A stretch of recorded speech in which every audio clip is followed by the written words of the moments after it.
stats from that game at Cologne. It was Sunpius on Movistar against Vitality, where they beat them in the main event. They actually also beat them in the play-in as well, 2-0, even more dominantly. And the head-to-head was even more dominant as well. 5-0 in all duels in favor of Sunpius, 12-2 in favor of fights against these guys. And so have we found ZywOo's kryptonite? If we have, better whip it out. That could be super, man, for Sunpius, as Harry rolls his eyes. Vitality need to get rid of this force buy, but as we learned from last map, they were all over the place, back and forth between both teams on low econ rounds. Yeah, well, that force buy success rate stayed true. We're going to see back in the lobby. And looking like they just want to explode into ramp. Apex is here. Boom. That's a meaty nade. Yeah. Great bit of damage done. And already players in hell prepared to fill the void. Breeze actually moved back up into heaven. So is ZywOo. I think they're thinking this is a fake, and that's not the case. ENCE are just carrying on with this drop down into B. Apex gonna have to call for some help here, tucked in dark, full mag, 20 bullets, and no face to fire. Sunpius takes him out of the fray. Magisk gotta live here, backs out, takes a new angle. Oh, the plant, will they allow it? There's a player over the smoke. The nade is gonna be nice, but it won't kill him. And Madden's already picked Magisk. He'll go for more, flashed out. Spink's dead, Flick won't connect. And Dupree behind a door, behind a smoke, behind 4 players of ENCE. The forces will once again come through. And it's at times like this we say that it's actually better to win that round than to win the pistol. Of course, you can never plan to win this round after losing pistol, but if you can get it when you're on the T side of all sides, that's incredible. It fully breaks the money of the CT side. It puts them on 1,400 loss. They don't get that bonus money you get for losing a pistol in the first place. And those CT finances, they are so fickle, they are so brittle. So ENCE are in a hot spot right now to start running away with this first half.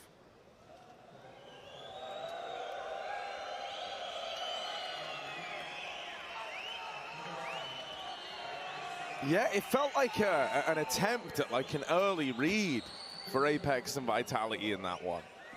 And it all comes, in my mind, at least on the back of Snappy calling for a bit of a slowdown over at ramp. Just that few moments where they're not taking hell, they're not showing anything, it goes quiet. Felt like Vitality maybe got ahead of themselves, tried to call the bluff on the ramp play, and it was wrong.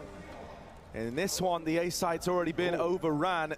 Trading places are Vitality and ENCE. Apex already dead back in the lobby.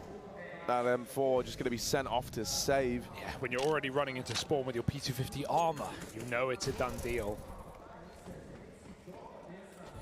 A 5 rifle round for ENCE, and they get out with everyone. Harry, it's early in the map. I'm already a little nervous.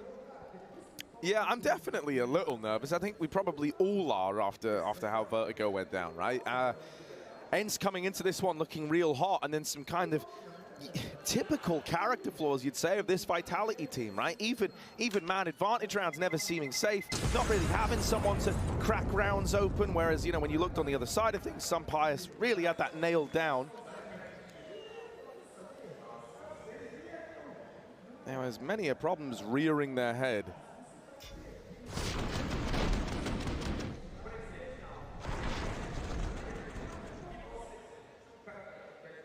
Stress getting to Apex already.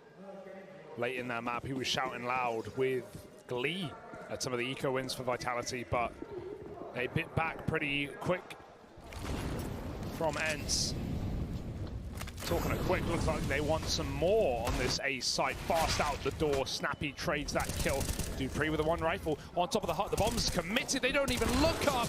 Oh, they find out the hard way. Couple of kills back for Valdi and Diha as they decimate those rotates from heaven. 3 kills from the Polish player. Put a 3rd on the board for ENCE. And I gotta say, the attitude looks very good. Diha stoic as ever, but everyone else getting loud and proud.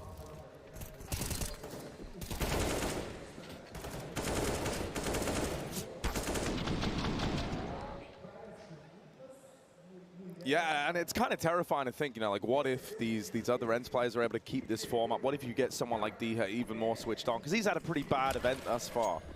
You know, if you kind of get a big performance out of him, it's like a whole other piece of the puzzle that you haven't even really had access to till now for Ents. They're just going to keep doing A hits until they get stopped. Hell yeah. Double if it ain't volley. fixed, don't broke. Wait, wrong way around. Here's the push into the A side, Dupree. He's trying to break them, but it's some pious with the trade, and now they don't have to commit.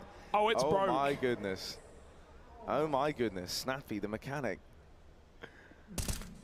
Out into this A side, sneaking and winning the fight. Dupree dealt with from main. Magisk rings out with one, but now they know. Now they know the whereabouts of these players. They've changed their mind. They're going to move in a ramp. And there's even a man in lobby to hear these rotates taking place. That was such a quick call for Snappy to realize that that second player at Hell would rotate up Heaven. Oh my God, he got right by him. Madden. Oh, he's got the kill though. Lovely round out of Ents. What a speedy rotation, you know, from Ents. They get that A pick thanks to Snappy deep in the bomb site. And after he dies to Magisk in main, he realizes, okay, the other player was Hell. He now has to rotate back up top. Ents just run out ramp with no fear in the world. And as they say, if it ain't fixed, don't broke it. Exactly. It was fixed. So Ents didn't need to break it. Perfect round. And now Vitality's money needs a helping hand. Only pistols, as Ents have just destroyed this A site round after round.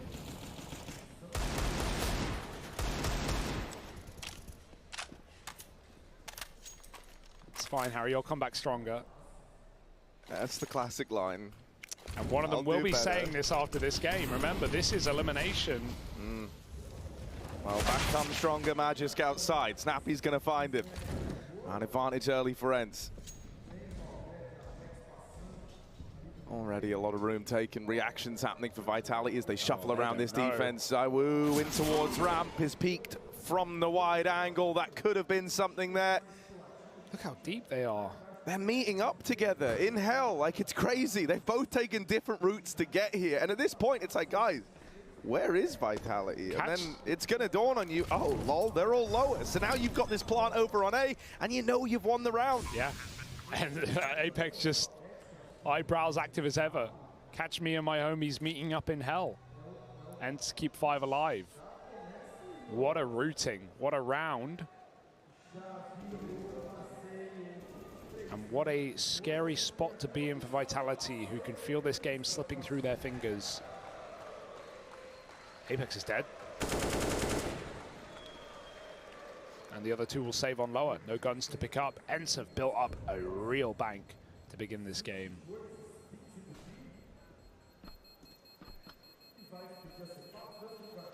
Yeah, this is very concerning. If you're already not very concerned, maybe you should be. Ents are putting up a great T-side, and thus far, you know, I think this was really, for my money, even demonstrated in that second round, right? Remember how Ents won the force buy? They took ramp, right? Apex dropped down after throwing that banger nade, if you remember all of this. And then we had a double rotate into Hell. Zywoo and Dupree were both there with Apex down on the B side. And then Ents only had to slow down for a handful of seconds, and that was enough for Apex to try and get ahead of it, to try and outread Snappy on the other side, and he called for everyone to regroup and reconvene on the A side of the map. And then Ents ended up hitting B, winning that round, and have won every single round since then.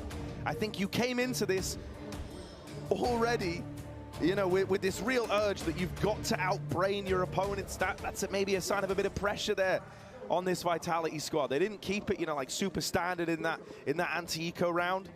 They've made a couple of desperate decisions. And now they sit 1-5 down. We need a hero, and really, Zywoo, you got to be that guy. Oh, Spinks. Brutal nades onto the backside. Lovely lineup. Yeah. And already Spinks is so low without ever even seeing an ENCE player. Yeah, got to give it to him to actually jump out of the way. There was a bit of timing between the second and third nades, so he actually was able to escape death. But, ooh, a Jisk. How the hell did that stray bullet catch Snappy's head? Oh, my God, he's done it again. And Apex, free kill, got to force it. Just going to escape, though. Smoke spam in this round has come up more so for Vitality than anyone else, and now they've got a dry walk out into the A site. They could go down vent. Spinks is very wide. He's been boosted back up heaven after the nades, but he's dead immediately. Back of the site. Sunpius falls vent, and ZywOo's there ready to receive. It's going to be a Vitality round, but it's not reproducible, Harry. I'm sorry. It's a double outside smoke spam for Magisk. It's great to win a round, but Vitality still need a lot more before they're going to turn this one over.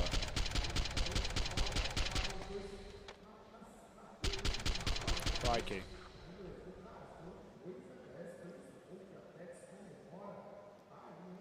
Yeah, he does have a bit of an uncanny ability to smoke spam outside players. So you say it's not, you know, replicatable, but Magis would love to try and prove you wrong. However, this time, given a... Oh, no! He realized that mid-air. The sun sets on Sunpius. Quick flick for ZywOo as well. Oh, God, they're everywhere. This is such a loose game out of ENCE right now. Such a loose game. And Vitality have put themselves in a 4-on-2 this round. As ENCE jingle-jangle their way outside. It's D on the roof, Valde in lobby, bomb at red. Even further, in fact, main smoke. But ZywOo has still got control over that bomb.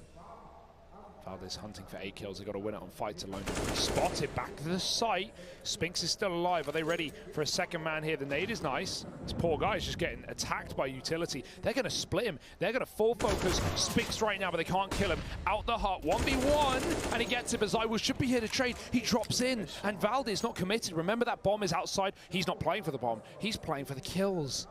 This might not work, though. Even if he full flanks ZywOo through heaven and gets his frag, Apex doesn't need to move. It's a nice idea for Valde, but the clock will be his biggest enemy. They should know that bomb was outside as well. ZywOo dropped it. And look at the timing of him getting into hut. Oh, he's just made it through, and it should start to dawn on him that this is the play. Ooh. They're going to see he doesn't have the bomb as well, and so Apex will just hide, just run away. As you say, it was kind of destined that time was going to be the demise of ENCE in that. No matter what Valde tried to do, the moment he decided not to play for that bomb, it was a done deal. Oh, that's a bad way to go. Yeah, that's rough. Still feeling the effect of the slowdown from getting tagged. Yeah. Just tried to take that jump maybe half a second too early. It's because that fight was so labored. He's probably expecting a swing as well. Second outside player is going to be there to trade it. You don't want to be too exposed on solo for too long. And that's one way to denounce that. Oh, Magisk. Oh, switched off. He's dead. Oh, he's not dead. Oh, no. Cast the Curse comes in play. Valde misses a spray, and the nade will land instead. ENCE's utility, say what you want. It's been phenomenal in this T side. Dunking dudes. ENCE go nuts. 4-on-4, and Sunpius resets back inside the lobby. Spinks dropped vent earlier, so he can come back outside and clear. But Diha, ooh, hello. He's got good cover from the air vent. But has he got the timing on the shot? Oh, that flash is going to give up the aim of the game. That someone might want to peek this. Still, with him not firing off, not getting blinded from the flashbang, I think that was actually more of an info flash for Vitality. It's a vent smoke. Smoke coming in, yeah, and Diha, they've heard it make it across main. They know that he's trying to wrap hell, and this is where Spinks should deal with it. Too late. has missed that timing, and actually D has got his sights set on assisting this ramp play. Oh my. Apex dropping down, D has got the info that ramp room's clear. Snappy out through the door, is caught by ZywOo in this A site. Ents, they might have ramp, but now they got to get past Apex. Oh, they make it look easy. D have bested him. A 3 versus 3, but ZywOo's already down in the B site, through the wall. No way. ZywOo's lighting them up on his AWP. Some pious was this guy's downfall in the last map. But this time, the round cannot be won. All he can do is try to strike ZywOo. Eventually, we'll have to take a pacifist approach and get the hell out of there. That round's way too convoluted than it needs to be, right? Like, Snappy's pushing Vent super early to try and cut that rotate. And in the meantime, even though they're going ramp, they announce it, so Apex gets a chance to drop. If they don't make any noise there, Deher can flank and get that ramp kill first. Let's not even talk about the whip. It all happens. It happens to the best of us. On top of that, Madden swings. He gets off the plant after this kill here and swings to fight ZywOo. Has he no faith in his AWP? Sunpies is right behind him to cover that stick, and that Molly was still in the double doors to deny the other way in. The only way they win that round is sticking the bomb. But Madden gets off the plant to swing. And ZywOo's given a second kill. He doesn't miss those. So yeah, just a few gung-ho decisions for Ents. We're seeing some very fast, aggressive rounds, and they were working, but that's a little too fast and a little too aggressive. Sometimes you've got to cool off. If Madden plants there, that's a very different round, Harry. But you can see how the chaos appears when the pressure mounts.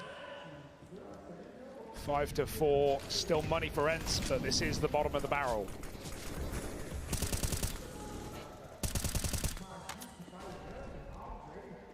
Great to see Vitality putting some rounds on the board, and ZywOo facilitating this CT AWP, you know, like actually getting to play with one. Vertigo, you know, he had the AWP on the T side, but never really got to don it in that second half. They were always up against it in terms of the money.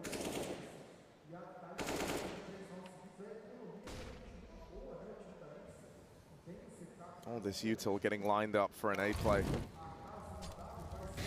Oh, dude, wait, what? Wait, how did that put out? Did it? I don't know, or it just, you know, landed a little too high, but it looked like it got blocked. Magisk deals with Deher outside, ZywOo in at ramp. They are coming this way. It's one tag from the AWP and now forced away from the ramp room. Magisk will get overran. Valde gets rid of him, opening up a heaven wrap. This is super fast. This is super quick. That nade bringing everyone down low, and double setup in the site. You might be ready for Apex, but you're not ready for Dupree, who's waiting for this heaven swing. Sunpius is the only hope, the man who could bail them out, and he will. And ding! What? Oh my God, that's so close. He's tried his hand at it again. These are right on target, but not a killing blow, not damage done. Madden at the back of the site, going to be given the plant here. Sunpius waiting back in the heart, and ZywOo, you will not get given a fight here, my friend, not yet. And he can't wait forever. Oh, there's Madden swinging out, giving that one away. And so now Sunpius with this AWP. He's got to do it in the 1v2. If Vitality play this together, this AWP can only fire off one bullet at a time. And they can just stick it. They can stay on this. No kit on the defuse, but it doesn't matter. ZywOo's got their back. Oh, Madden just keeps swinging, man. He keeps making these really dangerous swings, and they're costing Ents rounds. They're getting in really good positions. Sunpius tries his hardest. Look at this molly. I'm pretty sure it hits him, and then it expires because it's been in airbound too long. That's so crazy. That's like a one in a lifetime. Mainly because usually if a molly hits you, it's just going to hit the ground. But it's gone through so much air time that it just explodes. Dupree, made of steel. And Vitality steal that round away. You can't swing when ZywOo's in a post plant. He is holding, he is waiting. Bonked out with nades in main. That's a good vent drop for Ents. Honestly, considering that like 2 or 3 nades came his way, he's still doing fine. Apex dead down on this B site. Sunpius gonna open up. Magisk even tagged. Really low on health, but still fighting for control over towards Decon. Ents are split up. Okay. Couple of players still over towards the upper side of the map. Madden trapped back in the lobby. Sampaius and Valde down at lower. And so they would love to crunch ZywOo here. Two angles of attack. ZywOo dodges the timing on the ramp flank, but now Valde's been hung out to dry. Here's the backstab. ZywOo dead. Sampaius in control, but he's got to be in control of this situation as he wraps the double doors. Got to be the man to do it. Gets them off the bomb, and now it's super close. dupreeh's sticking it, and I think he's just got it. That's 6 for Vitality. Oh, that's so close, Harry. These rounds on a wire right now. Tightrope walking to a win of Vitality. They take the lead back. That turn for Valde. Maybe Madden makes a call, maybe he doesn't.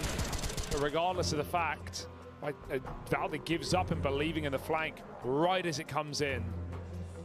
And Vitality are clinching rounds by the skin of their tongue.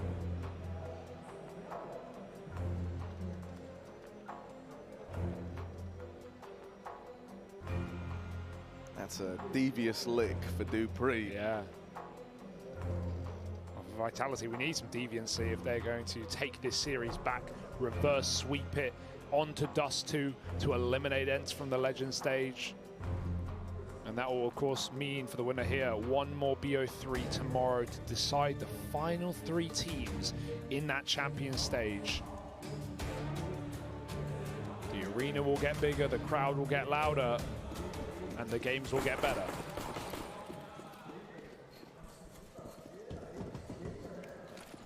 Even though it seems hard to believe, the stakes even higher. What are they feeding those cows? I like this from ZywOo. He had a good spawn for lower. He's taking it. Yeah. And he's looking to get involved from secret. This is right as ENCE make a decision to try something outside. It's typical, man. That's mad as well. We've not seen really walls of smoke outside. No. With 12 rounds in, that's like the default. That's a natural nuke T-side rounds. They've just done so many A hits. Oh, he's scared of vent. Not sure why. Someone's made the call. They're very patient on this one. What's the game plan? I still can't figure out why he's so scared of the vent. It's smoked by his team right now. Util going over. Damage done. Now ZywOo gets the spot from down in secret, and he's out of there. All right, just needs the one from it. Doesn't want to hang around. Doesn't want to give them the equalizer. Magis will keep fighting outside. And with no trade potential available, right? ZywOo had already up and left. He's now in the vent, trying to help out over on 8. Spinks. Oh, nice. He sees them in main, but he will hold the line. Good for 2. dupreeh at the vent is now a real unknown quantity, and they line up for the Dane. Great shots from Spinks and dupreeh, but the info's all ZywOo's, right? He's so patient in lower, and he gets that info that they're crossing towards main from red. Hey. Great info for ZywOo. Vitality won't move a muscle, they won't budge out of their bomb site, and Spinks with a different angle, maybe due to the sheer amount of set piece utility we've seen from ENCE. They've mollied hut roof, they've naded back site, they've mollied on top of the silo. You name it, they've done it. So a nice different crossfire here from Vitality as they start to get a grip on this A defense. ENCE want more. God, they just don't know when to quit, do they?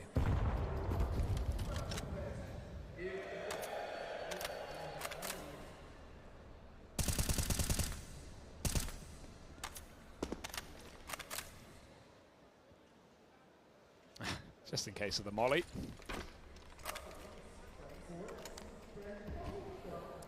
This is still a really good amount of utility to try and slow down this A play when it comes in. It's really, how long does Spinks keep this molly? He's holding it right now like he wants to throw it. With that first contact out from the smoke, he will drop it. Good trade of util here. They're still going to go. More to kind of second pump this ENCE. They have lobbed out util to try and bait this reaction from Vitality. But, ooh, hang on a moment. Wow. This looked like it was going to be a stalwart defense for Vitality instead. ENCE make it down the vent, but they don't make it any further than that. Spinks was in hot pursuit, drops the bomb. And so now ENCE in a very awkward spot. This one's been a bit topsy-turvy. Now they got to drop down vent. Spinks, they could pre-fire him here if they manage to make it. They're actually going to go the long way around. Madden, the only man who can take this fight. Snappy drawing attention. 15 seconds, they got to go. They've at least got to die at a worst case.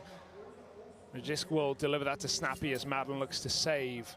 And Vitality find an 8th round. Dupree, man, he got robbed there. That felt like the perfect play. That late smoke as Ents line up the main smoke. He dodges one flash, he looks back, he dodges another flash, and then he doesn't get a kill. He gets so much damage, but Spinks going down the vent makes up for it. Drops to the bomb, saves the round.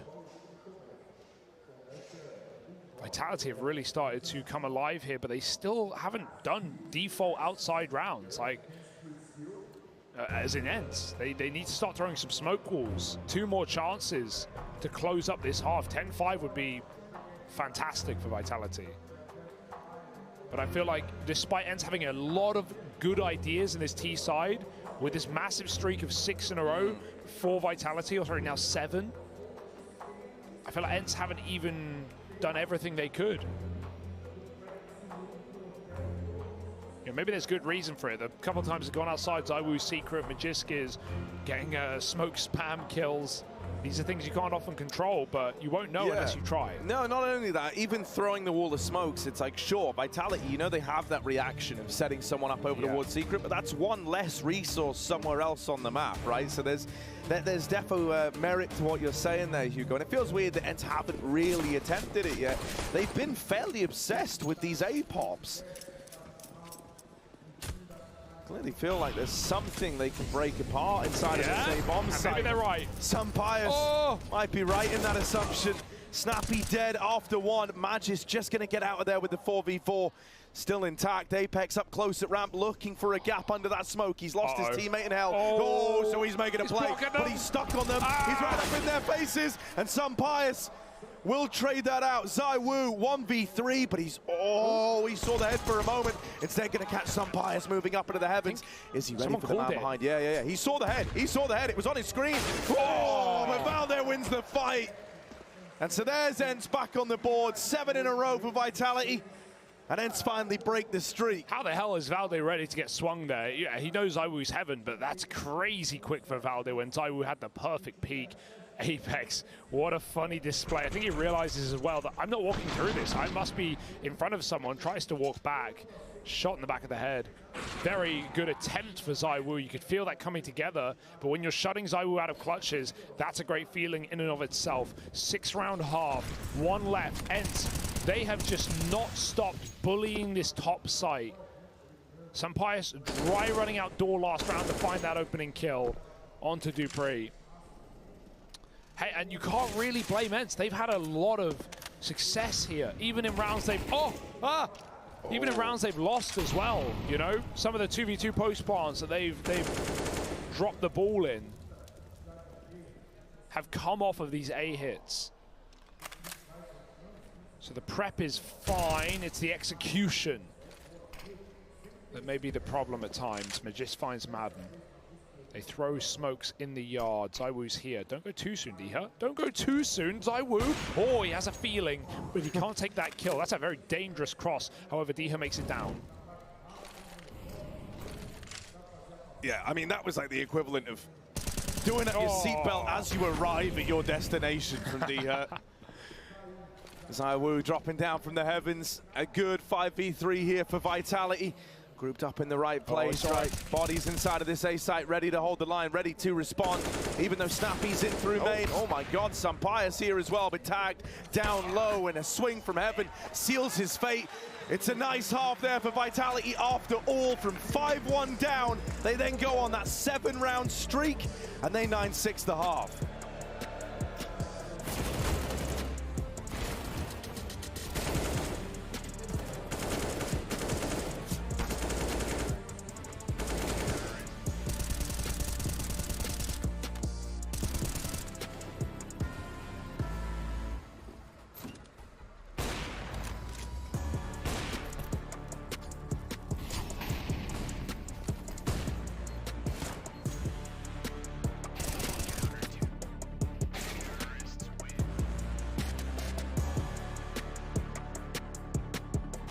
Let's go Seja as well. Wait, let me go first. No, let me go first. Yeah, let Wait, me Kevin, my 2 kit. Remember, it's not planning for him. What's side? I'm Careful, defusing. Evan, Not guys. planning Careful, for him. Evan. Not planning for him. No kit. Nice! What you? One tap. Easy.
It was a shaky, scary opening map back on Vertigo. Vitality's pick, they drop the ball, they lose it right at the bitter end. But here on Nuke, we said it, this could be a split series. This could be opponents picking up their opposition's map pick, and Vitality are making a good case for that right now. 9 defensive rounds on Nuke, now moving to the attacking side. Apex gonna have to call something miraculous. 4 and 9 individually, but he's definitely had some more firepower pieces in place. Zaiwu standing tall, Spinks solid at the back of the site. And a way back in for Vitality after all to take this to dust, where suddenly they do become favorites. Like it or not, Ents, you might have to end this here and now. Some impatience biting Ents in the arse in the first half. But now patience is the name of the game on the CT side. Oh, there is a triple setup here at Ramp. Hence, they've got everyone in the right place. And now they've got to win the fights. And while Snappy still dueling, comes as a... Oh, what the hell? No! Axel, no! What a brutal way for that to go. That's some psycho stuff right there. That's mid-air. Snappy, bro. How does he do it? Even the re-aggro is crazy enough. Show like, me this. Oh, that is full. That is fully in the air. No doubt about it. Zaiwu. Ooh. That is rough. What a way for the pistol to go. Ents now. Yeah. If that don't pump you up, if a little jump shot from your IGL don't pump you up, if that's not going to reflect in Snappy's attitude, then I don't know what will. And he was the guy against Fnatic, the only guy standing tall on Nuke. It was CT side. He pulled out some 1v1s, some clutches to, even make that game. I say close. They got 7 rounds, and it was not a close game. It did not even feel like 7 rounds against Fnatic. Well, they're going to farm up the money in this round. Valde makes it rain with the MP9. But yeah, if Snappy can suddenly come alive as well, then Vitality may indeed be in hot water. I think we should just play that clip every round, to be honest. What are the chances? Little anti-eco for Ents. Now Vitality coming with the guns. Orb early for some Pius. He's going to bring it in the bonus round. Always a risk when your teammates might falter and might force you to save. But he feels confident enough to take names out of this round with the Orb. Nade on the door, no one facing. They start radio. Vitality, this is what we can expect. Something that Ents didn't really show us. More defaulting outside. No insta smokes. They can always go back. But they've got Silo. They're probing blue. And as they return to T-spawn and reset in the lobby, some Pius is right in the picture. He gets a shot off, and there's still a man in the door. Yeah, besting Zywoo in the head-to-head again. It's going to be a shocker to Vitality that Orb's even featuring here, as you were kind of alluding to, but getting out with the kill, keeping it mobile. Vitality now looking for answers elsewhere, and it's in to the SMG, into this triple ramp hold. Every time Vitality have tried to go ramp, there's been 3 players there playing a fresh crossfire. It's not like they're doing the same thing every time, but in both of these rounds, Apex has been hard counted in these decisions to go back to ramp. Ents, they bought heavy with the AWP into a bonus, but they used it really, really well. They put it behind. They put the 2 SMGs, one on the boost, perfect spot for it. The other side by side with the AWP, able to play bait and switch. And actually, Madden, who has bungled a couple of these rounds on the T side, he after Sumpires takes that shot, gets out of door with the smoke, survives, keeps a man up. Ents are here to play. And Apex may hit that scout tag, but Sumpires has more caliber than that. Pops the in-game leader out of the round, puts Vitalities on pistols. Zywoo takes that scout. It's a nice move from the smoke from Magisk, but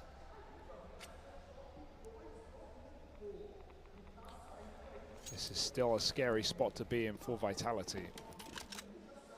And with Sumpire still looking this good, with him still looking this scary, I am worried for Vitality.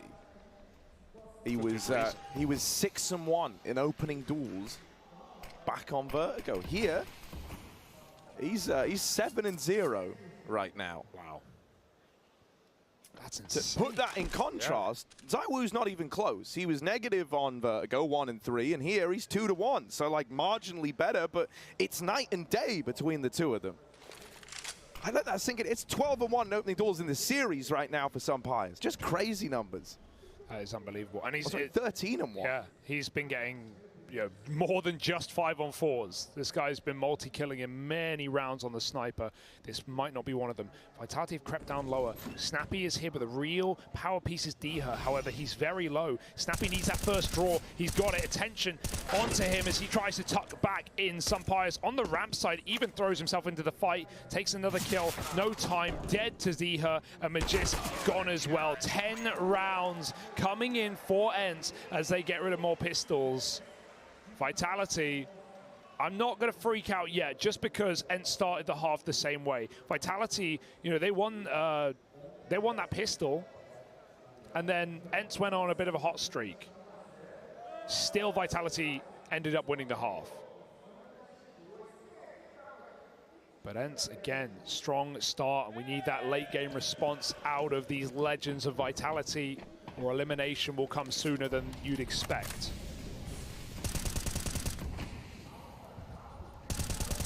Yeah, it's just wild with the stat from that last round. It means that like Vitality are essentially playing rounds 4v5 and relying on out-trading their opponent from a man down. It's a very, shaky system to have this hinging upon. We need someone to be that space creator. If it's not going to be Zywoo, then Hell, I'm going to look down the line. Matches, Dupree. Oh. Let's have one of these guys get online. Again. Apex receiving end of the Sun Pius AWP. Now 8-0 in the opening duels. And you got to, again, feel for Apex. He's 5-14. How are you supposed to keep your cooling up on a very difficult, very convoluted T-sided map when you're 5-14? Yeah, he can't worry about his individual performance. That's the thing. Like, there's probably no recovering individually in this map for Apex. It's got to lead them to a win. From beyond the grave, Magisk dead to Madden. Back of the site. 2 more T's out the door. Madden shuts it in their face. Dupree will trade. 2-on-4 now. And Valdez even got a lobby flank.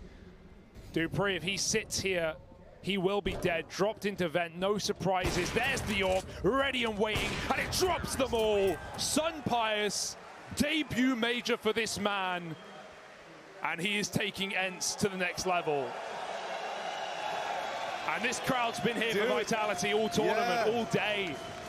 But you can't not love what Sun Pius is bringing to the table. No, dude, he's earning the respect of the crowd. That's the wildest part as well. Like you say, yeah. This whole arena's been a Vitality fan damn near every time they've played, unless they've played up against home teams. Right? They love ZywOo here. They love guys like Apex. But right now, even they're turning in favor of Ents. Even they're starting to realize that this is legit as hell, and it's the Spanish APOIAR at the helm of it all.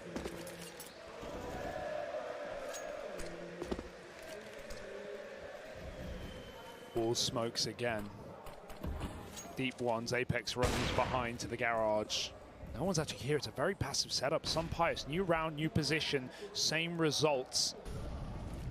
Looking for that opening pick. Yet to falter in this first fight. They're going to leave Apex here as the rest of Vitality cross down towards lower.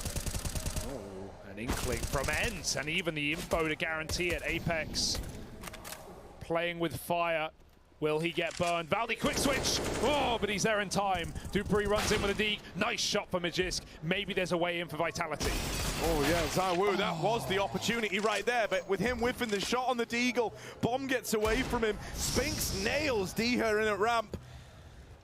The Magisk should get blindsided, shot in the back, and so it is left on to Spinks. They know where he is, they know his whereabouts. He's moving in through the ramp room. They've heard him drop on down now. Wins that first fight, Snappy out of the picture. Madden and Sun Pius playing this crossfire.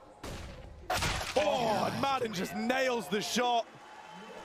Yeah, I had some criticisms for him in that first half. There definitely were some thrown away pre and post plants by Madden swings, but he has really been solid. He's been a rock on defense right now, not letting Vitality in to either site. And you want to talk openers, Harry, you want to talk that 8-0 right now for Sun Pius. You have to look on the other edge. 0-6 in the openers for Apex.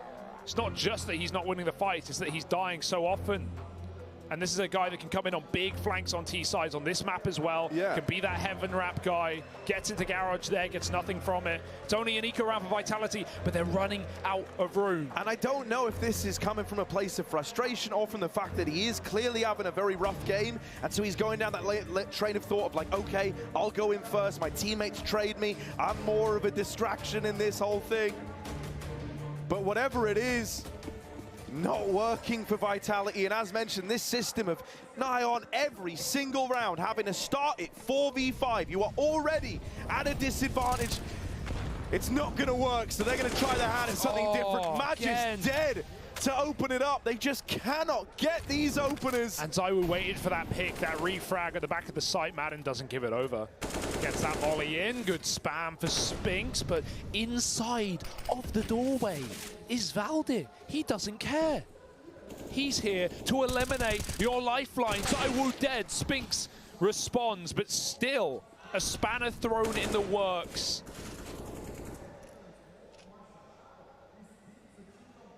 The mechanics of Ents fix up a bang-up job. A 4-on-3. Deher in a spam spot in dangerous territory. And so is Madden if a molly were to come through. But Vitality don't have the manpower to send a man up roof. They need these players on entry right now. A minute just under on the clock. And they don't know where Ents sit. These repositions. They might have to go back to ramp. It's too difficult with so many crossfires without the manpower. And this is the first time it's not been stacked on ramp. It's just Snappy. Can he jump out? Can he drop down below? Vitality is trying to chase. Yeah, moving in quick is Apex. Snappy has eluded capture. They're right over him. They're right over the top, dropping down. Only one and done for Snappy. Madden low on health, but still able to put up a kill. It's left on a Dupree in an unlikely 1v3, a rough spot to be in. You don't envy it. Just tries to go for the plant, and it's denied by some pious. The end of every one of these rounds. Ensa trying to get the crowd on side, trying to get them hyped up. And for Vitality, this is a case where they are feeling not just the game get away from them, but that everyone else in this room as well can feel that this game is not in their hands, and it hasn't been for a while. Yeah. Here to kill Pick'ems, here to break hearts. Here to keep Vitality in back-to-backs, Legends stage. And they won't even make it as far as last time in Antwerp. At least Vitality made that 2-2 game happen. And we were almost going to get that rematch. If things went right today, if Liquid won, if Vitality won, I think we would have actually had that Vitality Heroic rematch, the same stage back at Antwerp versus Heroic. We might not ever get there. Ents looking for another top 4 at the major. Same core, different team. New Warper, new Valdir. But my God, have they earned this one? 13-9. Is there any sanctuary in this T-side for Vitality? You're just clutching at straws, man. You've not won a single T-side round yet. You know, you're trying everything, and so along the way, you're going to try another one of these fast little A-pops. Full util to make this happen, right? Just the pistols. They're hoping they can do it. Madden is burning. He is burning. Blinded by the flash. Blinded by the lights. Dead after one. Spinks moving in, but Valde's in at the back. Tapped out by Apex. Finally going to break his silent streak. Smoke in heaven. Vitality, uncharacteristic for them to have a man advantage. This rarely happens. And so they need to seize this moment. Magis going up the heavens. Oh, this is weird with some pious looking away. That smoke's fading soon. If they wanted to go for it. Don't want that to be the kill that tempts them back in, but like Snappy does have a flash to give it a look, but nah. It's looking like a save, right? Snappy. I mean, Sampai's dropped off, but he's going back up. There's no time. Surely they get another kill. It's a backside plant. Snappy's dead. Sampai's commits. He gets tempted in. And Vitality, maybe that's even an orb drop they can grab. Got to give it to Apex. He saved the round there. Not just the call being perfect, burning out 2 players, but also the kill to the backside player onto Valdir. Valdir was ready to multi-kill. That was a bunch of pistols, and he gets one-bopped by Apex. Silent streak broken indeed. He's had a terrible T-side. But if they can build off of that 10th round, then it matters not. And I'm glad Vitality won an eco, because it means we finally have a game. This was a flawless run on defense from Ents. 7 in a row, silent now. And they immediately call out a timeout. Yeah, I like this from Ents. You know, being very proactive with the timeout. Like, this is, the reality is they've lost 1 round in this entire second half, and the moment they lose it, they call a pause. They don't want to let anything else build upon this. With Vitality, it's polar opposite story. They appreciate the timeout too. Right, this can't be a one and done, a flash in the pan. Apex can't have just saved Vitality from drowning only to crash the car on the way home. It's like dying in the ambulance.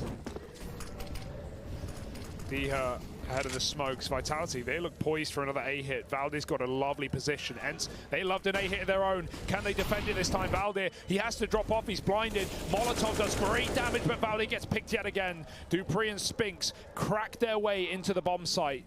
Apex needs to get this quick plant off. Main smoke has a few seconds left. He'll get it down. Honestly, this is probably just a save. Like, I don't even think there's a bone in your body that thinks about going this for this one, if you're Ents. That's the pressure hitting as well. Obviously, you know, great position for Vitality. Makes sense why Ents would give this up, even though they could afford it.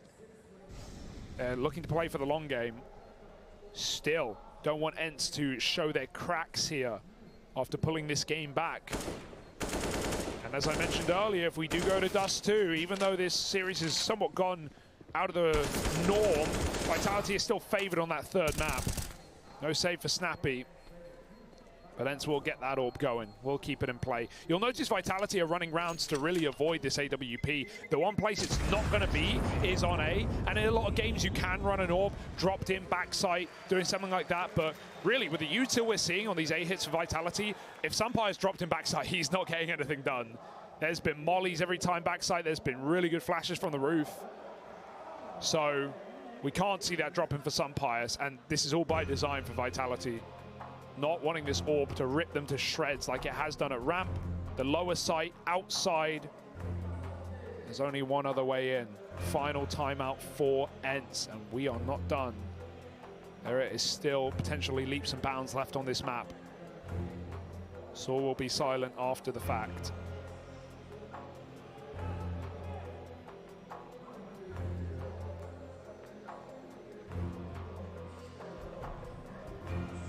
And much as was said yesterday in the Phase VB&E game, it's moments like these where the experienced players should shine through, the major winners, the legends. Of course, I'm talking about Vitality. So let's see them under the magnifying glass in the hot seat. Can they maintain composure?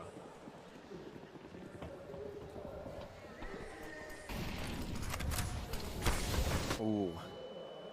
Smokes go down outside. Diha's trying to play around them. Ooh, and Apex is actually creeping up ahead of these right now, close to it. Vitality do want to try and take Secret. Apex leads the charge. Diha back garage has the info that Dupree sat up on top main. That's a pretty meaty nade, all things considered. However, ENCE don't have a full picture as to how many players are down lower yet. Right now, it's only Snappy here, just one man in defense of this B bomb site. Vitality aren't in a hurry to actually commit to B, and that's a good thing for ENCE because it's given them time to start to clear lobby and get some control, get some information. Sumpires push with the orb. The lurker is yard to cut down Secret rotates. That means ramp is open, vent is not. So there's one real option down to B for ENCE. They're going to take it. Diha's here, molly and smoked. It's only Snappy in the site. He's going to get checked. They've seen him. He still gets a kill. Diha goes through the smoke. A ballsy play as the captain comes up and clutches with 2. Make it 3 kills. Eviscerates Vitality in what was a 5-on-1 in the B site. They don't break through. And ENCE border 14. This kill should... Oh, I'm going to say belonged to Dupree, but Snappy turns on a dime. Low on health, was alone at the B-bomb site and delivers everything. Beautiful stuff from the captain of ENCE. I don't think he's not just called rings around Vitality today, but in terms of the individual moments, he's still given us those. He's very much been an influential player throughout this event for ENCE. Coming into this, it was him and Sumpires, the top-rated 2 for this team. Oh my goodness. And so now Vitality, it hinges on this. They are all in. Everything has gone into this round. All the money. They're going to get the openers at least. That's going to bode well in the grand scheme of this matchup. But hang on a moment. Hang on a second. It's turned on a dime. Sumpires outside with this orb, bested by Dupree, and Spinks deals with Valda inside of A. Snappy once again thrust into it alone, and this time can't get it done. View model kills him there. Right hand one. Spinks with a saving round, 3 kills. A little optimistic. I don't know if that molly pushed Madden through or if it was on the hut roof, but he just goes straight in through hut, and Vitality were waiting for it. A very dangerous play that they will pay the price for. Meanwhile, we found another team to playoffs. Fnatic have done it. Qualified over Big, who will be playing in that 2-2 matchup tomorrow. Potentially the winner of this series. We'll have to wait and see. Vitality, they like A, they're going to go back for it. If it ain't broke, don't fix it. Yeah, fast in. Magisk, there's the opener, but a response from Madden. Down vent. Vitality trying to get down the vent, but they're kind of lost in the smoke. They might have to change their mind on this one. Back out through the door. Sumpires is down in the vents waiting. That spam's close. Madden. Oh, the smoke! Madden, the smoke just hit them. He heard the sound cue. Having a reload. Dupree's running him, looking for more. Dupree with the double opener. Sampaio's dead coming up the vent. And Vitality, a 4-on-1, an unlosable round.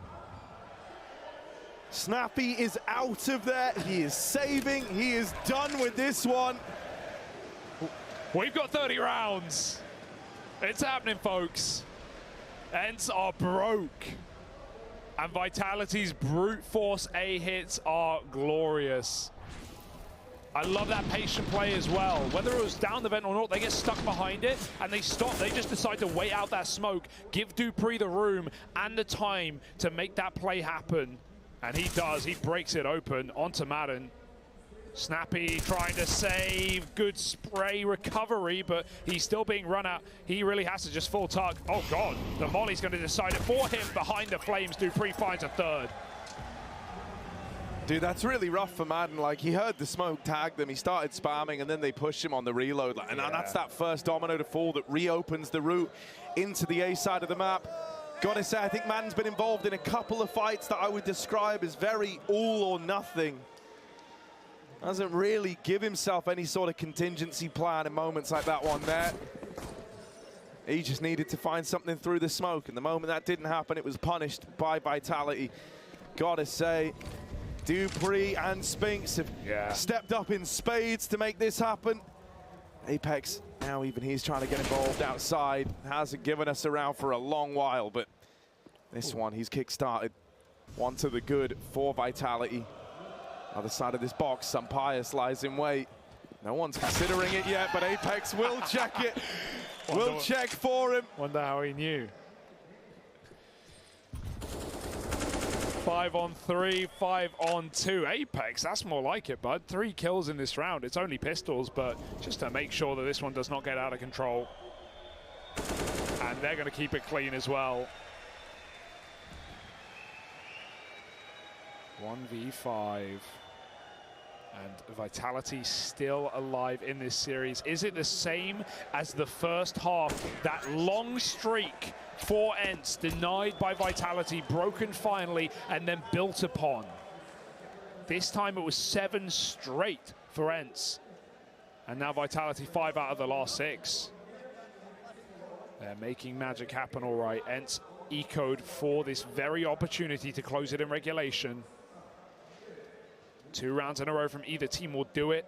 For Ents, they go forth to tomorrow. One more BO3 between them and the playoffs. For Vitality, they fight forward for a 3rd map in the series. Yeah, still a ways to go. But Vitality don't want to go down without a fight. We all often say in long games, the experience shines through. Well, the experience goes the way of Vitality in this matchup by a significant margin. Smoke in the door, dupreeh. Locked out and has to respect it. They were just about to go, man.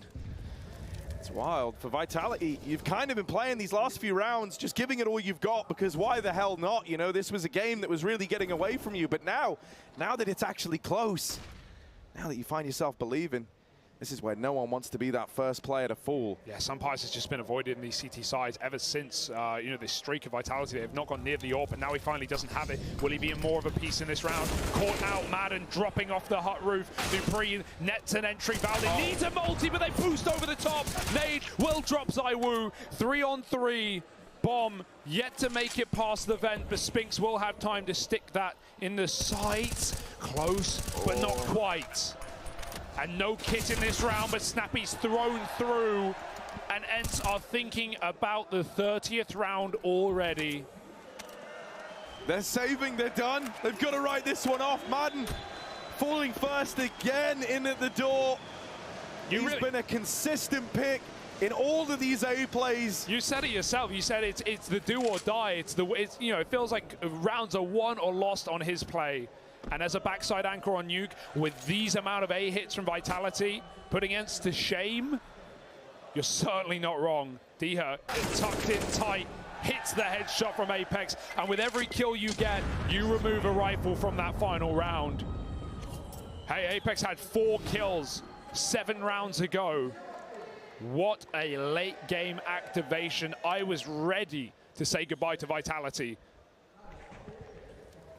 What a crazy boost up as well. The little trickery that this team has ensued in these final few rounds. They're ready to send it to dust. I don't know if Ents are going to be able to hold on here.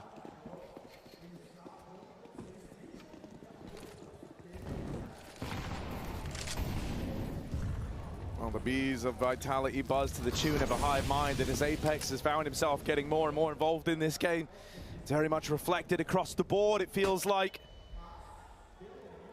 This round creeping up outside Pius, the star of the show, the guy who was really doing vitality in. He could try and hit this timing, but instead Apex dances, skirts past this this angle on a perfect timing, and the round is now in the palm of Apex's hand. He looks so much more confident, and they're setting him up so well by putting pressure on A. He's going to win this whole thing. Oh, man. Oh, no! The turnaround for Dia. That's worst case scenario. Yeah. That gun's more than retrievable as well. You can arm yourself now if you're Ents. Pius is even getting aggro outside. Okay. That's the last thing you expect. Madden dead again in the door. And Vitality, that's their equalizer. That's their 4v4. What? Now they go back, and Pius is removed. Vitality back in the lead in this one. 4v3. And if these 3 kills come in, we're going to dust too. This is settled on a third and final map. A favor for Vitality as well. Pius has been shut out of this late CT side, and now Snappy, the captain, can't jump out. Oh, he just makes it alive. Nade ready. 25 seconds. Spinks down Secret, gets spotted, gets removed. Now it's all down on the ramp hit. Oh, Snappy! Mows them down with the MP9. It's going to be Magisk left up in this clutch. 14 seconds, he's going to have to go for the Astralis plant. Smoke down, swing out of decon, wasting time, but giving the fight over. And now he's got the plant. Dia spams, misses, and gives up his information. Magis hiding behind this smoke. Looking for Dia, looking for the final kill to send it. And we're going to overtime as Dia comes in with the reply, with the retake. 15 all Vitality. It is a damn good try from Magisk. He gave that all he could. But Ents are the ones to drag us into OT.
Down, but where's Zywu's fragged? He's got to start posting something, but from where?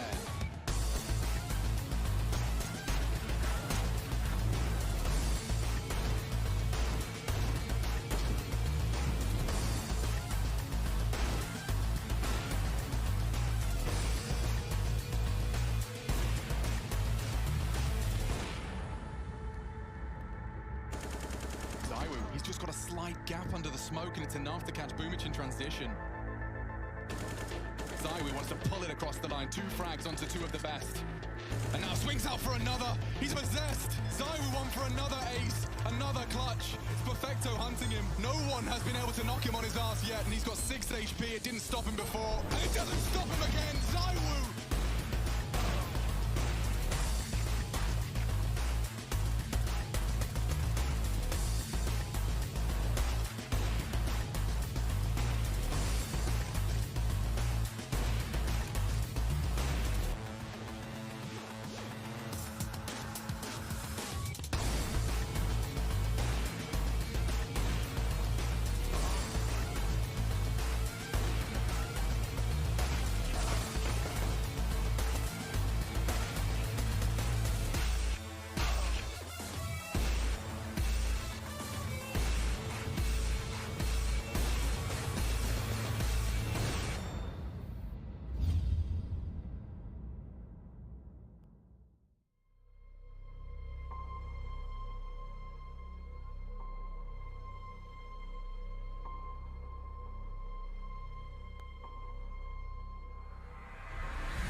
Planning in the smoke now, in the middle. Planning in the middle.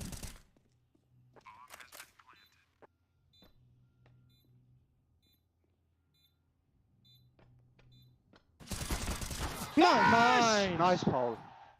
Oh, a sigh of relief for Ents as they clutch out the 1v1 to take us to overtime. Both halves on nuke, starting strong for Ents and falling in the favor of Vitality, but still, despite that miniature comeback, 6 out of the last 8, Vitality cannot close in Reg.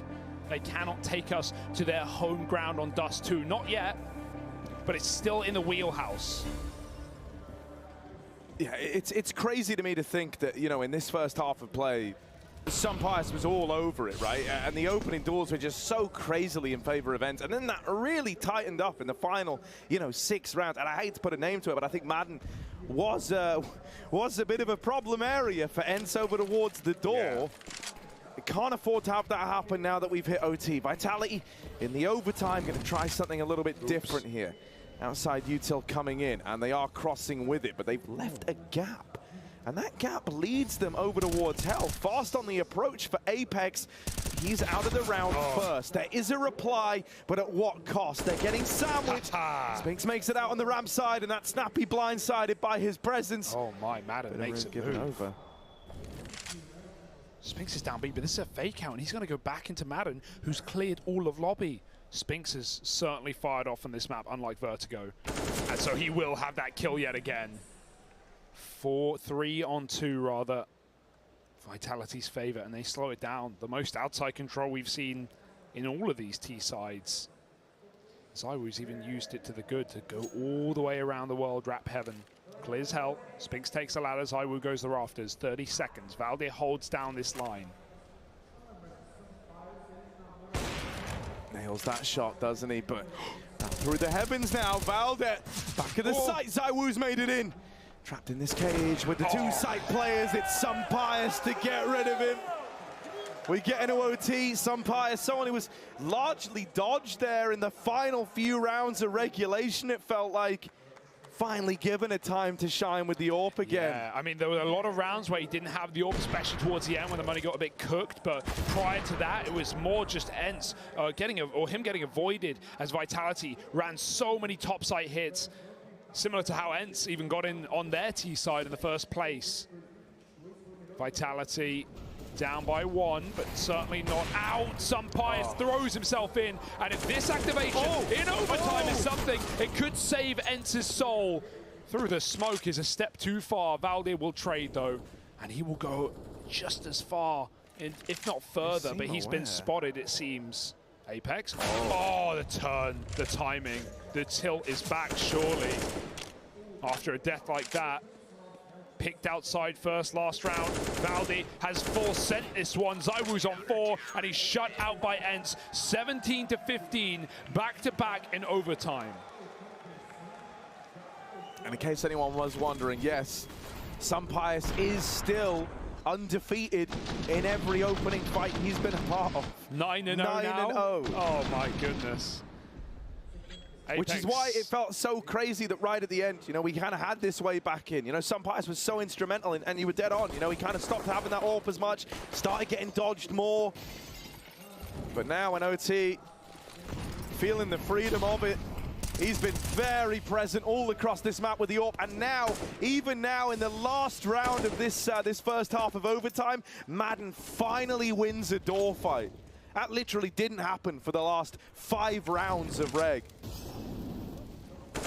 And on to Spinks and all players. Spinks and Dupree, the guys who've been cracking open the A bomb site on these door hits. And in the face from Sunpius, almost finds 2. There's no AWP to counteract him. They've got double nades. They're throwing them in. But there's again a triple ramp stack.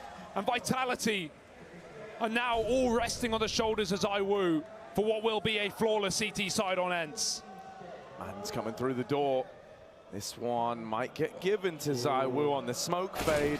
It's a little bit weird, so there's his first, but more players in tow where that came from. He's been wrapped through the heart. ZywOo just won't be ready for this timing, surely. Valde in the lobby. Should be a nasty surprise. He's going to try and take some weird routing with it. This is interesting.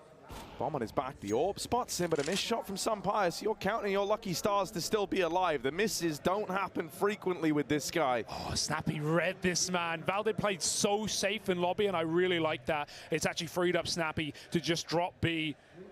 Oh my goodness, there's no way you're ready for this. And that's a flawless half on overtime for ENCE.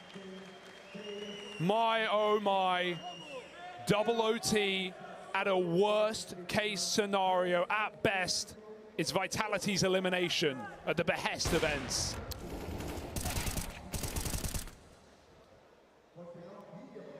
It is insane how well Snappy has called this, right? I know it's ended up in an overtime. I know it's taken a bit of a weird turn towards the end, but for the most part, he is outcalled this Vitality squad every step of the way. It feels like the sheer number of times that they've tried to go ramp and ran in to triple setups is mind-blowing. And so Vitality now need 3 CT rounds. Ugh. They need a flawless CT half of their own to take us to another overtime, or else they are eliminated and their journey ends now. Yeah, comebacks on comebacks to another OT, to another map, to another match tomorrow. It feels like the world is against Vitality right now. And on the flip side, it feels easy for ENCE. 1 out of 3 will do it. Spinks drops his smoke. They're running him down. It's a nice gap, but he gets shot right through it. Again, the in-game leader pops noggins into this B site, and ZywOo tamed, pushed back by a Molotov. Apex throws himself into the fire and flames, and he falls as well. ZywOo low on health, 5v3 ENCE. This is the moment. This is the best chance you're going to have. ZywOo's molly goes in. They forces the swing out of the backside player, but he's gone. Magnus can do pre. The 2 Astralis boys giving it all they've got. A 2 versus 3 presents itself now, but ENCE just tuck. They don't give him any more fights. No smoke for this bomb either. They've got kids. They've got to kill. They've got no time to work with. Quick tap. It's a fake out. Dupree spraying away. Madden wins the fight. And Magis, he's going to fall. Surely. Pistol out. 1v1. Valde's in the site with the knife. And it's in a disaster. An embarrassment. Danish domination. In a 2-on-4, the Vitality cannot close. They are out. Going home. What a way to do it. Insane way for this to close. Valde, a knife kill to end it, to eliminate Vitality in overtime. This is no small feat for ENCE. Crazy, unbelievable scenes. They're up 2-2.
Now, still in with it. Is key to improvement. I mean, for me, for example, I watch pretty much everyone to just steal the smallest moves and just put them into my own game, and that seems to be working really well for me. Yeah, I mean, it's like when you anti-strat another opponent, you need just some information, you know? You don't need like super extra information so you don't overthink too much. It's about like mix everything a bit. Well, it's pretty much about the enemy. If we are watching and we do want to prepare for them and we are able to see that our stuff, which we are usually doing, is gonna work against them, we don't really need to prepare like some adjustments for it. But if we need to make some adjustment in the calls, in the ideas how to play through the game, we can make some adjustments to play the enemy. It depends on the enemy and their play style. When you compare anti-strat to like a normal game, I think it's very different from what team you're playing as well. Because some teams are like very hard to anti-strat and some are not so hard. So like it really depends. I can't give you like 50-50 or stuff like this. But I also think preparation is very important. But against some teams, you just have to play your own game and it will work out good.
One side, one top of side.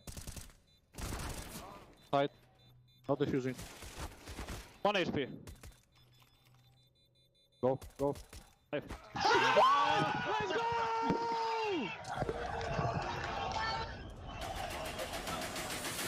Despite Vitality pushing that map to overtime, ENCE silence them across just a 2-match series with a backstab to finish it all off nicely. Snappy and Co now have one final chance to once again be making it to that playoff stage tomorrow.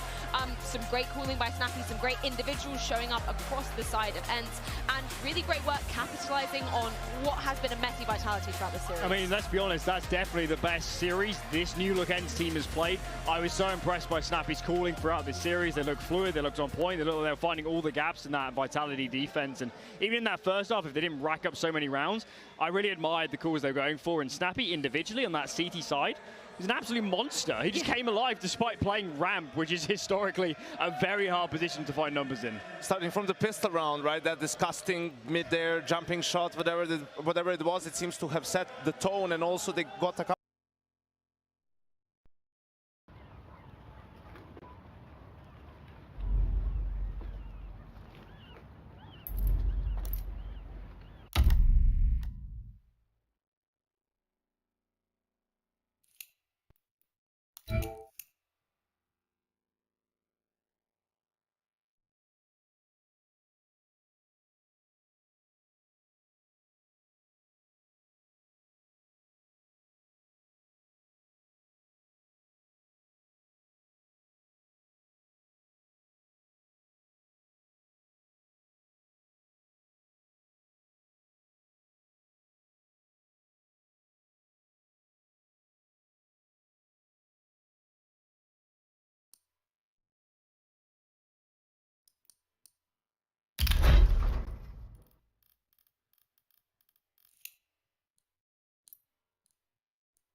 Let's roll.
Terrorists win.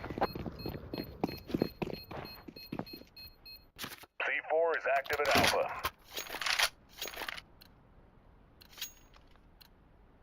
Bomb has been planted. Flashbang.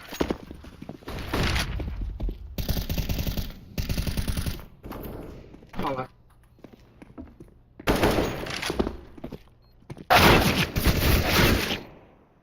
Chegou.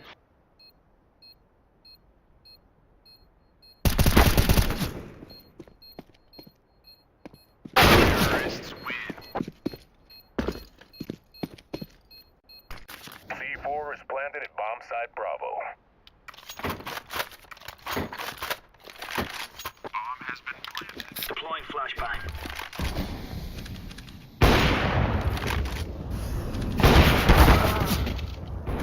Tem L.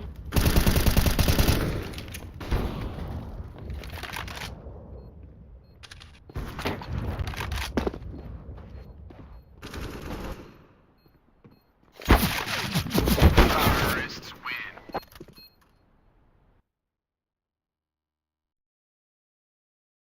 Side Bravo.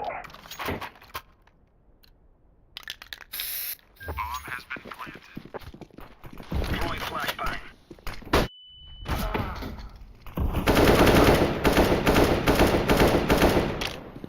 Grenade out. Flashbang. Caiu o bombe. Salvo. Van. Foi fora este agora. Terrorists win.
It plays a lot of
these changes to go from 2 to 1 or from 3.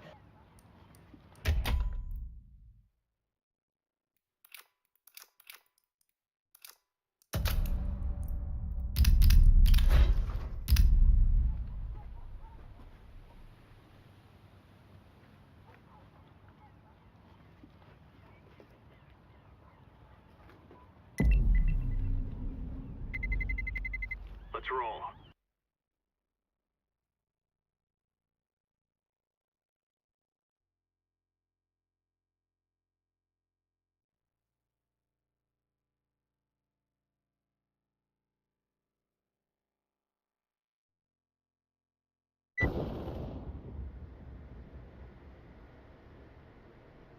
V4 is active at Bravo. Bomb has been planted.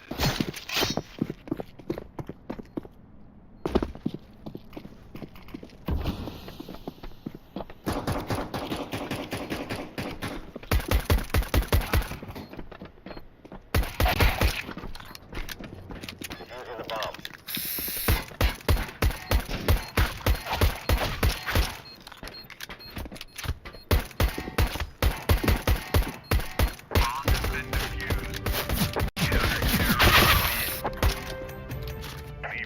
Active at Bravo.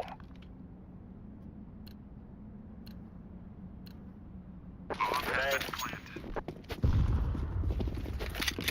Throwing flashbang.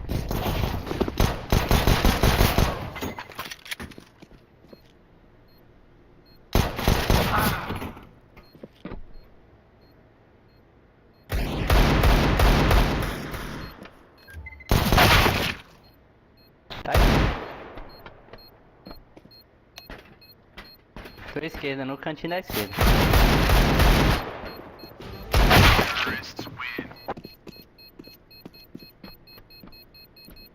C4 is ticking down at Alpha.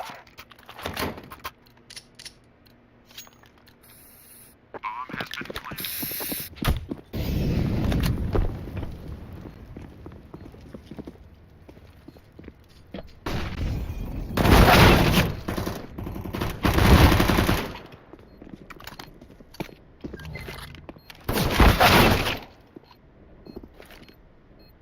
Throwing grenade.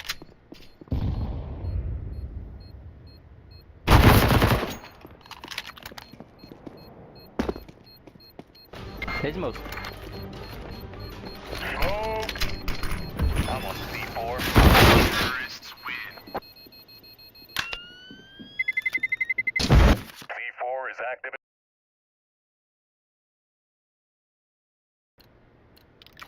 Bomb has been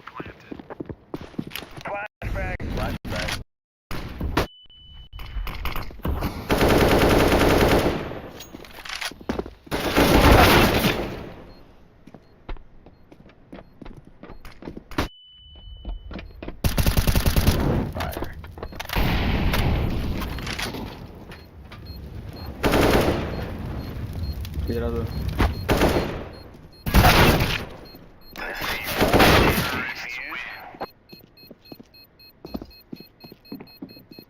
C4 is ticking down at Alpha. Bomb has been throwing flashbang. Grenade out. Throwing a grenade.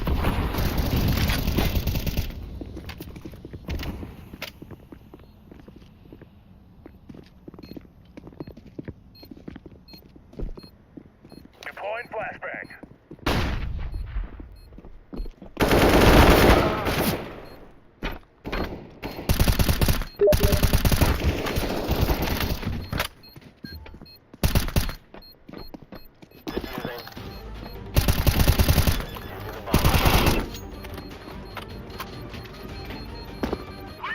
Counter-terrorists win. C4 is active at Alpha.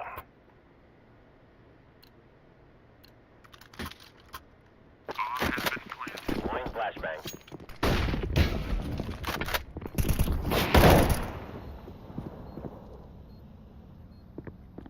Throwing fire.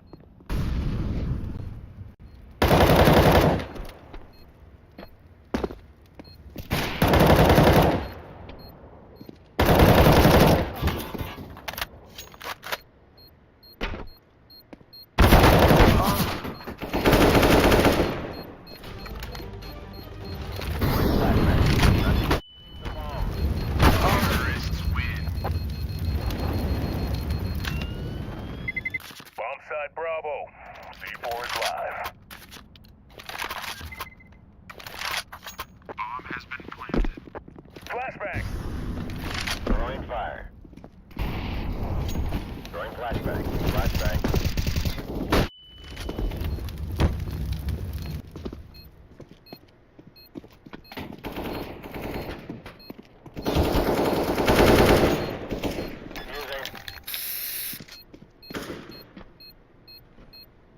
Bomb has been defused. Counter-terrorists win. C4 is planted at bomb site Bravo. Bomb has been planted. Flashbang. Flashbang. Molotov.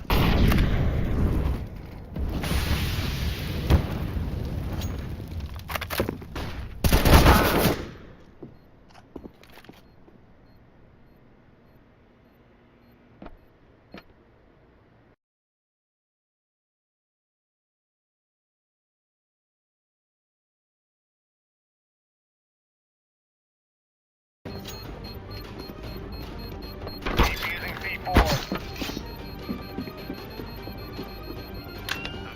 Counter-terrorists win. C4 is live at bomb site Alpha.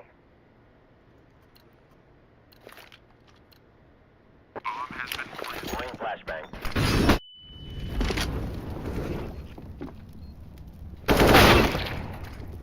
Throwing flashbang. Deploying flashbang.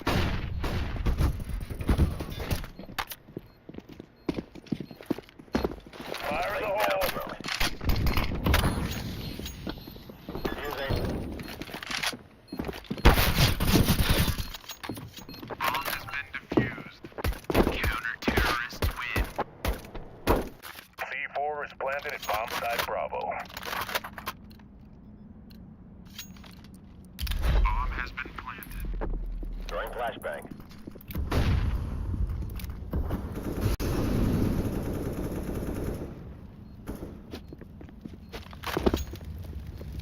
Flashbang.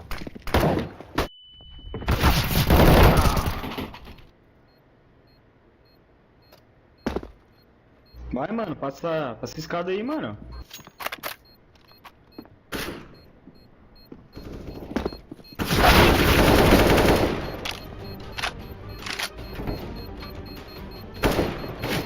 Throwing smoke. Terrorists win. C4 is active at Alpha.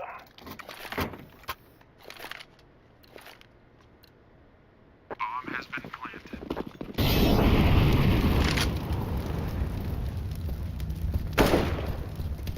Deploying flashbang. flashbang.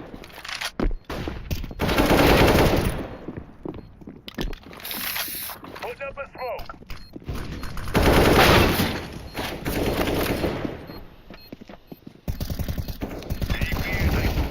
Tem uma rampa de alta.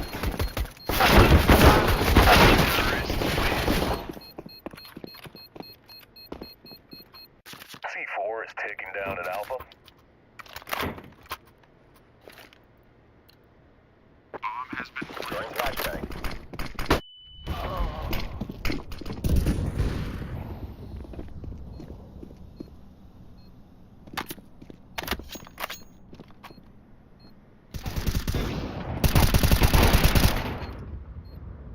Tá bom. Flashbang. Bomb has been defused. Counter-terrorists win. Bomb side Bravo. C4 is live. Bomb has been incendiary. Grenade out.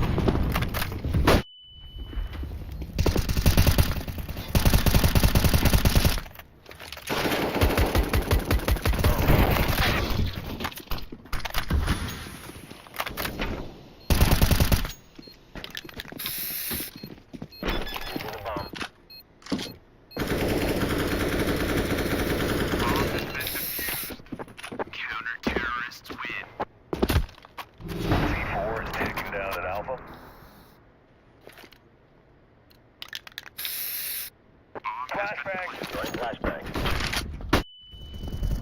Deploying flashbang.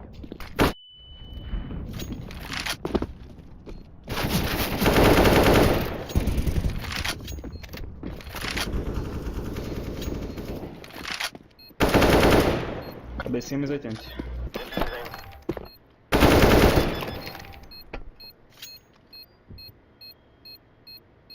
Bomb has been defused. Counter-terrorists win.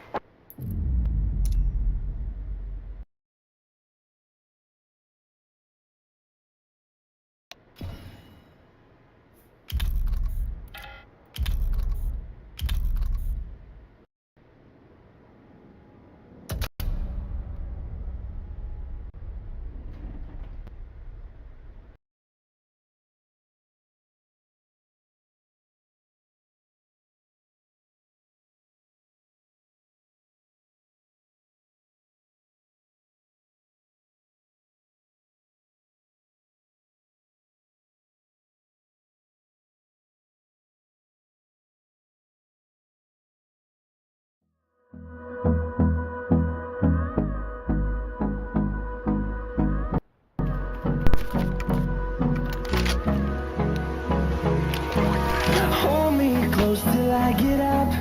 Time is barely on our side. I don't wanna waste what's left.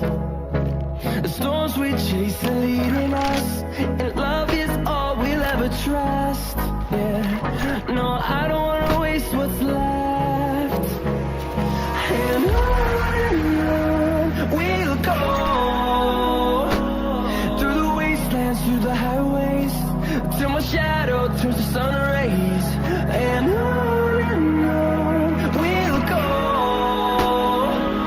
through the wastelands, through the highways, and on we'll go.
see the light inside you, brighter than the skies.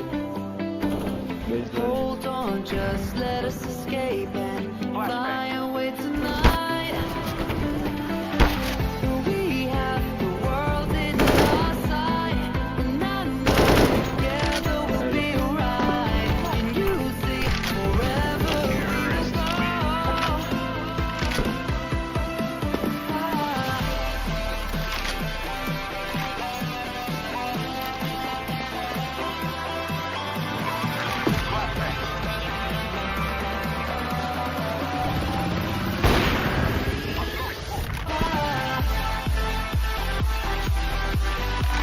Alô? Tá virando? Sim.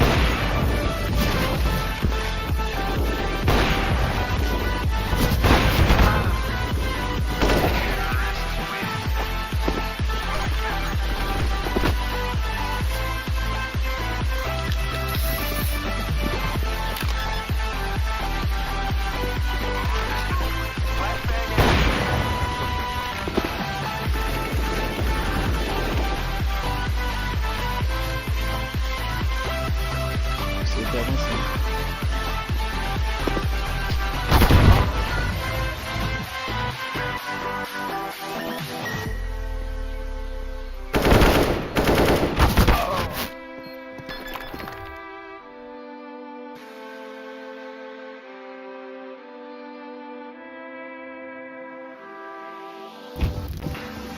We are forever learning, one step at a time.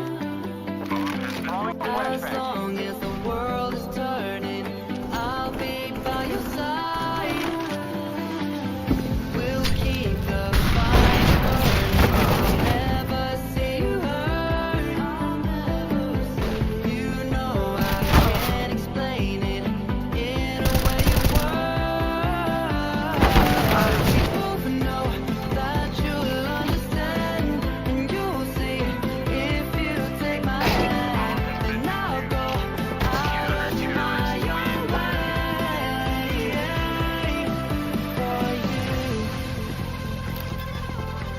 for you.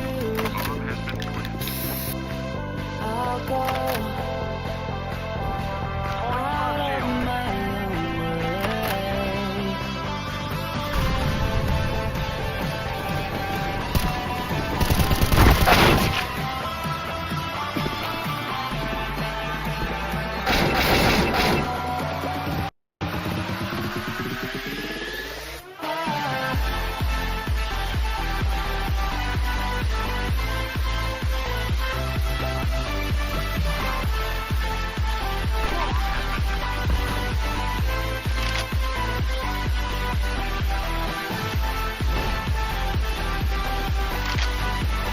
Quem ligou?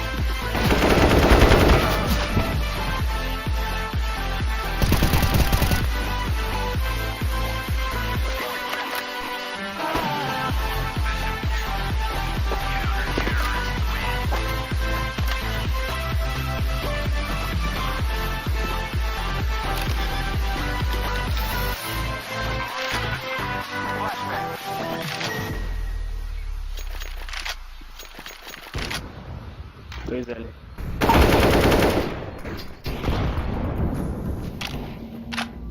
I ain't feeling lonely. It's time to end the ride. Fading it too slowly. With those gonna lift me up. You were the only one who got me tripping up inside. All the words you told me, memories something different from your eyes. See you from moving even that I can feel you. See you. All I wanted was to see that I need you. See you from moving even that I can feel you. See you. All I wanted was to see that I need you. I'm finally right here with you.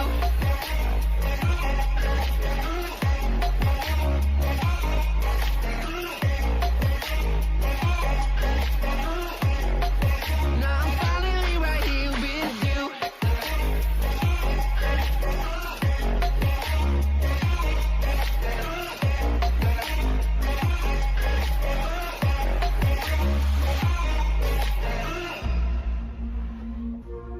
voice is getting nearer. Heart is pumping, thoughts are running wild. We got a good thing going, while we gotta feel amplified. Sing to the morning, countless hours spent it by your side. You look at me, I'm soaring, seeing all the truth behind your eyes. See you, for a moment even hope that I can feel you. See you, all that I wanted was to tell you that I need you.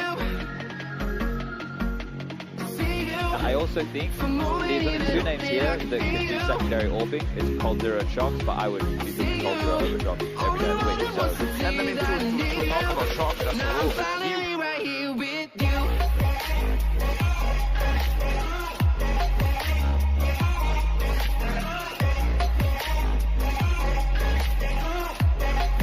Now I'm finally right here with you.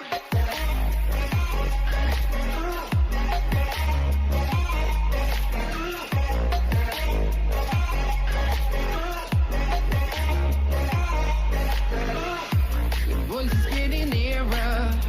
Heart is pumping, thoughts are running wild. We got a good thing going, while we gotta feel amplified. Sing to the morning, countless hours spending by your side. Up to deep dive and everything. Nitro, you'd go device. Would you go rush or would you stick with Q? I'd go Rush. I'd still go Yakinda, and I'd still go Cold. Yeah. It'd only be the first three that would change.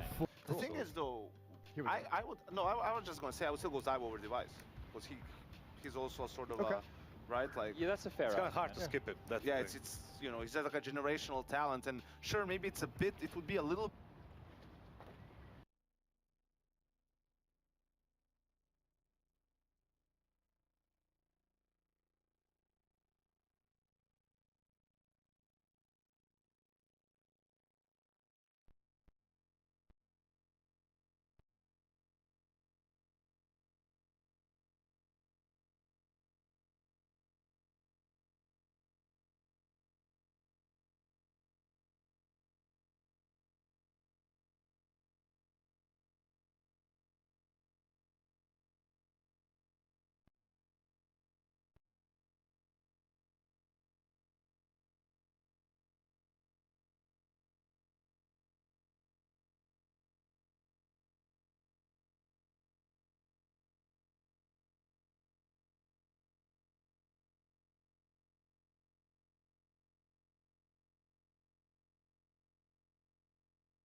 Salve, rapaziada.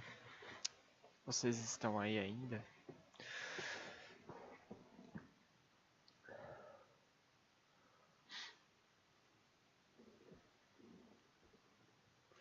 Como vocês estão de boaças?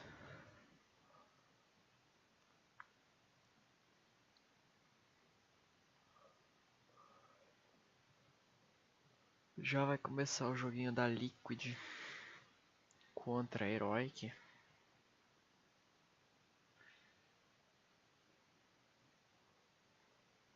Daqui a pouquinho já começa.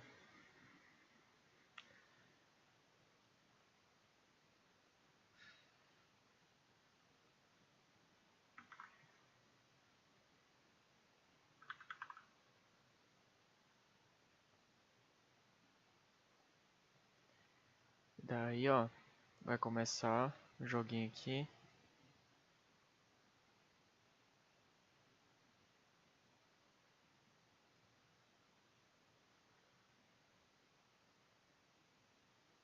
Quickly with a wallbang, needs to be hit in the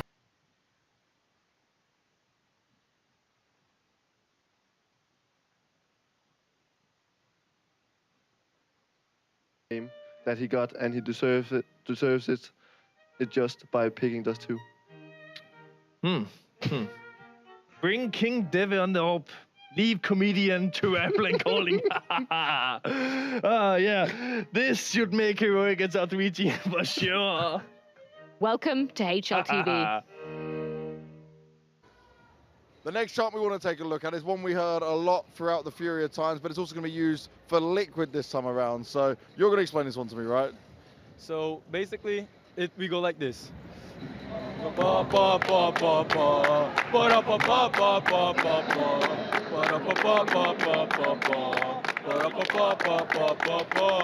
Liquid veio pra vencer. Liquid veio pra vencer. Liquid veio pra vencer. E a Herói se fuder.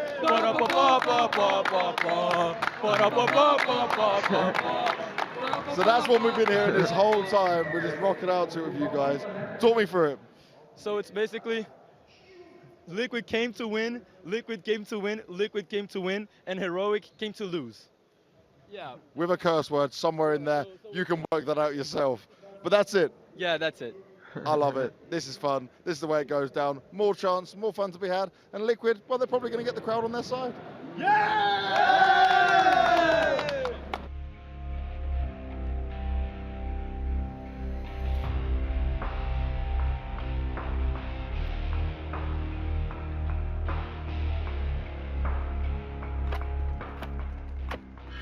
2B's on his own, but look at the time! Look at the time, there's 7 seconds of got the bomb!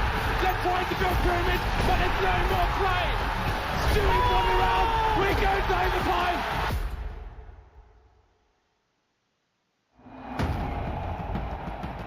Three years since we had this feeling. We can't even describe it, we can't even name it. The word is on the tip of our tongue, but we can't say it out loud. It's the feeling that comes with the return of a captain. It's the feeling you get watching his royal nastiness in full glory. Good flashbang. That lines him up. That is spectacular. It's the feeling brought on by the growth of the anointed, poised to take the next step. One could kill Posey to pick someone. We've been here before, but this time it's different. Trust me. Woo! I think they're ready for more, let's settle it. Look at the life that we relish, I'm telling it. I'm the star of the show and the regiment. Can't stop me, bro, ain't no pedaling. Ain't no riding away. Staring right in your face, you know where I'm getting it. This ain't back in the days, get ready for more. Eastern European Counter-Strike philosophy meets raw North American skill. Team Liquid's Latvian import has brought a new style and a new attitude. Kinder with that deagle. Oh, he gets the headshot. Needs more, he's got another. Pass, oh, no ways. Yakinder's jaw-dropping aggression knows no limits simply because nobody has been able to limit him yet. Don't forget the second fist in this 1-2 punch. Elige, Liquid's longest tenured and franchise player. Still Elige surviving in the pit. And he's gonna set he connects on both. We've been here before. We're afraid to put a name to the feeling. Because it's all we've had. But not anymore. Hope.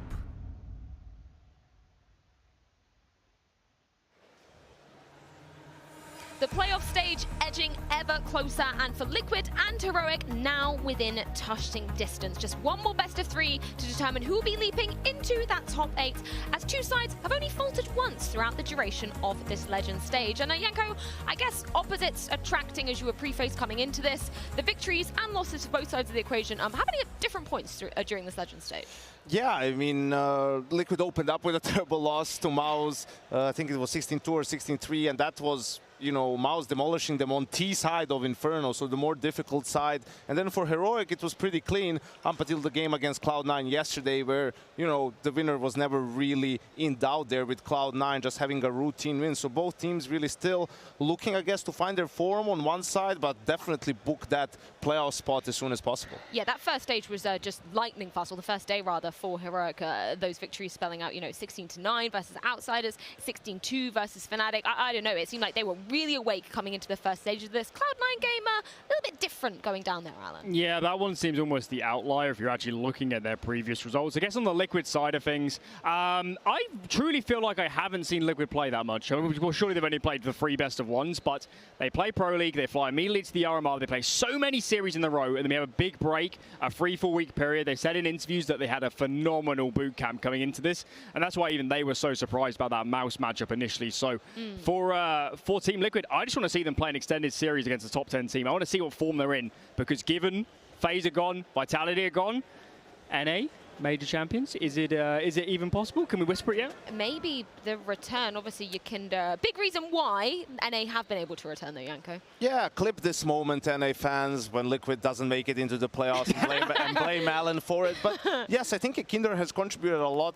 obviously just in firepower-wise, being the entry fragger, it opens up a lot more space for Elige, but also just in terms of his work ethic and the way things are done in EU. You know, I think there were a couple of comments from both the North American players and Yakinda himself about the level of sort of dedication and professionalism in terms of how they prepare for games, how much they play, like that whole process, so to speak. And I think that's helped Liquid a lot, improving in that department. Yeah, let's go back to that bounce back moment from Liquid, because of course that Mao's result, I don't know, they just want to sweep that under the rug, pretend that never happened. Yeah, but it was on a map of Inferno, which we look at Liquid and say, you know, they're pretty confident on. I love that we came back in that Sprout matchup and we saw Liquid allowing Inferno to go through again, and then they absolutely spanked him on that ground. Yes, and you know, against Sprout, still a good sign, but I want to see them play it here against Heroic as well, right? Like, that's a testament of you having confidence and believing that Mouse thing was just a one-off, and you having, you know, good preparation, have a good boot camp, like Alan pointed out, right? So you can't be scared off by that one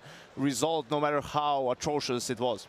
And in terms of Heroic and just kind of the form that we've seen thus far, how were you painting the picture for them, Alan? Yeah, I think when you look at their results, the outlier is Cloud9. We don't have the actual stat lines here, but I think it was 69 for both maps, and they were never in that game. They were never anywhere close to making a map competitive in that series, and that one is the one that stands out because it's so bizarre, because they look so consistent coming through the RMRs coming into this tournament. So Heroic, they should be in playoffs. They definitely should be in playoffs. They definitely should be a top 8 team here. But beyond that, I'm not sure. I'm just not sure what level they're at right now. The most bizarre thing about the Cloud9 series is their city sides let them down, which is usually their stronger side, right? The Heroic is one of those few teams, although more teams are playing like that. They're obviously very dynamic, very proactive on the CT side. They're a team that one-for-one trade the CT, they'll take that because they're the ones making the plays, you know, dictating the pace of the game, getting all the information. They feel like as long as they're the aggressor, they're one step ahead, and that's good for them, you know, to win rounds. So we'll see how Liquid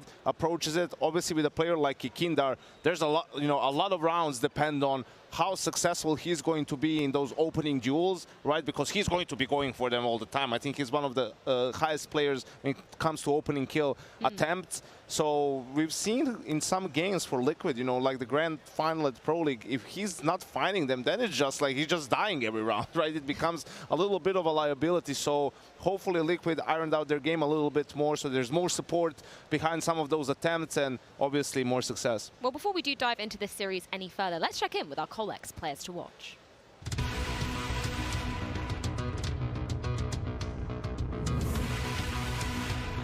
Heroic take on Liquid for a spot in the playoffs. Radeon, known for his passion and his ability to strategically counter his opponent with ease, while he'll certainly play an important part in any Heroic success.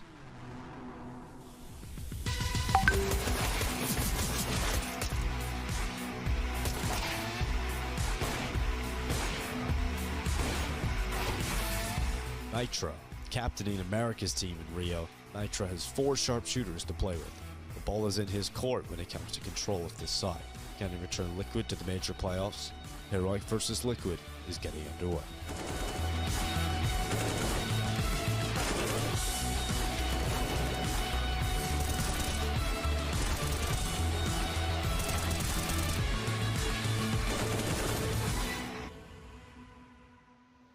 we're bringing both of the in-game leaders from both sides of the equation under the spotlight, of course. Both former Orping in-game leaders, Cadian still handling that weapon as well. We had some questions about Cadian's form kind of in the middle of the season. How would you, take him coming into the Legend stage of this major? I think he's looked pretty great in the last couple of months. I think he's playing well, of course. The weight on his shoulders to call the entire game, set up the game, and he's by far the most experienced player on this team. And in this environment, they need him more than ever exist. Also in that coaching position, isn't mega experienced about taking a team through these sort of, as a coach that is. Of course he's been there as a player, but it's a little bit of a different ball game when you're taking players through it as well. So I just feel like Cadian's got the world upon his shoulders. He has performed so far, but now we're getting to the business end. This is when, history's actually written.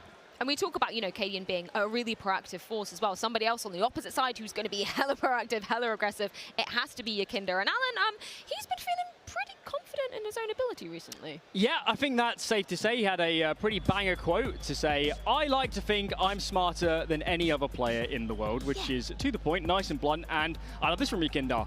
Why not? Why not? He's full confidence. He's young. He's aggressive. He loves playing these sort of positions. And kind of to put it in context, he was talking about that because a lot of people say he's a dedicated entry player. That's all he can do. And he's saying, no, I'm smart. I have to plan out my routing. I have to read the game. I have to prepare. And that's where Yakinda really finds his advantages. Freya, Boomer might say there's a thin line between confidence and arrogance, right? Like, you have to be careful about that and just be aware that, there's a lot of ways to win or lose a game, and that you need to kind of rely on others as well to some extent. But for me, it's also, we're talking about Cadian. I think there's a pretty clear ceiling when it comes to his individual skill, right? Obviously, his leadership doesn't come into question, and that's why you want to see more from a guy like Osi. He hasn't had a great tournament so far. Obviously, all the stats for Liquid are skewed because of the mouse game, when you get stomped like that. But this is where you want to see him come into his own. It's not like the Zaiwu storyline, you need to carry your team. No, but this is like, you need to perform. You can't go missing in this series, and then it has to be Yakinda and Af and Elijah is doing all the heavy work, right? All the heavy lifting. Like, you need to have a good game, like, execute your role, do a good job, and I think that's why everyone's wanting to see from OC. Well, we can see the map veto playing out on our screens there. Any expectations, any surprises with this first pick that we see coming out from Liquid? Yeah, the Vertigo pick is a full punish pick. I thought they were going to take Ancient in this series because they've looked so consistent on it, but clearly they've seen the way Heroic played in their other games. They've watched the Cloud9 series and they've said, Vertigo, there's weaknesses here and we can abuse them.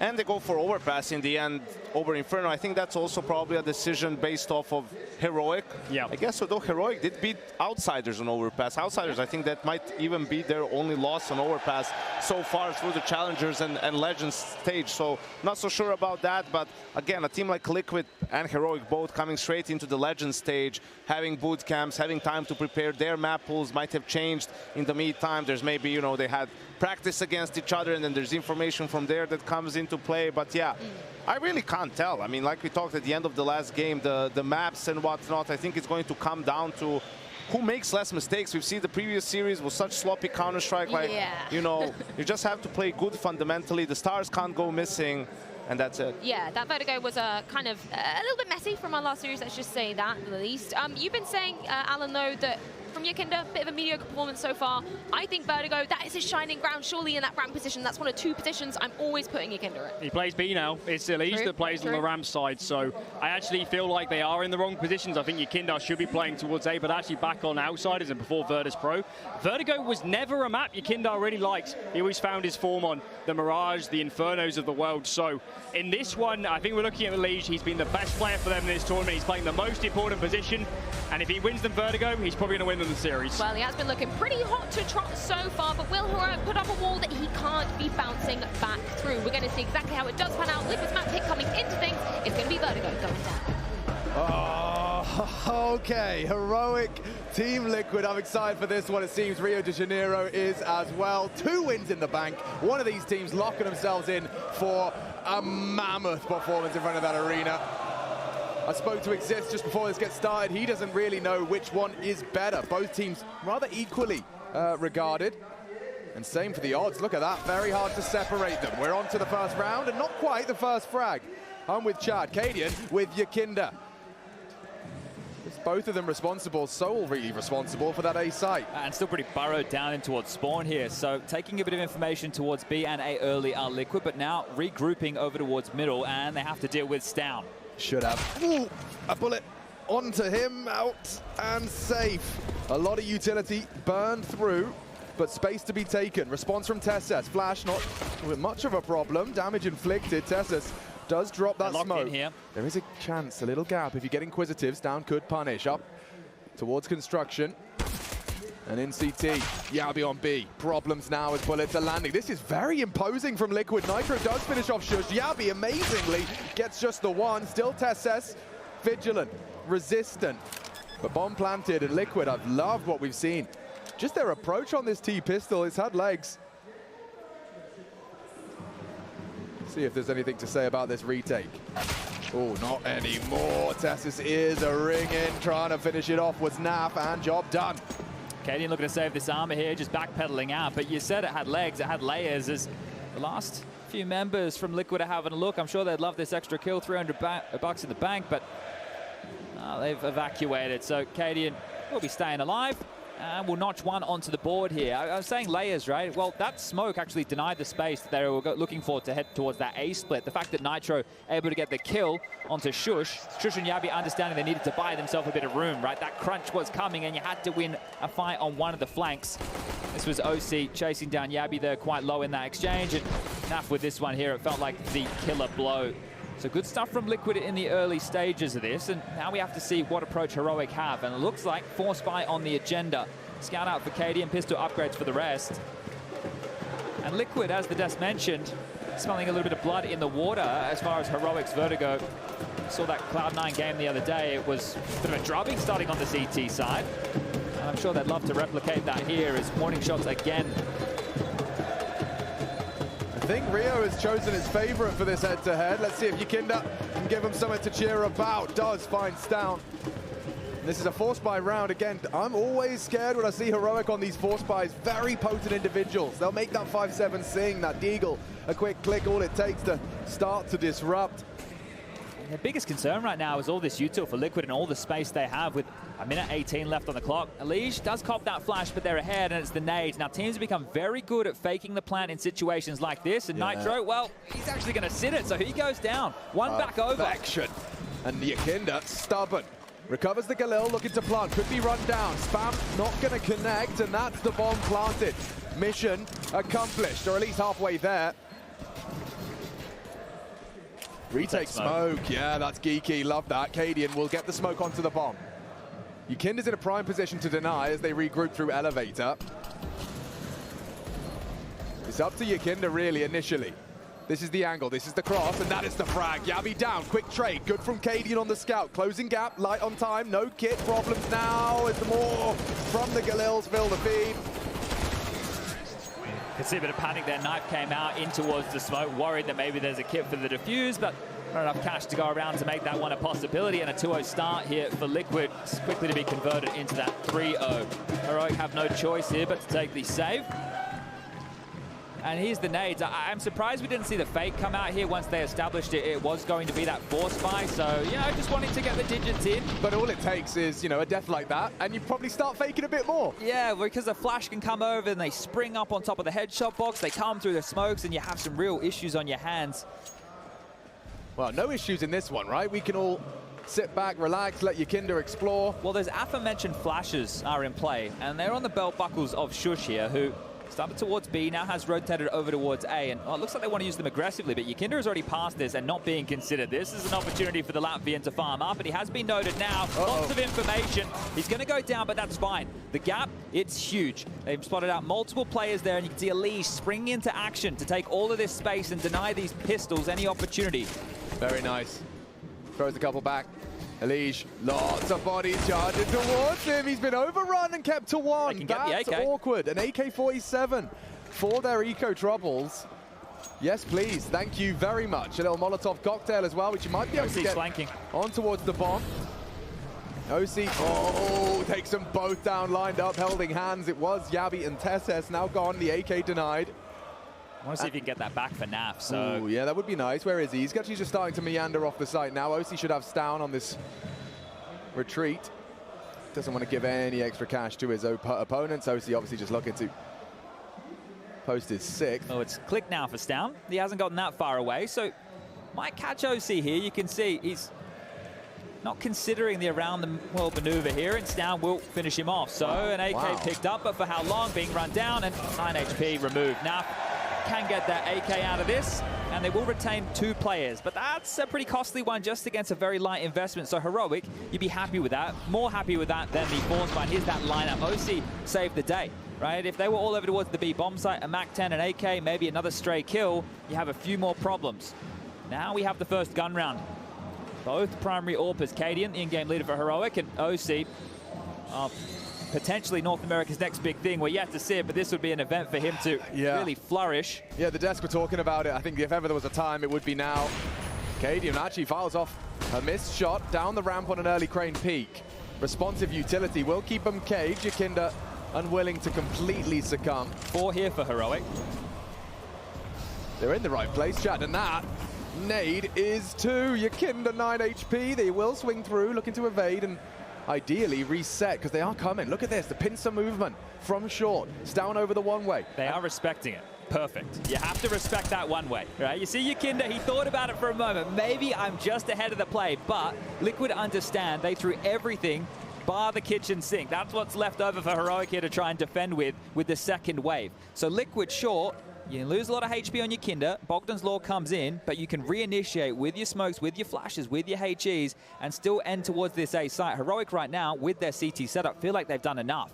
Yabi, stranded towards the sandbag position, does have a smoke. Whoa, I just realized the Liege has put stickers on his AK. The man never has stickers on his AK-47. He's the pure vanilla fragger, the hipster of the Counter-Strike skin community.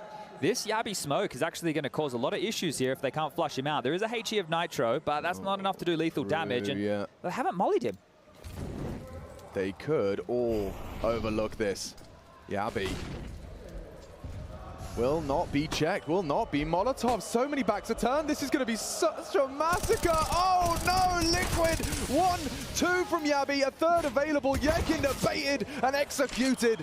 Huge impact from the newest edition for Heroic, and that one just falls completely flat. I didn't think it would play out in that fashion here, as Liege is going to try and hold on to this. They're actually pushing in his general direction here. After time, that would be miserable, and Liege, he's just going to go down. The final throws of that one, that is going to sting. 1,200 smackaroos for Liege going into round number 5. And I didn't think that could get worse. Well, don't forget the eco-deaths. Yeah. Eco-deaths plus a death after time. Their money is mismanaged. And they had multiple Molotovs there, right? But they prioritized Molotoving towards the short position as well as the headshot position deeper in towards the site. And look at this. They were just running him down. So that is a massive kill and a boon for the confidence here, as Nitro is going to try this hero AK. The rest with lighter investments. And you want to see if you can make a dent if you're Liquid. Unlikely to... Oh, actually. Okay, late out of spawn here. That is a miscom, right? They didn't get the clear line of communication on how they wanted that one to go, but what a shot from Cadian. That one looking flicky. Yeah, that is a bit of a showstopper. Look at the body. I mean, he was so... It's just a pixel of Elige. All Cadian needs, knocks his head clean off. I love the elevated angle from Shush. Naf might not, though. There's a nade coming as well onto all of them. Oof. And Shush to finish. Don't forget, Nitro has the AK. Will go down first. A perfect multi-kill double out of the Dane. AK juggled through, but already Heroic in pole position.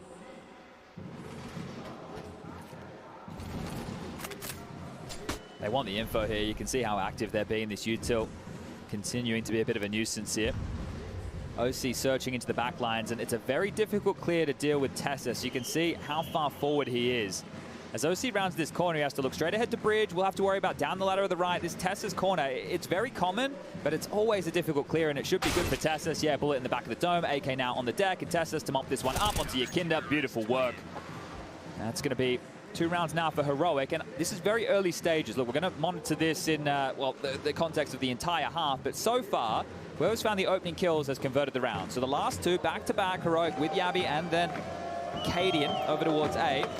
Manifesting opening frags that have netted them rounds. On the other side of things, Yakinda's found 2 thus far, and Nitro 1. Does balance out the economy for Liquid here. They just have to take 1 more eco on the face. It's going to be a P250, Desert Eagle, that kind of beat. That's why they went back to spawn, was because they realized, hold up, we're not going to have enough with the loss bonus. We may as well invest here. And yeah, that is going to actually get you a bit discombobulated early because you don't want to be flustered in that type of a round. You want to be able to make at least a good call. Yeah, and I mean, their break was brilliant. You know, into this first map, a big series for the playoffs of the major. You really don't want to be miscomming.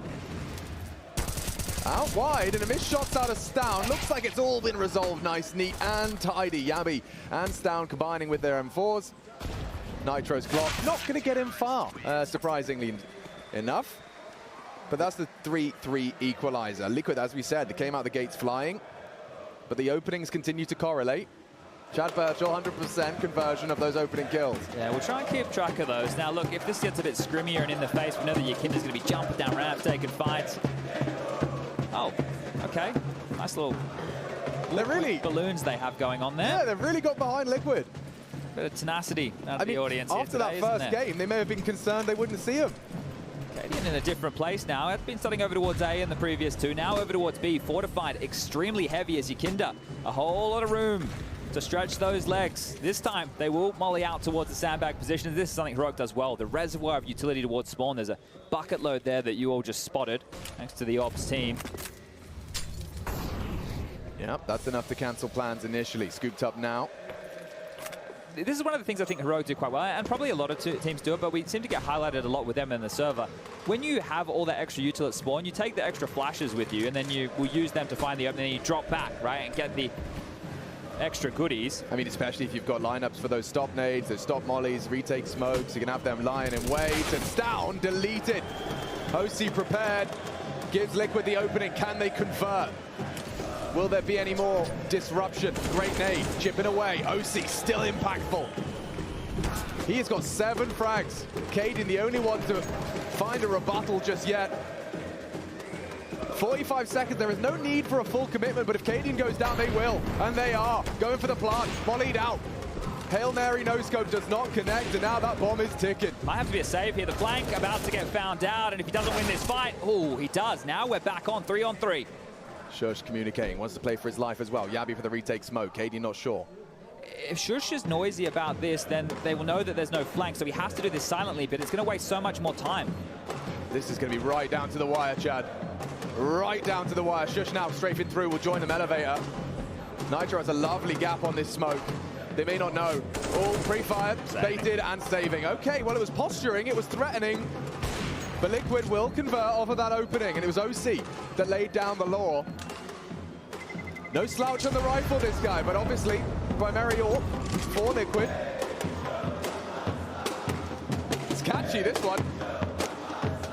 I didn't think we'd be getting much of a turnout on a Monday when Furia weren't here, so I mean, well, I'm surprised. Pleasantly, I'm very surprised. Pleasantly surprised. All right, well, enough cash residual for Heroic here to go again. Actually, they have another buy up their sleeve as well, even if Liquid find themselves successful. Nitro might be a bit quicker in this. He's got a MAC-10 in hand. He's not leading the pack, so nav through burning. Yeah, that didn't work as intended. He takes a chunk of damage, down to 36. Traditionally, with that smoke, you want to push in and take that lobby space quickly. Yeah, they're really stubborn about this. Look, the whole squad just kind of contact walk in. Now, there is a setup. Yabi likely to be cleared first, just to react upon it. Spotted now, hunted now, eliminated. One back from Shush, needs a multi-kill. Elige caught sleeping. Tucked in tight now. Oh, one more bullet was all it needed. Burning, Cadian down to half, but he's stubborn. He wants to hold the line. Does have vision denied, but still posted up on the slither gap. And oh, quick deletion. OC out. Yakinda trying to shake it all about. We're back. 1 and 2. Whoa. That's how you get into the side. Problems for Stown. Not an impossible round, mind you. But 2 to find. They can double peek. Nitro low. That's how you do it. Yakinda with a tutorial. 4 frags from Liquid's entry fragger. And you have to be ready for rounds like that out of Heroic. See how quickly they rotate over every single body on the side. It's been multiple times since that has been the plan of attack. Liquid deal with that, just ready to make those trades. Frag after frag coming their way. Now, especially considering got burnt down, does a great job to get the opening onto Yabi there, and this is where Yakinda gets to activate. This one's crucial. Cadian not ready for that. The second, the straightforward Tessus either. And this last is beautiful from the Latvian. An individual who gets an awful lot of talk in this Liquid jersey, and for good reason. So he's brought an entire new style to the squad and definitely has the pizzazz to go with it. The energy in the interviews may be a little bit lower, but on that stage, you're going to see it really flourish. Yeah, he's a revelation. He really is. And for Team Liquid, it's so exciting to see the talent and the names we know. Naf, Elige, Nitro, playing the same game as the big boys now. There was always felt like there was a slight translation issue, you know, like there was a language barrier, but the language was Counter-Strike. Not so much anymore. Yakinda's got them all attuned and aligned, and that's aggressive into mid. Who is that? Yabi tries his luck, gives it up, and is boosted up. And just dipping his toes in the water there. So again, Heroic had to be proactive, feeling out just where Liquid is starting. And if nobody was mid there, and maybe it was going to be a contact play, as we previously saw, Cadian with a redeploy of the smoke deep down towards the ramp, and Elige is going to play ahead of it. Safe and sound for now, Tesses. Good on the first. Yakinda revealed himself as well, just as the flash did pop, so needs to reposition. That's a problem for Cadian. Lets it go. Immediate damage onto Tesses as well, flying around that corner. No gap here for Nitro. He will inquire, and Yabi, might escort him off. Mid clear, he says, with pride. There's a 2v4 for Team Liquid, and look how quickly Heroic have already worked it out. Like, look at this whole CT death ball. Yeah, they always continue to move as a pack here to Heroic, but you can't put your head in the vice. Now, ready to chomp one off, tapping away, and Shush will remove him. Now it's just OC with this AWP, and he can be sharp, but no hope in the world here. Here they come. Seconds. The Berserkers are coming. They're bloodthirsty. They just do not release that keyboard. There is such an absence of static CTs when you're watching Heroic move. Yeah, well, once they identify where you are, if they have the numbers, they're going to take that fight. This was the Testis opening, and I think so far, 9 rounds of play, we're still 100% regarding opening kills to round conversions. So looking very tidy here for both teams if they can be successful in those exchanges. They've been able to stall Liquid out for a moment here, and they are going to opt to just get a couple of P250s into the mix. So Heroic should be able to tie things up 5-5. This is the type of round where the opening kill will feel a little bit more in vain for Liquid, right? Like they'll get the kill. Maybe they swarm somebody and then they just get traded out in droves. Yeah, this might be where we lose our stat. Always tends to go down in the worst possible fashion, doesn't 100%, man. See if we can hold on to it.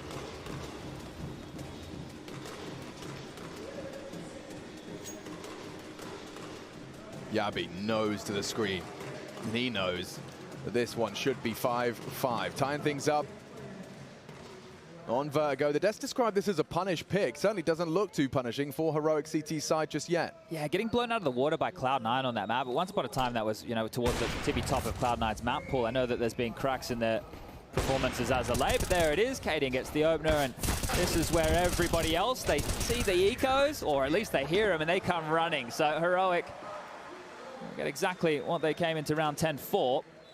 Fun little note with Heroic. This team, they've been within the top 8 every major appearance so far. Stockholm came 3rd, 4th, Antwerp 5th to 8th. So for them to lock themselves in for the playoffs yet again, and this time round with Yabi in the server as opposed to Refresh, that'll be a big success. You reckon it's probably becoming a bit of an expectation for them in terms of like a... It should be. Yeah. That's the level of team they have here. And speaking of level of team, right now, considering we have lost Vitality and FaZe from the event so far, Team Liquid are the highest rated team by the world rankings left in the tournament. And another opening for Heroic. Tessa's crosshair placement perfect into the smoke. Out goes OC. Yakinda to try and right the ship. But it's a very threatening presence. And that is a headshot, it looked like. Naf has gotten away with that one. I think he just got his ears pierced. And now, well, it's down. Down. 2 around. Still on the ramp. What? Straight through the smoke. Elige sleeping with the fishes. Both of the deaths right now for Liquid have been through that smoke right there. Well, 2 different variations, sure, yeah, but they know bodies something. are stacking up. We don't. He's stubborn. Big gap here. Oh, leg. A cheeky bit of leg and a bullet to the head. They are playing a mean game of Counter-Strike here. And it's great signs that Cadian is at the top of the tables right now with 12 kills.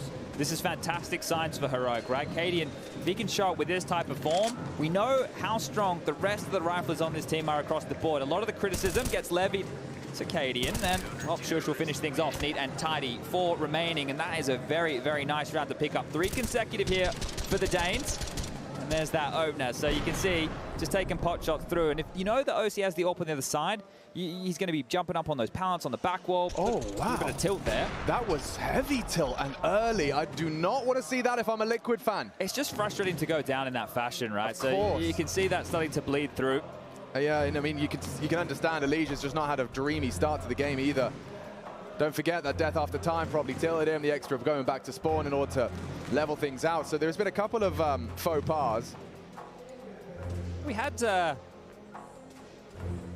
Michał, Slavinsky, and Steve over there from the League Love Ops. that. Yeah, well, we were talking about, we call it the CTC. I think we should just call it the timeout conversion because the coach is not always involved, right? We don't know exactly what's being said. We don't know who's calling the shot. So we should just probably cap it off with timeout conversions here. But Liquid are down the bottom of the table. Now, look, they've only played 3 maps. Now, we're all best of ones. They only took 6 timeouts, and, well, some of the games were absolute blowouts, so they didn't necessarily need to, but off the back of those timeouts, the conversions are pretty low. Now, there's more context to a stat like that, and people will have to dig in at home. Was it on an eco round that they took that timeout knowing they weren't going to be able to buy? There's a lot of factors there, and that's something that I think people might need to spend a bit of time questioning. But still, as we're using it right now, doesn't look good. So you saw them, they took it. We have the eco out. Yeah, and that's another nasty death. Just tagged up on your first face and a nade to your face to finish. Tess says he's more than happy just to stand and tap away at these smokes. Drops an incendiary, keeps them at bay. They have nothing really to celebrate. And upon the fade, another flame. All right, Liquid. Might have to go and just dip your toe in a different pool. This one seems a little too hot. So maybe this is why their stat line doesn't look great, right? Take the timeout into the eco and very unlikely to win a round like this. So that's exactly it. Stats without context can be pretty useless. Definitely need to make sure you've got the microscope out. And well, this one is not so pacey, and I like that from Liquid. Take a bit of sauce out of the game because Heroic is starting to get on a bit of a stride here. And this is the type of team who, if they're feeling it, if Cadian's calling all the right openers, if Cadian's out positioning you time and time again, that will snowball, and you need to change that dialogue somehow. Yeah, a wise man once told me, I think it was Janko Paunovic, or YNK for sure, he said, statistics are like a bikini. It's what you can't see that matters. Okay, all right, yeah, a man of few words is Janko, but definitely has some astute ones. And this is really getting a bit out of control. Now, certainly recoverable. We got the AKs back in play, but if we see another just heroic rundown, this is Elijah's nasty death. You can see the nade just cut him out of the round. And then this one straight off the box into Yakinda's pocket. So it's looking great for Heroic. They'd love to reach that double digits here on the defense. Let's see what the game plan is for Liquid. Well, Elijah has to start showing up, right? One of the superstars in this roster, only 2 kills so far. Needs to either get, you know, some crucial kills or start coming up clutch. Cadian, this is very risky. Very forward position. OC has the bomb. Oh, he could lose it. What? Sorry? Why is he looking like a straight Terminator today? Yeah, Dan M, get him on the line. That was a bit of lucky right there. Yeah, and that's unconfirmed. They have no idea that that one landed. This dude is a robot today. Out mid, Cadian not gonna miss. I'll tell you that for free. Magnetic bullets on Vertigo from the Dane. He's up to, what is it now, 14 and 5. Unawares of the pressure onto B through mid. Yakinda trying his luck, wants to get the timing right. Yabi, however, has already cut them down to size. He still hits the headshot with that P250. And a clean one. Heroic are picking up steam. 3 kills in the last 5 rounds of play. That's all Liquid have to their name. This is how dominant it is. And yeah, look, you don't need me to tell you, but definitely the bomb has not gone down in those rounds. So you have some real issues here. Here it is again. Bang! On the flick right there. That would have been a wild shot from Cadian, but this one here keeping that opening kill conversion alive for the entire game at this juncture. Not just either side. But he is zoned in right now. I'd be definitely concerned about the Cadian rise to power. This is a recipe right now with these Galils coming out for Team Liquid of not getting the bomb down. Right, that's the product of it. Doesn't stop Nitro's Galil from finding and filling the feed. Takes the head off of Tesses. Heroic got so much cash that Liquid just need rounds, plants, cash themselves would be nice, and well, Yakinda might catch flack here. Stown, the whole squad sweeping through. Unwinnable with the numbers advantage. disrespect this. They have to walk Yeah. in. Miss Molly. Shush has got some company now. Elish gone. In a E flash. depois a 6, Nash. cara. Para de Or falar rather, Nap. besteira. Flashed. Não tem He's good culpa for que the tu first. fica Two meia hora here. no celular. He'll take them all. Triple from Naflight. They know it's the flank. They've identified this. Yeah, he's taking the AWP as well. He can just sweep through the angle. It should be the end of Yabi standing up. And now sat down. Liquid find their 6th on the attack. It's 4 out of Naflight. We've had a quad kill out of 2 members of Liquid so far. That's a key point, right? There's big rounds that you can almost attribute to individuals stepping up and locking it down here. So the extra ammunition actually coming in handy. Yeah. About 4 bullets left after he takes down those final 2, and the heads-up play to identify him because you had a player slinking through middle there that it was going to be that flank from Yabi. They handle this, and we get into round 15. Double orbs, that's the change. Shush into a big green, and Naf flashed through the smoke. Bye-bye. How many have they had in this first half? Heroic smoker vision. Yakinda needs this, fighting tooth and nail for Stound, both of them low, head on a swivel, and nearly a triple. You can see the double collapse has been converted, and you can see Yakinda still bleeding out on the A ramp. Liquid just getting completely thrown around here. A bully circle. Yeah, the rounds that Heroic have been winning, they have just destroyed them. And that's one of the factors in this game so far. It hasn't been close, hasn't been many retakes, not too many clutch situations, unless OC and Yakinda have something to say about it in a 2-on-5. You can't have retakes without bomb plants, Chad, and at the moment, Liquid have been really absent that. Well, OC's in a power position here. And I know that there's so many unknowns right now. Ooh, that flash and the spot, yeah, it's not powerful anymore. Such good utility damage as well. I'm starting to simp for Heroic. I don't know. The Fakey boys are definitely back in town. Options are so minimal. Like, they're not going to give you, you know, it was a conversation on the desk, and it's one of those classic conclusions when the games are close or the teams are close of whoever makes the fewest mistakes. Well, maybe one can be forced. You got 2 smokes. You got 25 seconds. Yakinda to try and plant, extend play. Counter molly there, smoke across, and yeah, passive stance. Bomb going in, faked out, underhand nade baited out. They have got time to go for a reapproach before those smokes do fade, but it would be really hard pressed. OC has to cover them. Up and over, need that shot, baited, now eliminated. Surely Shush goes down, all onto OC, and it's as clean as can be. 9 already secured for Heroic. It's all smiles on that side of the stage. Liquid got 6 to work with. They're going to have to put their thinking caps on as we swap sides, because they're going to have to face Heroic's wrath on the attack.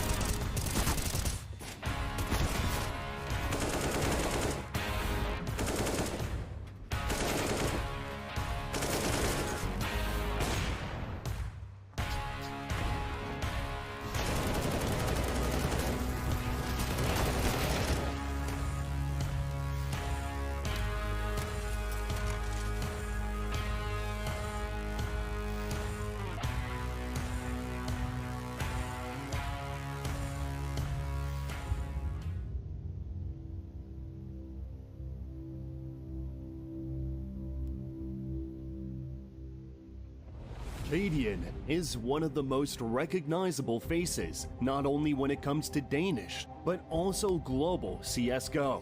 Known not only for leading Heroic, but also for how he celebrates his team's successes. But leading and celebrating aren't the only things he's renowned for.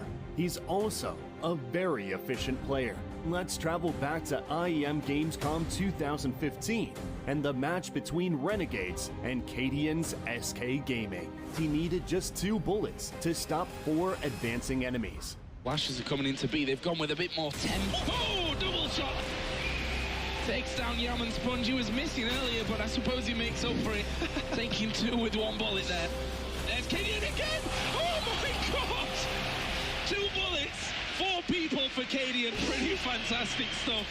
And we said Cadian needs some confidence back, and Well, if you if you need confidence, I don't think it gets much better than that.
The winner is through to the playoffs of the IEM Rio 2022. It is an ESL Pro Tour Championship. It is the bloody major.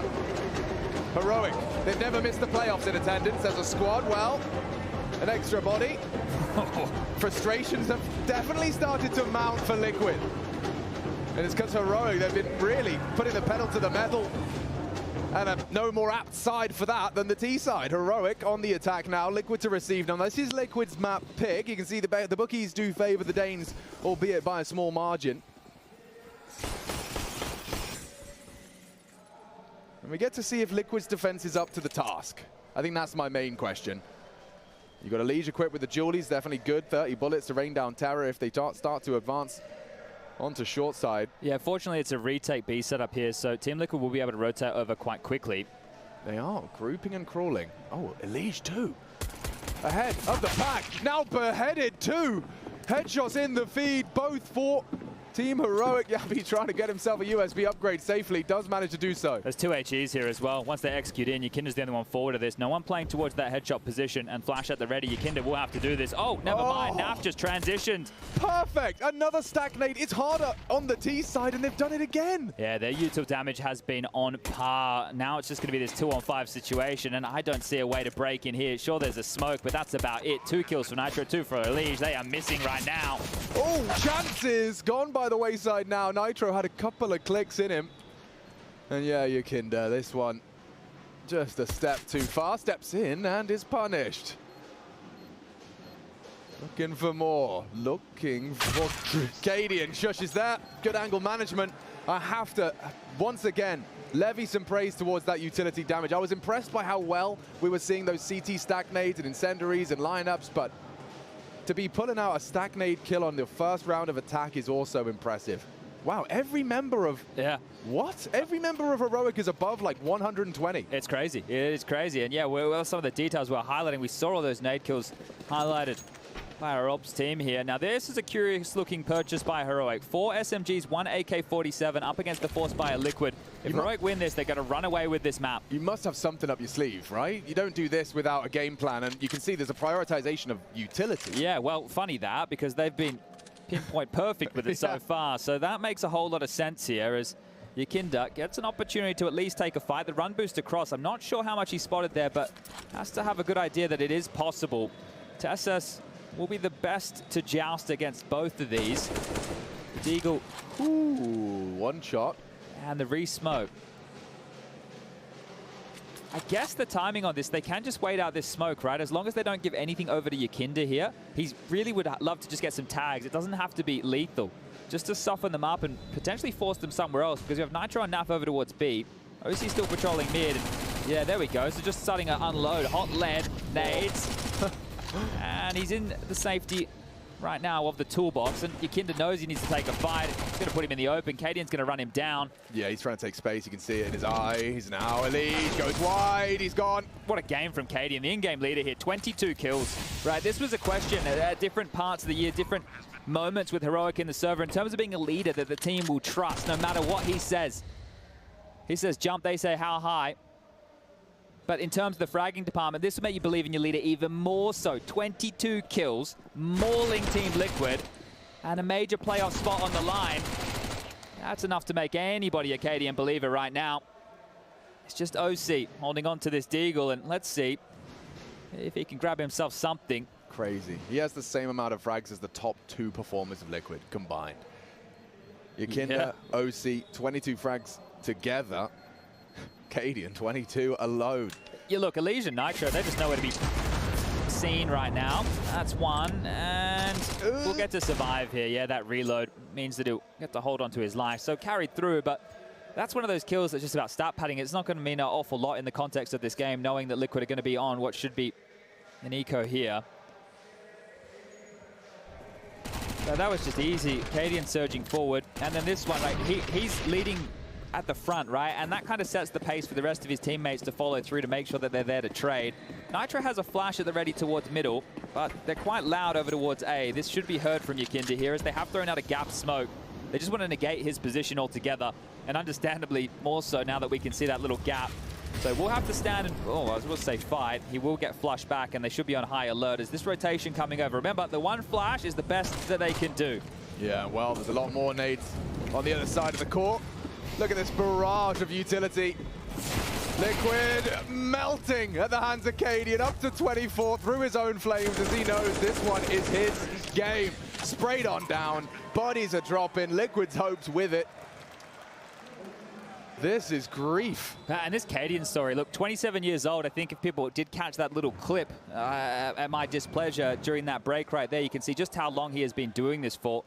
That little event back there, that Gamescom show, I think that was 2015 or 2016. Regardless, it feels like a lifetime ago as far as Counter-Strike is concerned. And he was back when I was competing against him, and I've been retired for 6 years now. So he has been on this journey for an awfully long time, and the fact that he is spanking Liquid right here, right now, this is just a pleasure to watch. Absolutely, yeah, he's evolved over the years for sure.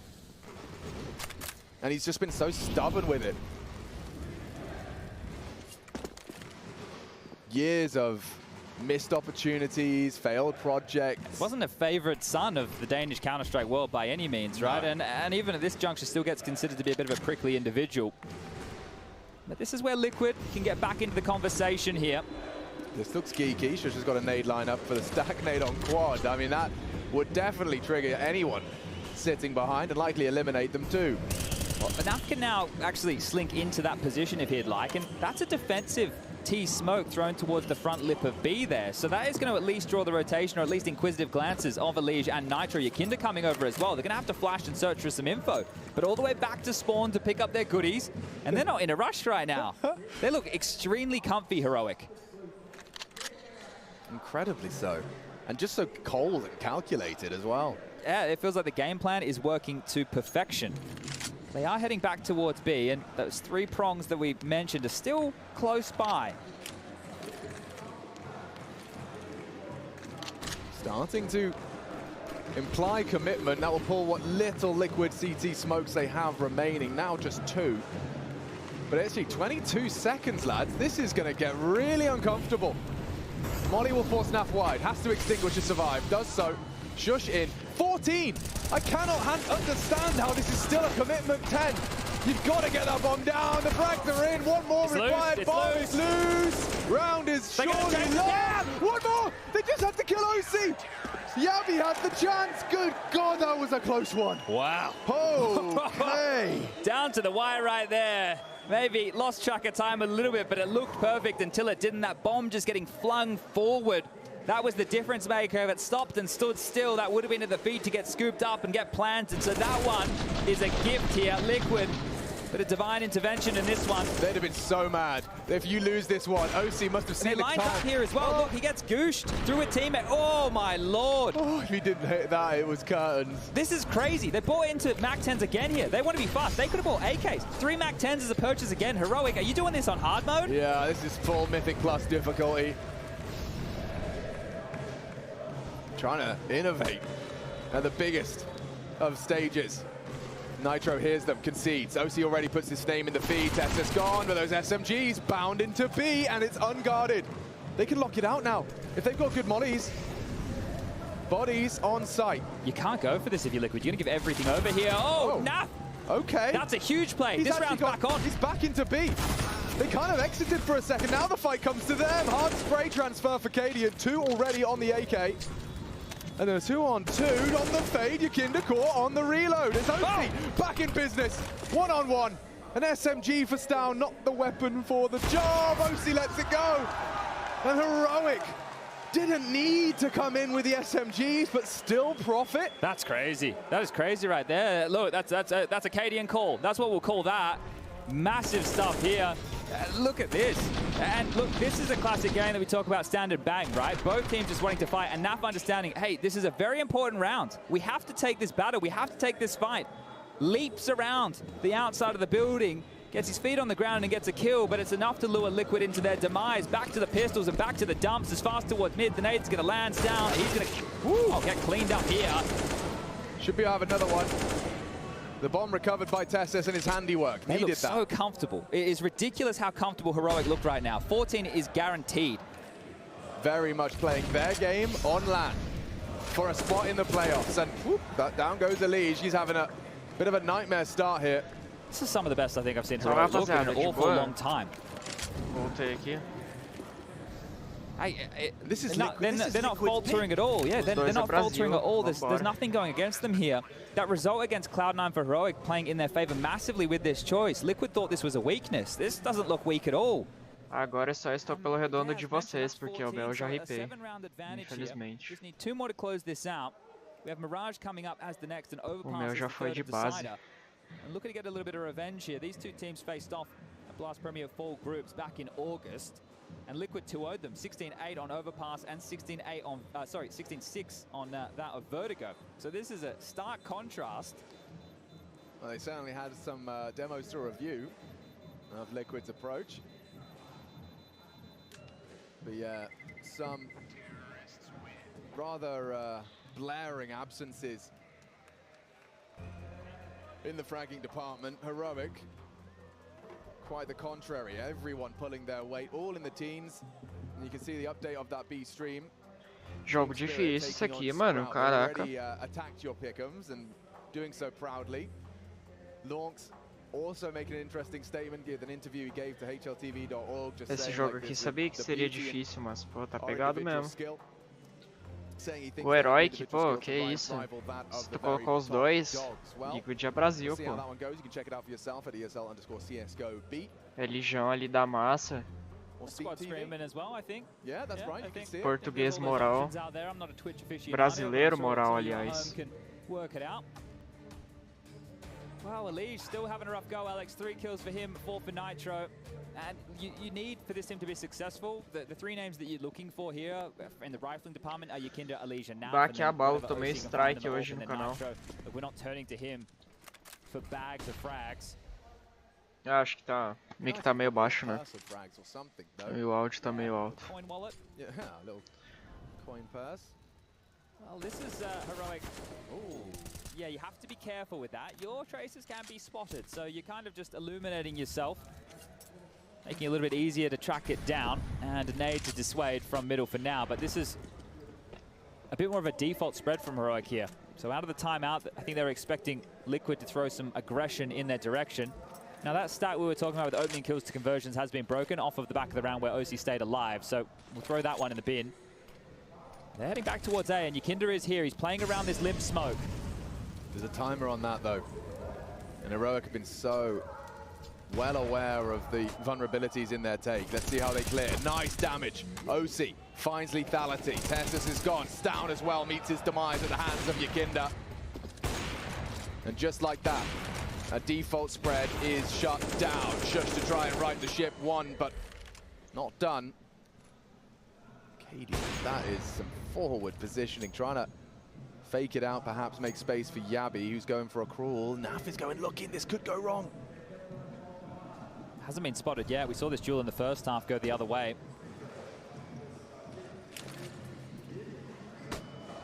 Naf gone. Yeah, we got revenge. Yeah, at least Nitro's on the site and on the job. Double from him. Caraca, to secure the round. It looked good, but Nitro ensures it's theirs. All right, well, they will concede the 8th round here to Team Liquid. I'm curious to see if we do see a little bit more of quickness come back out of Heroic here. As mentioned, that was a bit more default spready. They were taking their time before they got into the action. But now they know what they're working with. OC into the AWP. The rifles will be purchased across here. And sure, a little bit of trading over towards that ramp. But Nitro, yeah, stepping up here with a tight little double. That was a great shot from Yabi there. At that boost, just the timing with the flash and the CTs. If it was a second later, Yabi would have been completely blind. Actually, that duel would have already happened. That flash wouldn't have mattered at all. So still a nice shot to hit. Well, let's see. You know, you question whether that pace is going to return. And Yabi's already breaking glass to imply some more presence onto short. Whiffs his incendiary there. And Tessa's going to be the first man in. Whiffs down, they push through the smoke into the nades and lots of utility. Elige naded on his nose. Double, ouch! 6 HP, burnt to a crisp. His death, how many times he's actually been able to shoot at his opponents? Been through a smoke, getting naded, blown out of the server. That frustration has to be rife right now. And Yakinda, maybe he can change that into a celebration, but needs a multi-kill here as he creeps forward. Might have them on the timing. Could. Down though, far too aware. Tessus is the one to bring him down. Again, they just have to regress. OC needs to find something here. The fight has to keep coming. You can't just sit back. Not with a 2-man disadvantage in the map right now. It's being combed through. Look at this from Yabi on the timing. Spots the forward. It gets the kill. Transfer from Yabi. Cadian's almost got 30 kills as well here. That's quite the KD. They just pad in their stats as they dispatch of Team Liquid on their map pick. Punish pick my bottom. Okay, big one back. They clear it out, and OC actually catches down at the bottom of the ramp as well, so as they plant on B, you can really just hope to hold on to what you got. Yeah, the kit's been picked up. If you want to consider this, you have to clear through so much, and it's... Yeah, immediately the conversation should be, let's just try and hold on to this, but Cadian's not the type of guy to allow it. You can see the hunt, it's already quite spread. The only way this goes wrong if Cadian oversteps, and Nitro with that scooped up kit can make it fast, but Bomb already halfway gone. That seems like a pipe dream. Yabi is very quick. Gets across, they've trapped him in. Oh, you're pinned, mate. You are pinned. No! Horrible death for OC. It's the way in which they're dying as well, Sem dinheiro, velho. You talked about Elige's death. That one from OC. Sem dinheiro aqui acabou, velho. Aqui acabou. Masterminds just torturing you as you lose out on your map pick. Yeah, they know exactly where to expect Liquid in every single moment. And on top of that, just what they're throwing in their direction, right? It's not just knowing, hey, you're here. It's, look at that onslaught. 2 nades and a molly landing in unison. Elige isn't going anywhere other than Tilt Town, and that's a long way down from the 51st floor of Vertigo. Oh, man. Just look at his options. There were none. No, literally none. He was making a list. Take your hands off the mouse and keyboard and concede. Horrible. I mean, it's beautiful, but it's horrible, depending on which perspective you want to look through. Any naffers in the chat? I'm sure there are. I'm sure there are. Well, right now, those naffers probably thinking about map 2. Yeah, look, this isn't an elimination series, but it's a progression series, and you want to get through as quick as you can. Tomorrow, it is going to be pressure, right? That's all it is. The only way to define it. Your last chance to lock yourself in. Cadian, well, now with the orb in hand, looking for 30. He has done them dirty, and it would be fitting. A lot more than he bargained for here, Yakinda. He doesn't have info yet. No vision. Oh, Cadian completely caught out. No trade available. That's huge for Liquid. They do need to build upon it. Yakinda needs to live and has. Might want to trade out. Yeah, he will. He'll go into the MP9. We'll throw that M4 across. So juggling the guns, playing on their feet. Tessus, this one's going to be hard to break. As we can see with the X-Ray, 3 players on the other side. If they get inquisitive... He's so alone as well. Like, this is more of a survival mission than it is anything else. That's a one-way that's about to be limped on towards the sandbag here. Oh, actually, they've opted for a different variation. This one will give Nitro a chance to peer over the top and down the ramp. Or just hold off the top of the tarpaulin. They don't have anything to work with here, Liquid. You're very light on util at this point. There's no defuse kit. Sure, you've got 3 M4s. You're up a man. But if you get traded out, how are you meant to get back in? Oh, he actually gets him over the smoke. Impressive from Tessus. Maybe Yabi can build a flash. What a flash! Stown removes their vision. Yabi removes his head. Does it get any better for Liquid now? I like the timing of this from Elite, the proactivity. And bullet between the eyes. Bam! From Yabi, 20 frags. Yakinda doesn't have the health. He gave his rifle, and for good reason, nearly the double. 2 HP left on Shush, and maybe that's enough for Yakinda for the element of surprise. Okay, Yabi is just all over this map. You cannot surprise him. Nav can't clutch, and it's already over. Vertigo wrapped up. Neat and tidy. What a stomp that was. 17 rounds in just 9 rounds of play in that second half. Absolute clinic from the Danes here. They accounted for anything that that Liquid had up their sleeve. Sheesh. Locks them out, shuts them down, and we're going to be moving on to map. Que abalo, o primeiro mapa que é da Heroic. Para alguns aí, ó, não interfere tanto no placar aqui no redondo, né? Porque colocaram os 2. Pra mim, no caso, não iria interferir. Mas, ó, vamos lá. Vamos ver se o redondo ainda tem uma esperança, cara. Vamos lá. Eita. Se a Heroic ganhar... Eita, vamos ver, vamos ver. Se pá, existe um mundo aqui, viu? Se a Liquid ganha, a Heroic contra a Spirit eu perco. Se a Heroic passar hoje... vamos ver. Aqui já foi todos. Daí depois ainda tem... Tá rodando.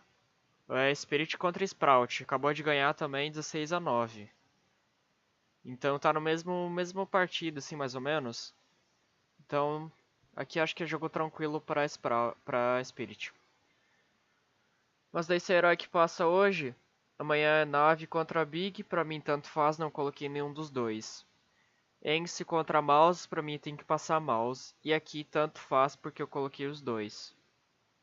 Se por acaso a Liquid passa, aqui tanto faz, eu coloquei os 2.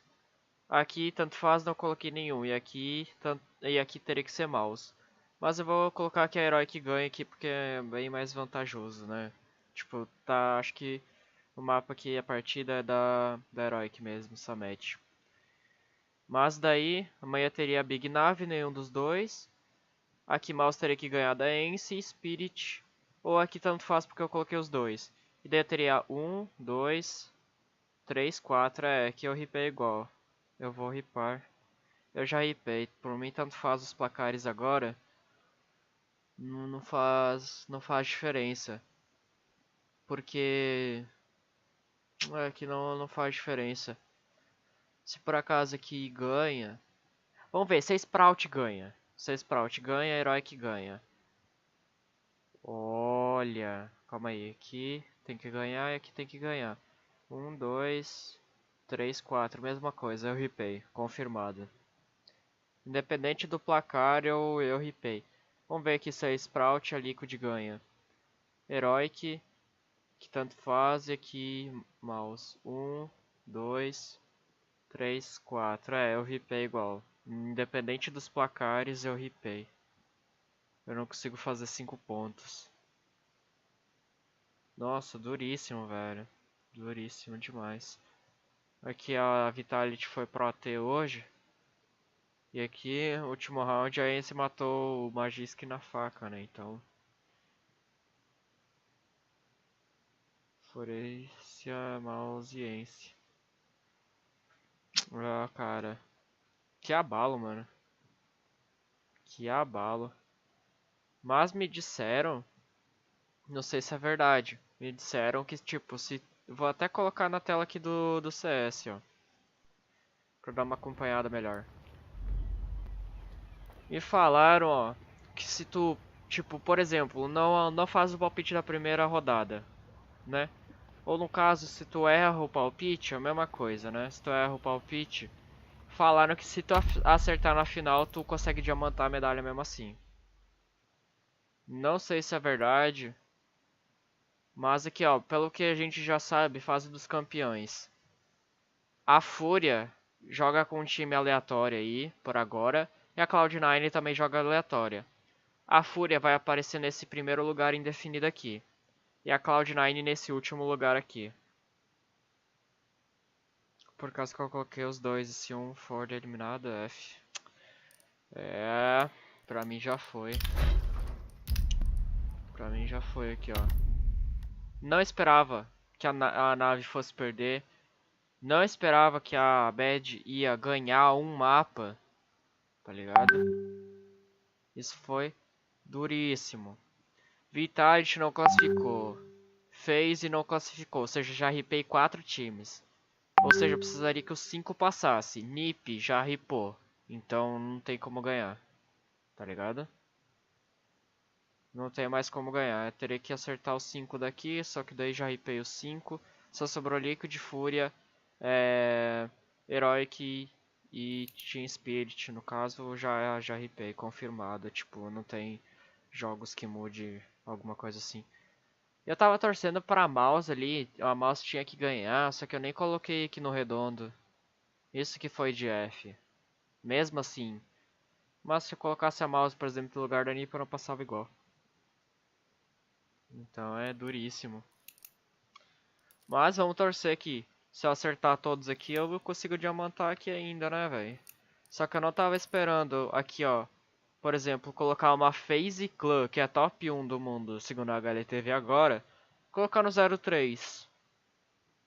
E não acreditava que talvez uma Cloud9, que veio do 2-3. Não, que veio do 0-2. Fosse pro 3-0. E a Fúria, não acreditei que ia pro 3-0 também. Porque, tipo assim, acreditar eu acredito sempre, mas a palavra certa é acho que a nave era a favorita aqui mesmo. Tá ligado? Eu quis tentar acertar 2 times aqui. Eu tava muito confiante na nave no 3-0. E aqui, nas últimas horas que eu mudei. Eu tinha a Vitality aqui em cima e a nave aqui embaixo. Então a nave teria mais uma garantida ali e eu poderia talvez ganhar isso aqui. Ninguém esperava, então. Duríssimo, cara, duríssimo. NiP no 03, FaZe 03. Caraca, mano, que rolê, velho. Que rolê. Que rolê. Outsiders passou, Fnatic passou, cara. Fnatic, mano. Fnatic. E a Big tá no 2-0.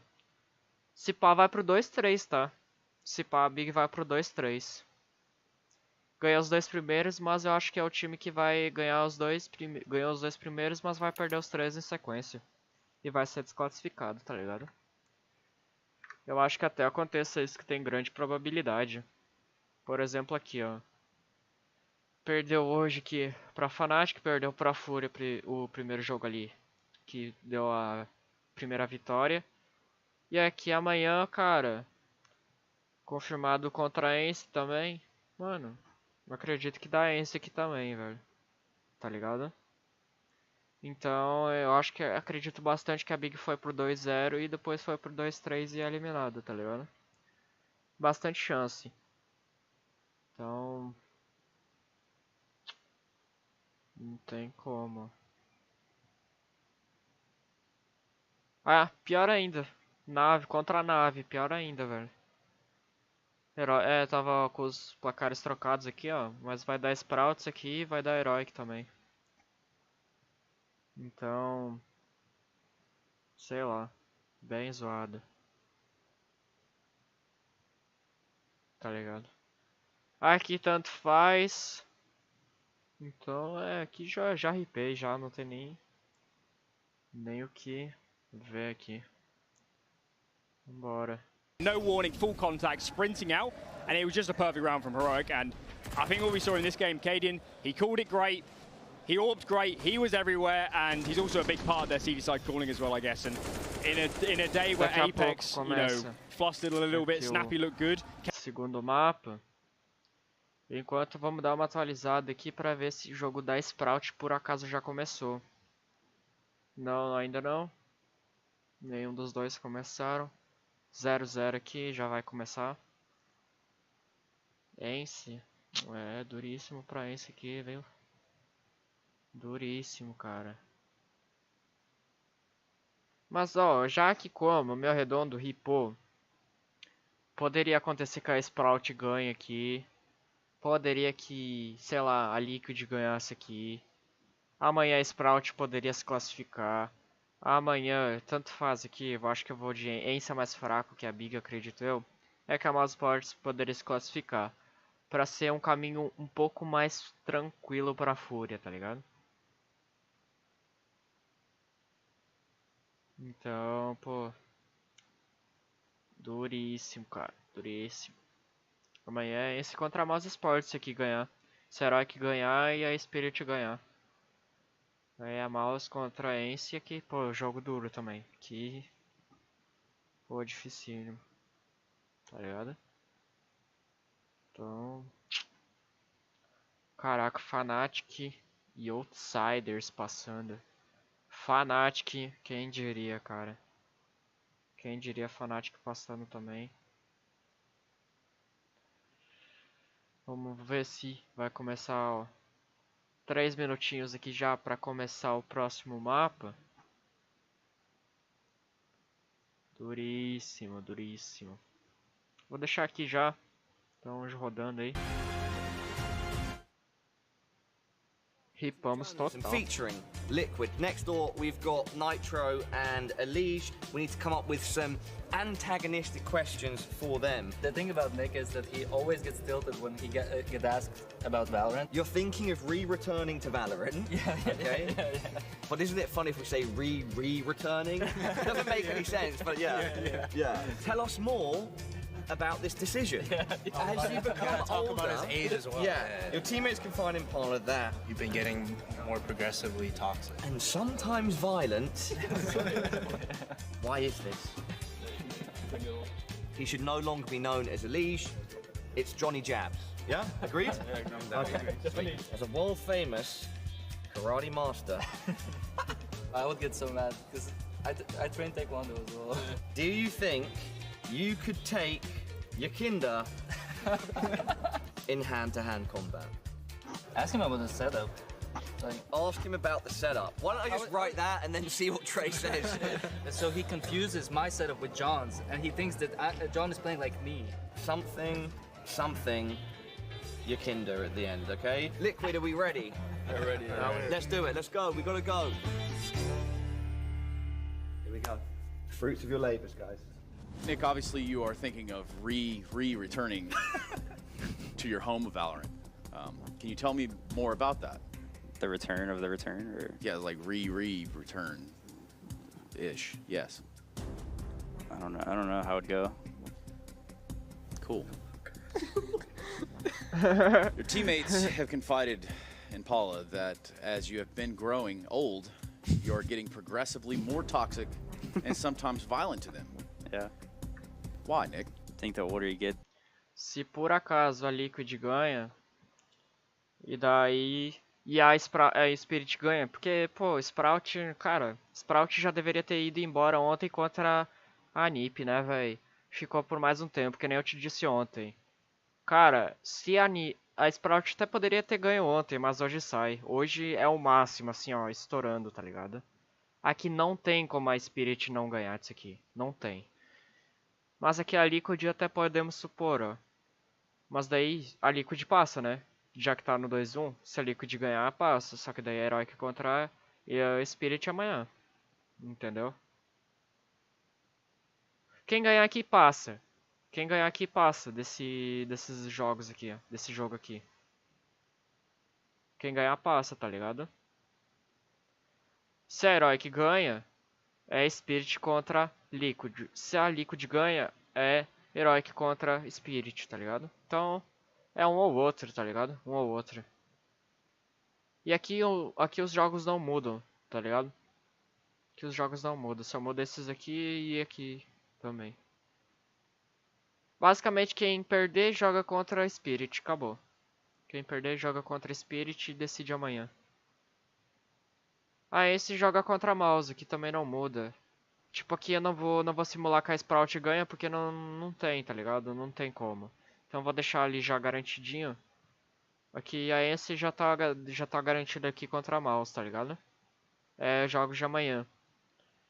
Amanhã é os 3 últimos jogos do dia pra decidir quem vai para as oitavas. 5 times já estão classificados. 3 vão embora amanhã e 3 ficam amanhã também.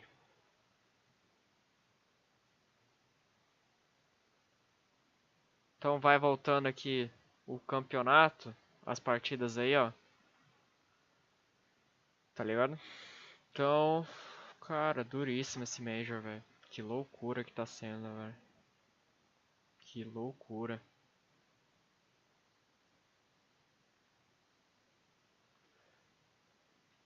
Stockholm aqui, ó. Stockholm foi bem nítido quem ia ganhar, quem não ia, né? Foi bem nítido. Mas esse Major aqui... De qualquer jeito vai ripar? Não vai não, pô. Não vai não. Você colocou a nave, cara, embaixo. Fica de boa, velho. Aqui você já tem um garantido. Você colocou o que? Cloud9, eu acho. Colocou a... Ah, você não colocou a Fúria, né? Colocou Cloud9, Heroic. Colocou... Outsiders, se não me engano. Outsiders, nave e aqui um dos dois. Acho que é... Liquid ou Spirit, sei lá. Tá de boa ainda, velho. A 5-on-5, or with an exception. Yeah, keep of in a mind flank. Tessa's here. Oh, well, that's if Aqui KD acabou. doesn't beat you to the punch. A quick Well, they're flick. coming in through CT. Okay, 1.5. Ah, você não colocou Cloud9? Bom, aqui acabou, velho. Amanhã é Team Liquid contra Spirit e acabou, velho. Tessis' flank is going to be putting OC on the floor. Still, though, not easy. But down does just about get it across the line. Yakinda playing games, losing in the 2v1. And damn, okay, Heroic, yeah, straight back to their winning ways. Yeah, and Katie. Cara, aqui, ó, aqui a gente já pode simular, velho. Aqui, mano, não tem festa. Não tem jogo, tá ligado, ó. Já tá 3-0 aqui, ó. Com a Heroic, mano, não tem jogo. Não tem, tá ligado? Já acabou. 3-1 agora, ó. E aqui tá 1-0. Mano, não tem. Aqui é Heroic, aqui é Spirit. Você tem que torcer pra isso aqui, ó. Você colocou aqui nave, você já pode simular, tá ligado? Aqui vai dar nave, aqui bem provável que dê mouse e aqui vai ser um jogão. Aqui eu não tenho como saber. Mas eu acredito que dê Spirit, tá? Então, ó, você já pode ter uma base aqui, ó. Bem definitiva se tu vai passar ou não. Com base nisso aqui. Se eu tiver 5, parabéns, você passou. Se tiver 4, cara, sinto muito, mas... Ou aqui, ó. Você pode simular. Ou da Liquid ou da Spirit. É um desses dois e não vai mudar. Aqui, cara, se a nave perder, na moral, eu quero muito que a nave perca. Mas, se tá dependendo do teu redondo aí, cara, vai pra nave. Nave ganha. Mas eu queria muito que a nave perdesse pra ajudar a Fúria, tá ligado? Ser um pouco mais consistente aí. Mas, cara, é esses resultados. Amanhã passa esses 8 e não tem mais, tá ligado? It's kind of better, right? If you with those rifles, you're in a little tight choke point even where you could get peppered away. Here through the ramp, they can spread towards Tetris. And Nitro just caught on the flash. As Tessis does the initial sweep. Now the procedures can come through, as can the frags. Nitro down and out and a missed scout shot. Naf won't get many more opportunities. Heroic starting to suffocate their opponent. Flashes executed to perfection. Chip damage out of Allegia's dig, but it's all for naught because now the site is lost. The bomb will be planted. Uncontested.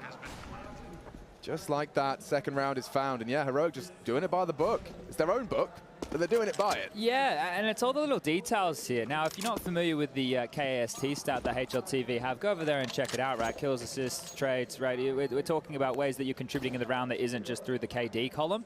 And every kill we see, there's like either some nades to soften up, a flash coming through, there's a trade in the mix, right? It's a bit more buttoned up Counter-Strike, right? We know that Heroic, we dub them affectionately the fakey boys because they're the type of maneuvers they like to pull off, and they haven't needed to pull off much of that here today. Every plan that they've had, every decision that Cadian has made has seemingly worked out. There was that one round on the B bomb site where they just ran out of time, OC staying alive, sure. Other than that, that's the only real boo-boo. So I think this is just a fantastic start for them, and if they can continue with this momentum, and Elige stays quiet, remember, they highlighted on the desk just how few impact he had, and that's it. That's an issue. That's a big issue, right? And we're not just singling out one name, we're singling out one of the star. Eu coloquei a Fúria, você colocou a Ence, cara. Tá aí. Não vai acreditar, né? Through with a couple of retained upgrades here into round number 3. Down selling an awful lot over towards mid. This flash forward from Nitro, it's not going to net them anything, and a shadow spotted. So Yabi communicates that fiercely to Tessus, who'll be here for that trade. Verdade, o jogo da... Aqui da Heroic, sim, mano. Aqui eu já falei, já dá pra simular. Mas eu precisava, cara, o meu redondo estaria... Eu estaria ganho no meu redondo se a FaZe tivesse ganho ontem. A FaZe só precisava ganhar, cara. Só, porque eu teria acertado 0-3 aqui da Abed. Mas não, a Abed vai lá e ganhar da FaZe. Tá ligado? Mano, nossa, velho. Ripei total. Good. Cadian as well. And now OC left alone. The perfect flashbang chat. It's just an embodiment of what we've been discussing throughout. That tells me this is normally indicative of one thing, like one key focal point here, that communication is at an all-time high. Because you'd be overstepping that mark. And the thing is, it's not just about, right, you getting told when you can push. It's you maybe already in that motion and your teammate going, I'm flashing for you, right? And then it all just coming together. And you have these games where you feel like you're floating on a cloud as a team. And everything just feels so light because everybody is functioning at 100%. Like this maximum awareness. You can really get into those matches here, and no better place to do so. Jumping out the window here. Different look, very different look. This is going to feel different for Liquid to receive. So many players towards... Sim, mano, 3-0, velho, tá louco. Ninguém pensou, mano. FaZe 03, NiP 03, cara, aqui, velho, isso é louco. Eu acho que eu nunca mais compro o passe do Major, na boa. Pô, isso aqui, depois disso, eu abalo, sério. Still Naf has 8 in the mag. He would try and reposition, reload, but no option. Reposition available for Naf. Frag found, 4 on 3. This is what Liquid needed. They've gotten away with a man advantage pre-plant. Eita, F. Que abalo. Mano, é sério, se a... With the squad, most members are... Se esse... tudo tá conspirando pra esse time aqui ganhar, velho. Cara, tá no maior zica esse Major aqui, velho. Tá, mano, tá muito zicado.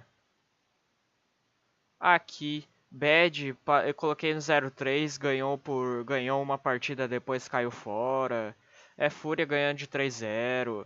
É NiP saindo com 0-3, é FaZe 0-3. Cara, na boa. Tudo. É, parecia a época de 2016. Tudo tá conspirando pra esse time, cara. É sério. O Rio tá zicado, velho. Esse campeonato tá muito zicado, velho. Vai ser. Mas tudo tá conspirando pra esse aqui ganhar. Não vou falar pra não zicar moralmente, tá ligado? Through. Elige needs this duel. He may have been spotted. A barrel through the smoke does lead to a spray connecting. Alive though on connector. Naf chips through the smoke as well. Tessus is the unknown entity through the underpass. Bomb denied. Yeah, they were going for it. Shush picks it up. They haven't cleared CT. Yakinda can spring alive and stop this and deny unless the AWP hits the shot. He's posted a free frag. Cadian can do nothing about it. Can Tessus and Cadian make a round out of this? OC says no in capital letters. And the missed shot out of Cadian is all she wrote as Liquid immediately jostle for control. A quick change up from map 1. Everyone already contributing. A little bit flustered there. Naf again finding impact, right? That kill through the smoke not only gets the frag, but stalls out the bomb going down, right? And you want to get that 40-second timer on the clock as quickly as possible. You see the maneuver back behind the firebox, having a plan. That was sketchy as it was. Os caras estão acreditando aqui, velho. Os caras estão acreditando, mas... Mano, aqui já foi, velho. Aqui já foi. Heroic. Opportunity to get the exist. Legendary. Aqui é a mesma coisa que a Sprout. Se o Deus, o bom e amado Deus, conspirar pra Team Liquid hoje, é muito, porque amanhã já vai embora também. é um ou outro. Ou sai hoje ou sai amanhã, é que nem a Sprout ontem, velho. I just want to recount here the way that Vertigo started off. It was actually a little bit closer. Right, it was 5-3 in favor of Liquid early, and then the game ended 16-8. So that tells you just how few rounds they got as Heroic heated up. So let's see if that can continue here. Hey, it's good signs that the morale has been maintained. You know, it could be easy to downward spiral. Liquid actually have somewhat of a tendency, historically, to disappear when already down in the dumps. They've cobbled together this buy here. You can see some emissions in the Tech 9s. Otherwise, there are rifles out to play. And let's see Cadian. I think he wants to get aggressive with it. He wanted to brave the flames. The footsteps were definitely made. So that spam through, acknowledging it. The B bomb side just feels so scary. Naf and Yakinda, right? How are you meant to get through these two monsters? Yeah, it'd be hard to trifle with them. And we already know OC's in decent form from map number 1. So his AWP currently posted towards Ticket, and if Heroic do return, and we'll have to make sure that he's either obscured by smoke or flashes, or maybe a combination of both.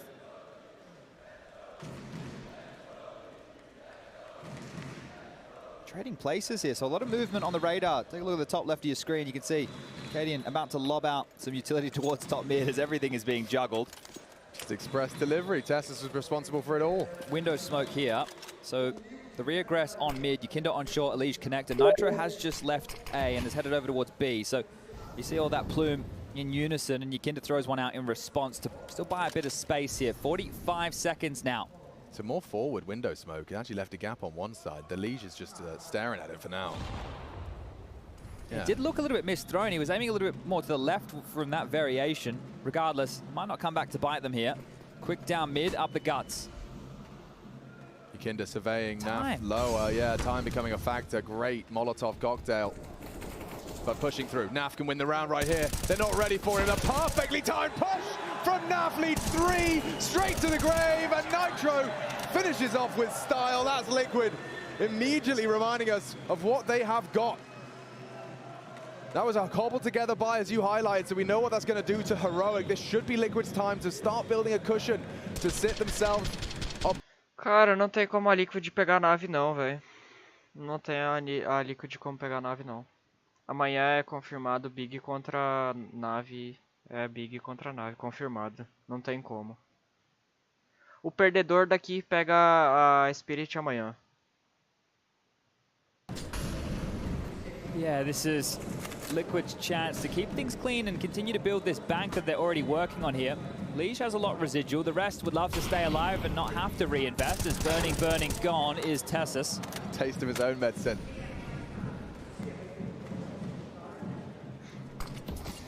Nem me fale, eu também. FaZe é muito zicada. Let Yabby know that, hey, I know that you're up in my kitchen. I mean, Shush would be very hard-pressed to hit a dig on this clear. Elige playing it safe, actually just opting to reposition. They will have 3 defenders here, and it may only need 1. Naf cancels playtime. Yabby still feels his wrath. 9 frags for the defensive start. And yeah, Cadian with just a P250. Hang on, we've seen this before. Yeah, we've been here way too many times. Now, he does actually have a window of opportunity to get behind OC, who's not acknowledging this right now. And if he tucks into the side of reverse, look, a kill and a plant is great for Cadian here. He will be able to get away with... Oh, I think he just made a step. I think he did, yeah. All right. Wow. How it was supposed to end. Yeah, exactly. Cloud9 sitting there, oh, that's it. Oh, ago, right? I see. You just kill him. All right, and the game could have kept going. Well, this is in much earlier stages. So a 1-round lead for Liquid now.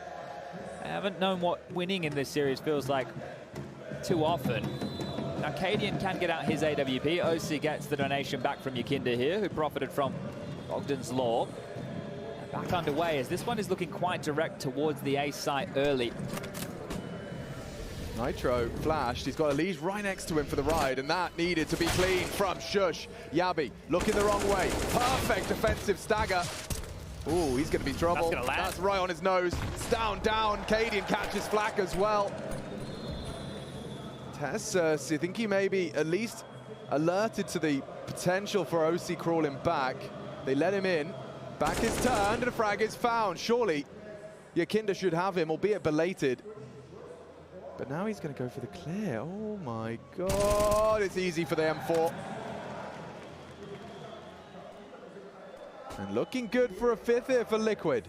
I don't think they know where Cadian's gotten off to, which means they're on high alert for everywhere across the map. Naf is starting to search towards top mid to cut him off at the pass, and Yakinda acknowledging the fact that CT has been left open throughout all of this. Cadian, with so much time on the clock, is hoping a fight comes his way, but it appears that he is going to be the one to make that first move. Naf on this silent crawl, still a distance away, and Yakinda has even relinquished control completely, but does have a good angle to kill Cadian on the cross to that bomb, which we know fell towards default. Now that is another problem. They don't know that the bomb was down towards the side because that nade kill came in behind the smokes, but with the util, Cadian will signify the position, and on 25 points of health, this will not be an easy clutch. Nah, no way, Jose. Naf, Yakinda looking to take space together. This is looking better now. Dipped out in the right angle. Concerned about Palace. They have so much utility. Smokes, big problem. Incendiary. He won't be able to fight if they get it right. And that's the end of that. Naf elevates himself up on that Palace position. That was really procedural out of Liquid. See, Liquid have definitely got their fair share of fans. Yeah, process of elimination there. I liked how they handled that. That was really nice, right? And that's the type of round that could be a tilt round. So the fact that they keep their head screwed on tight, especially after this trading, that pathing from Shush, you can see that beeline, understanding exactly where these two smokes, the up, down, and actually the deeper on the up, that one landing on the stairs. And if you want to protrude, that's a kill they'll happily take. So like that quicker variation in towards the site here, the plant profits. And Heroic buy again to stay threatening. But this is where, if you want this to go to a third, you need to see Liquid starting to distance themselves on the CT side. Oh, this is a quick take up mid. Good flash. Brilliant flash and double out of Liquid. Yabi tried to right the ship. Instead, it's just further off its keel. Será que eu ziquei muito a Heroic, velho? Very early into... O que vocês acham? Será que eu ziquei muito a Heroic agora? Bodies through smokes. We've seen this one way. Good. Yeah, definitely for Elige. Any kills Elige gets like that is going to put her a little bit of a grin to the face. Naf already for a nice forward position. It's safe, it's information, it's denying a part of the map. Of course, it does mean that OC would have to be aware of that. We'll see how neat and tidy their comms are. How often in these first 9 rounds have Heroic just been in one of these filthy positions, slightly unaccounted for? Awares that it's possible, but slightly unaccounted for that they can spread out this far. Sure, Elige is going to be considering after this mid sweep. He's so deep, I don't know if Tessus even clears this. Does now. Well, one tap to the side of the head. Look where the bomb is though, Alex. Yeah. What story would we be having a start to tell for this one to pay off? I mean, especially considering how spread out these CTs are, you're just not going to find the fights fast enough. He'd have to be knife out running now. Gives us a little spray tutorial, but I guess he's just going to look to go down, maybe take one with him. 19 seconds, no bomb, no chance of the round. Well, worst case, dying after time, so commit to something here, Tessus. And commits to death. Hangs out with a Grim Reaper, round 9. 6 in the bank, looking better. The volatility of Liquid continues. It's so weird. I'll read the results. There may have been some of you that didn't catch them all. But a 16-2 loss out of the gates upon arrival to Mouse. And it was on a CT side Inferno where they were unable to get anything done. People were starting to lose hope upon arrival. Immediately. And then, reason. Yeah, with a good win, a 16-5 Sprout, but a 16-14 win against Na'Vi suddenly legitimized them in a lot of people's eyes. If they can do this in a best of 3, never mind a reverse sweep up against Heroic, that would certainly convert the more concerned North American fans. Full A take, good smokes up. Now the plant is the first step. The second I'm not so convinced upon, and I haven't even seen them take that first just yet. Stown has the bomb on his back, and he's jumping towards Connector. They're just death matching, forcing shots, missed shot out of OC. That's a great nade. Shy on Shush. But they forward push. This is interesting. Instead of utility, they'll use their bodies to make the space. Well, they've forced them back out of these forward positions here at Liquid, but getting the bomb down, that is going to still be difficult. Flushed further. How can you hold CT? Oh, they are going to be planting now and spam through again. Yakinda will find Tessus this time round. Lovely crosshair placement. And you can't get through it. Yakinda's holding A from B. Perfectly handled. No bomb for Cadian, but he is coming out. And Yakinda's got him too. A triple from the Savior. And that sound again, second time out for Heroic here. As opposed to Vertigo, where nothing could go wrong, nothing feels like it's going right here. It was the pistol and the conversions off the back of that, and that's all that Heroic have to their name. Now, we have been having this discussion of how strong the CT sides have been in a lot of these matchups, and I suppose we can give a similar dialogue here. If Heroic can get themselves 5 on the half rate, that's more than enough going into the second for this still to be competitive, but with that timeout called from the Danes, Daps, coach of Liquid, also has an opportunity to have a bit of a chit-chat here to prepare them. Hey, that was a half buy, bomb didn't go down. Likely no AWP here. And that would be a great observation because Heroic, they do have the full buy again. I'm just curious as what's going to be the methodology of breaking through here. Shush left in spawn. They've tried a lot. They have tried a lot. That's the key, right? B, A, they've tried different pace changes. They've done slower defaults. Leash might get caught off guard by Yabi here, who has trundled quite quickly through the underpass, and he's not going to disrespect it, but will play in the fade. Oh, Leash is going to be flashed forward here. I like this forward CT maneuver. Elish, sharp, ready, one. Yakinda will keep the advantage for the North American organization. Naf, though, a free shot in the side of the head, and he did slip through. If they go towards A, it feels like everybody's here. B's the gap. Oh my God, but Yabi, he's already burrowed into the staircase. So he can be a bit of a point man for this as they head towards the ladder room for a break. Slice of orange, sip of water. Looking for number 4. If OC gets over towards market, this AWP can post up. Oh, actually the timing on this, it's awkward. Shush is starting to slink up now. He's feeling this one out. I think he's sending Shush in just to get a feel for it. And Yakinda is going to receive and with a smile greets the Dane upon arrival.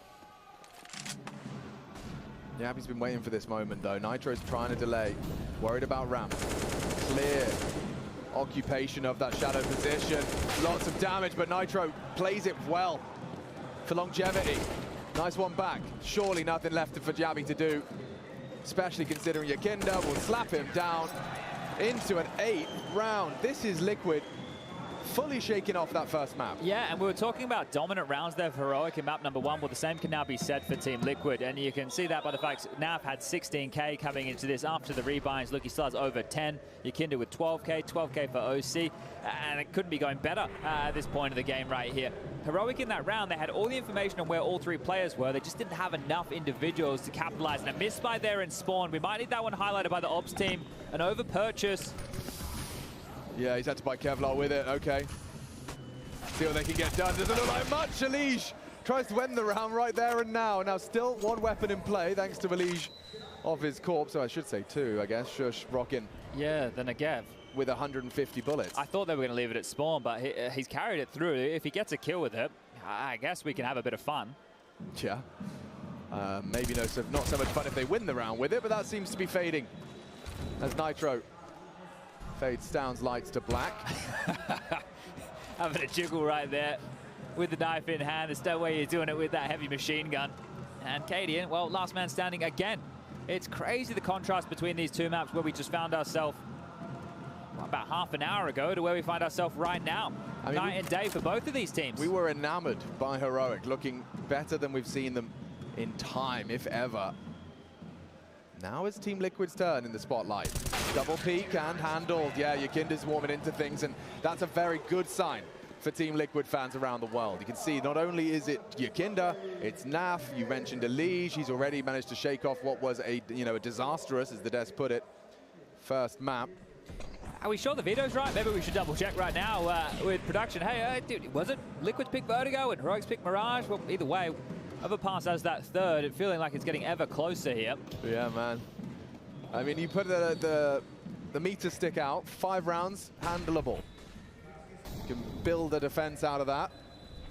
3 perhaps insufficient though, and Yakinda's already jumped out, called it clear, and the pieces will be able to maneuver to handle mid and A. Cadian fires off an orb shot. Tessus may have been spotted on the jump across. And Naf walks forward on this. Knives are out. Stown looking silly. Tessus will trade. Running back into Kinder. And Leech wants them dead. Okay, lots of blood all over the map. As Shush just walks out Palace during this chaos, during this distraction. It's easy collections for Nitro. Open hands here from Liquid. They're happy to receive everything you're giving. Heroic and OC with the final. Yavi goes down. 10 rounds secured. And North America on their feet right now. This is the hope and dreams of a region.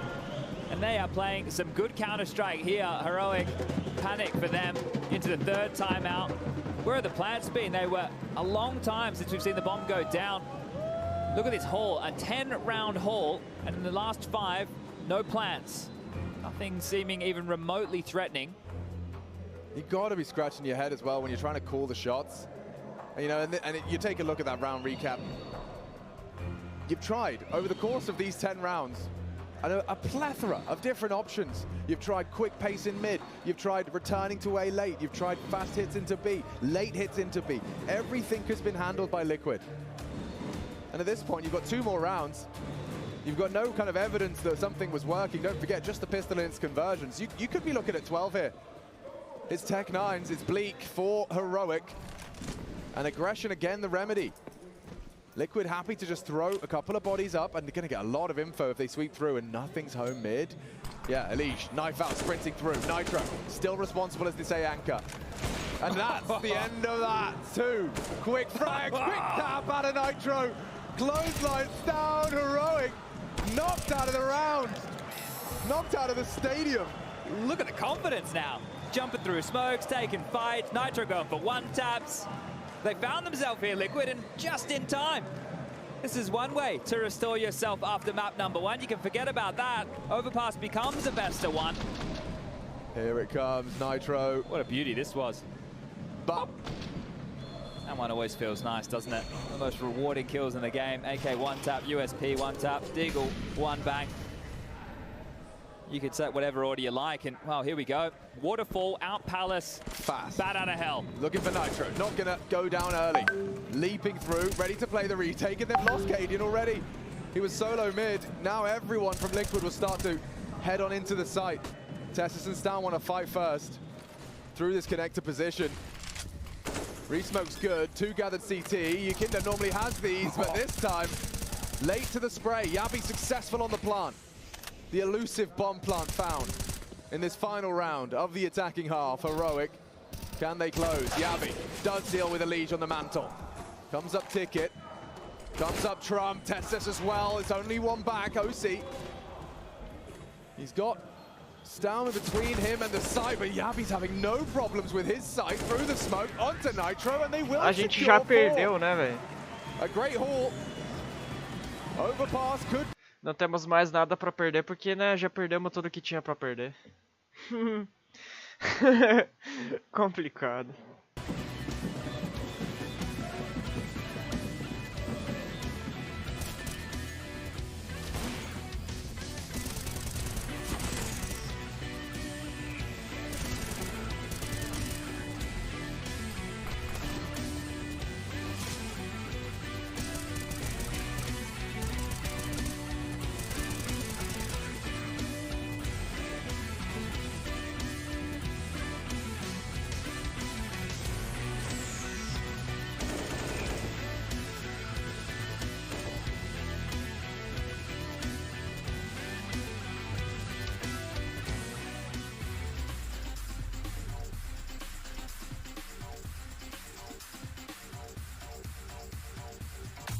It's a leash. He's at the backside of Catwalk. He can see players pushing him. He's spinning back and forth. A Leash electric hold.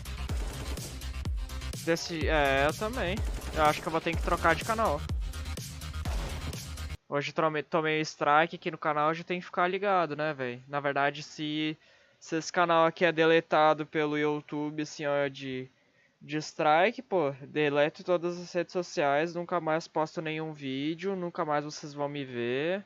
Deleto o Insta, deleto o TikTok, deleto tudo, velho.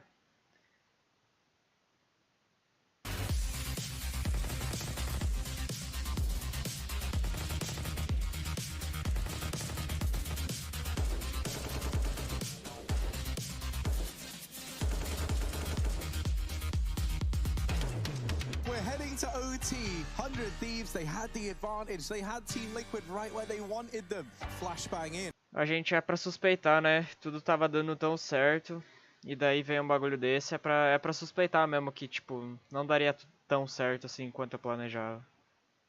Mas, cara, em 3 meses, até fevereiro, eu tenho 3 meses pra assumir, tá ligado? Esse aviso.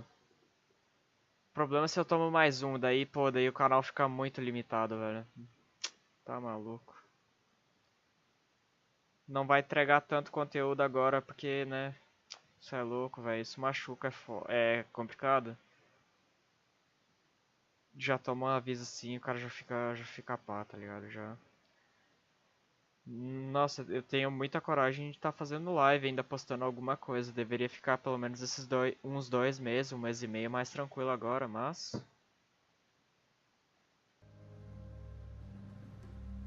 Agora que tá tão bom, aproveitar esse hypezinho do Major, tá ligado?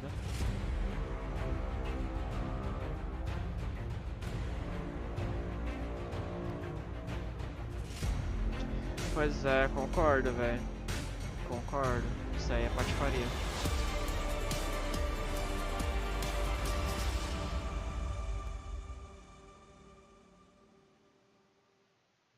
É, exatamente. Just my Tetris. Pawn, I think. Jungle. Nice. Nice. I'm flashing above you, Nick. Go. Under shadow now. I have default. Sounds like front triple or something. Nice! Thanks.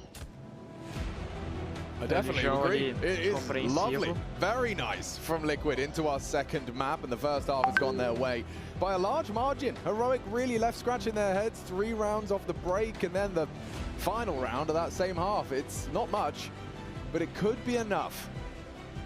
Will Liquid secure that third map and take us the distance? Overpass waiting in the wings. Whether or not we require it remains to be determined. Vents are broken, and 5 members of Liquid set their sights on an early A. You can see already the defensive divide. Now there's only 2 smokes in play. Nitro and OC will have to place them well. It looks like stairs and jungle. And a duel for a lead on that P250. Difficult to convert. So is that for Cadian. Yakinda flattens him.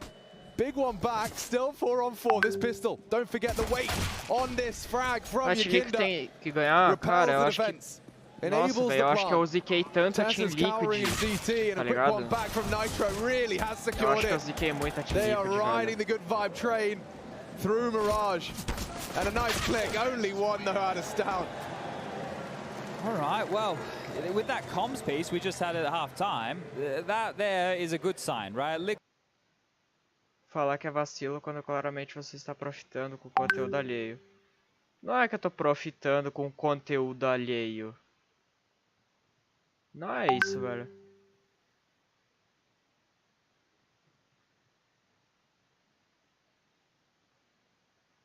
Só acho que, tipo, coloquei os créditos e tudo mais e... Bom, falei isso porque é fácil, né? Porque eu não tenho canal assim, mas, pô, um strike é complicado, velho. Você já tá aí há um tempo na plataforma, daí acontece isso também. Não é um bagulho alheio, tá ligado? Cadian can get himself across as comes a juggled, so Elysian to this AK. Whoa, okay, there's a nade on the dome. Yakinda very soft here. The Deagle should remove him from play with 1 bullet. Yeah, Yakinda's on a bit of a flyer here. A CT smoke to try and lock out any funny business up, sure, but that's not the play just yet. You can see Liquid are starting to maneuver into a group. But do they change because that scout shot, right? That has to be the question here for Nitro, the in-game leader of the side. We know that there's a scout towards B. The shot was just fired. Do we think it's just Cadian here? Or do we think there's more? Those smokes towards connector could have easily been 1 player, right? It's an opportunity to readdress and juggling the util across. Only Cadian. Good luck. Have fun. Beautiful from Nitro. He knew what he was up against. That should be it. And that should be it. They'll have another bite of the cherry into round 18, but this 17th might just have the 1 casualty. Yeah, don't give anything over here, right, Hero? You don't have too many opportunities. You may as well hold on to this investment. The eco, or whatever you save here, will be the best you can offer into round 18. As you can Caraca, see, eu acho everybody que eu now ziquei muito ali hiding towards Heroic, Palace velho. down has bought some room over towards Se T-spawn pá, shore. Liquid leva isso aqui, mas como eu disse, se leva hoje, não Nitro leva and amanhã. Elige have swiftly with these Mac 10s run down through CT, clearing out the A site. I think they feel that if they can get a kill or two here, it will mean an awful lot more for them. Now that grey screen, I don't think you want to brave it. It's not worth giving away a Mac 10. And that might be enough. I don't think there's enough time for them to make it around. So the bomb will go off. 13 acquired now for Team Liquid. This is a clinic of their own. Yeah, just stomps right back to back. And that's a look. It doesn't necessarily make for the most exciting two maps, but it means that maybe the third, if both teams are online, we can get them locking horns. You also have the other side of this conversation, which is running with the momentum and the confidence, right? Liquid, even though you lost map 1, now you're the ones who just own them. They're the ones who don't know what winning feels like going into that third map. They have to fire themselves up and say, hey boys, listen, we can still do this. So you always have those mental dialogues. Yeah, I like the aggression underpass. No one from Liquid to receive them, but that'll be information on its own. Now Yakindo, oh my god, he's going for an underpass clear. I thought he was going all the way. I mean, it's down. Wants to have a look around. Whoa, that's a cracking headshot. Breaks the skull of Yakindo. Yabi flirting with death now. Nade will chip at Naf, but this should be the swing. Good counter flash. Elige blind. Shush coming in from behind. Nade, oh, nearly found them both. Still lots of damage to be inflicted. That flank is still threatening. If he can hit that first Deagle headshot, it has to be clean. Has to be clean. It's not.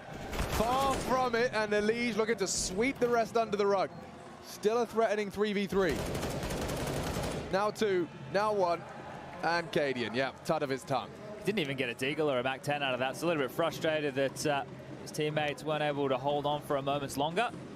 Cadian will still investigate here, but confirmed, and it would be a classic Team Liquid choke if they were to drop this map with a lead like this.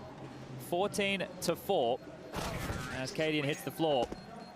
OC to finish that one off, and with Yakindo going down, and you can, make an argument, oh, okay, well, he's the top frag at 20 kills, 5 above anyone else in his team, are they going to be able to get it done? Yeah, of course. It's that lighter investment here, and even, that's why Nitro is saying nice shot, Tessus, in chat, because I don't think he saw anything there. So a banger, yeah, but that's a consolation right now. I mean, if they can do better than 16-8, they are winning, at least in the confidence. Yeah, for sure. So already 14-4. Liquid got that 3-round start. 4 M4s in play. That's a lot of damage taken, unnecessarily inflicted onto Cadian. Yeah, looking at the flames, surprised that it hurt. But look at the space taken back. Out Palace, down Dark, Tetris as well. This is great. A's overwhelmed. Oh, and now the utility arrives with all that ground already covered. Look at Naf. He could and does have the frag, combines his bullets with the nade to eliminate Shush. There's a couple of stages to this. Now Yakindo maybe spotted out, down very sharp, should have a good duel. And wins that out. Oh, look where the bomb is. It hasn't been picked up yet. And the fact that one's been drawn back, this round that was looking good is now a little bit awkward here for Liquid. It's fading with the smokes. This hope they had for a quick 15, and now Elige does reignite some passion. Tessus down as well to Nitro's AK. Aqui acabou. Not even need the bomb if you can just kill everyone. Maybe. Cadian definitely doesn't have the health for this engagement. I don't think Nitro too hungry for the frag. He's got his position on lock. Bomb has been retrieved by OC in the interim. And that's what Nitro was waiting for. Really well managed. Should be and is 15. Really, really ticking on nicely for that third map. This is wild though. 15 rounds, there's been one blemish in the 15-round stretch that they've been able to pull up, and you mentioned it, it was the final round of that first half. So otherwise it's been one-way traffic since the pistol round. This is, look, even more dominant.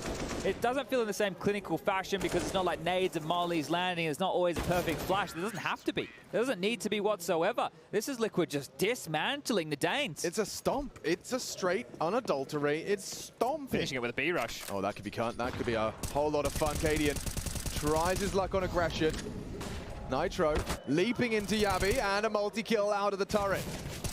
Holds his line, holds his side. 3 to knock Liquid out of the round. Tessus ensures it, and only Yakindo So just as you were talking about that perfect run and a second blemish, rears its ugly head. As Yakinda pops his, Tasses loses his life. You can see the door is locked behind him. Cadian known and... Oh! Different universe, a different universe perhaps. Indeed. That was a chance for Yakinda there. Almost a foot fault from Cadian, who was fantastic map number 1 and now has cooled off. 5 kills for him, 5 for Shush. Towards the top of the table is Tasses with 16, 11 for Yabi, 10 for Stown. So the contributors of the previous not here right now, and I think what is still slightly scary is Lige, he's fragging with the pack, but he's not in monster form here. And as we move into the last map of play, if he does come online, that is something that Heroic will be tasked with dealing with. Oh, lovely. Nice shot. Set up for success, and OC will not let that go. That's the flicks you want to see. That boost is traditionally out there to deal with the player running out in the lower side of the connector there, so the fact he can get the flick of the wrist up in time. Great way to make a statement here, and this should be everything they need now to close it out. I mean, that's a gift from a T-side AWP. Oh, they've redeployed the top mid smoke. I think actually the window smoke, mind you. So Yabi's ahead of this, so is Cadian. They know that there's nothing in middle right now at all. Shush should be on high alert here, and the same with Tasses. Wow, Yakinda wins that. Jewel and no way! How does he get 2? They're immune from bullets right now. Yeah, I don't know. He's got a shield around him. Power word, shield. And this is quite the power play from Liquid, doing better than the thrashing they received. Just trading stomps as they trade blows. Nitro ensures it. And we're off to overpass. GG. Anything you can do, Liquid can do better. Como eu disse, se ganhar hoje, amanhã não passa. É a mesma situação, velho. É a mesma situação da Sprout de ontem. Ganhou ontem, tudo bem, mas hoje sai, tá ligado? Sprout, ó, 13-6. Cara, aqui acabou, tá ligado? Ali acabou.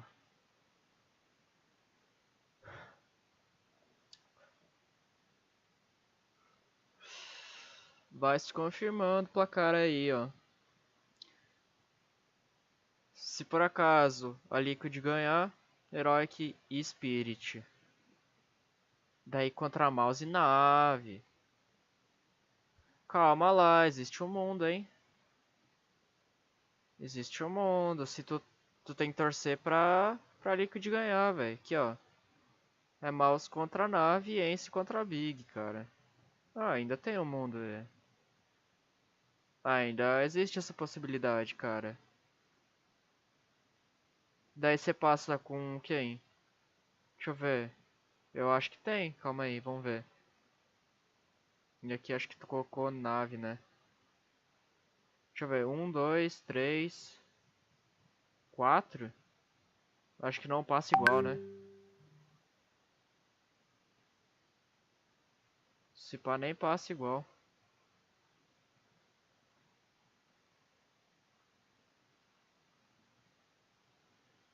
Se pá, nem passa igual.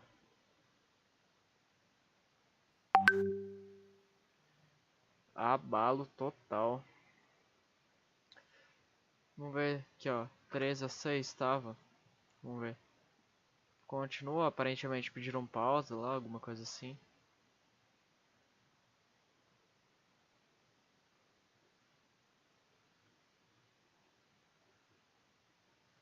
Mas já vai se confirmando aí os jogos, ó. Não vai mudar muito disso aqui não. Aqui.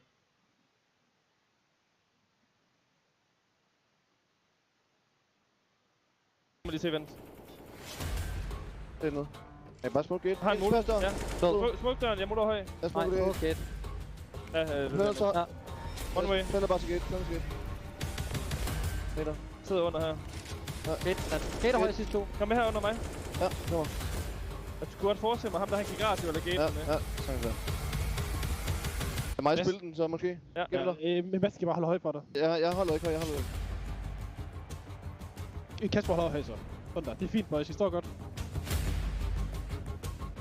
Er det creep venstre?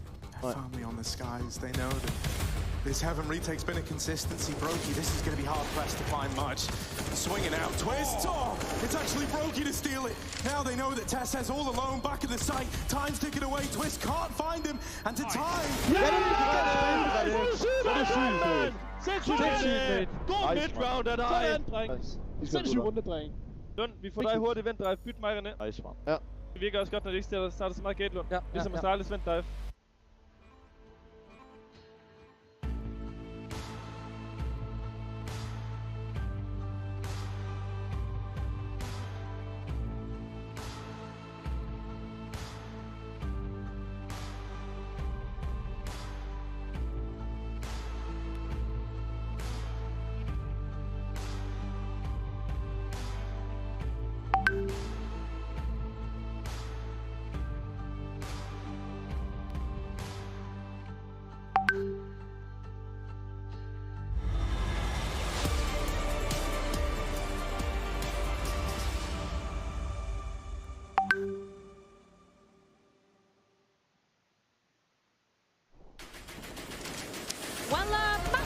Turned out to be a tsunami.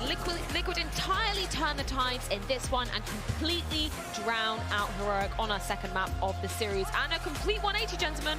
From what we saw in the initial opening map, Liquid able to dictate the pace. Cadian gets a taste of his own medicine, unfortunately, in this one. A really high-octane game, but an entirely different narrative we see being played out on the Rush. Yeah, an absolute whitewash in that first. So that was 11 rounds on the trot for Liquid. Heroic won and converted pistol.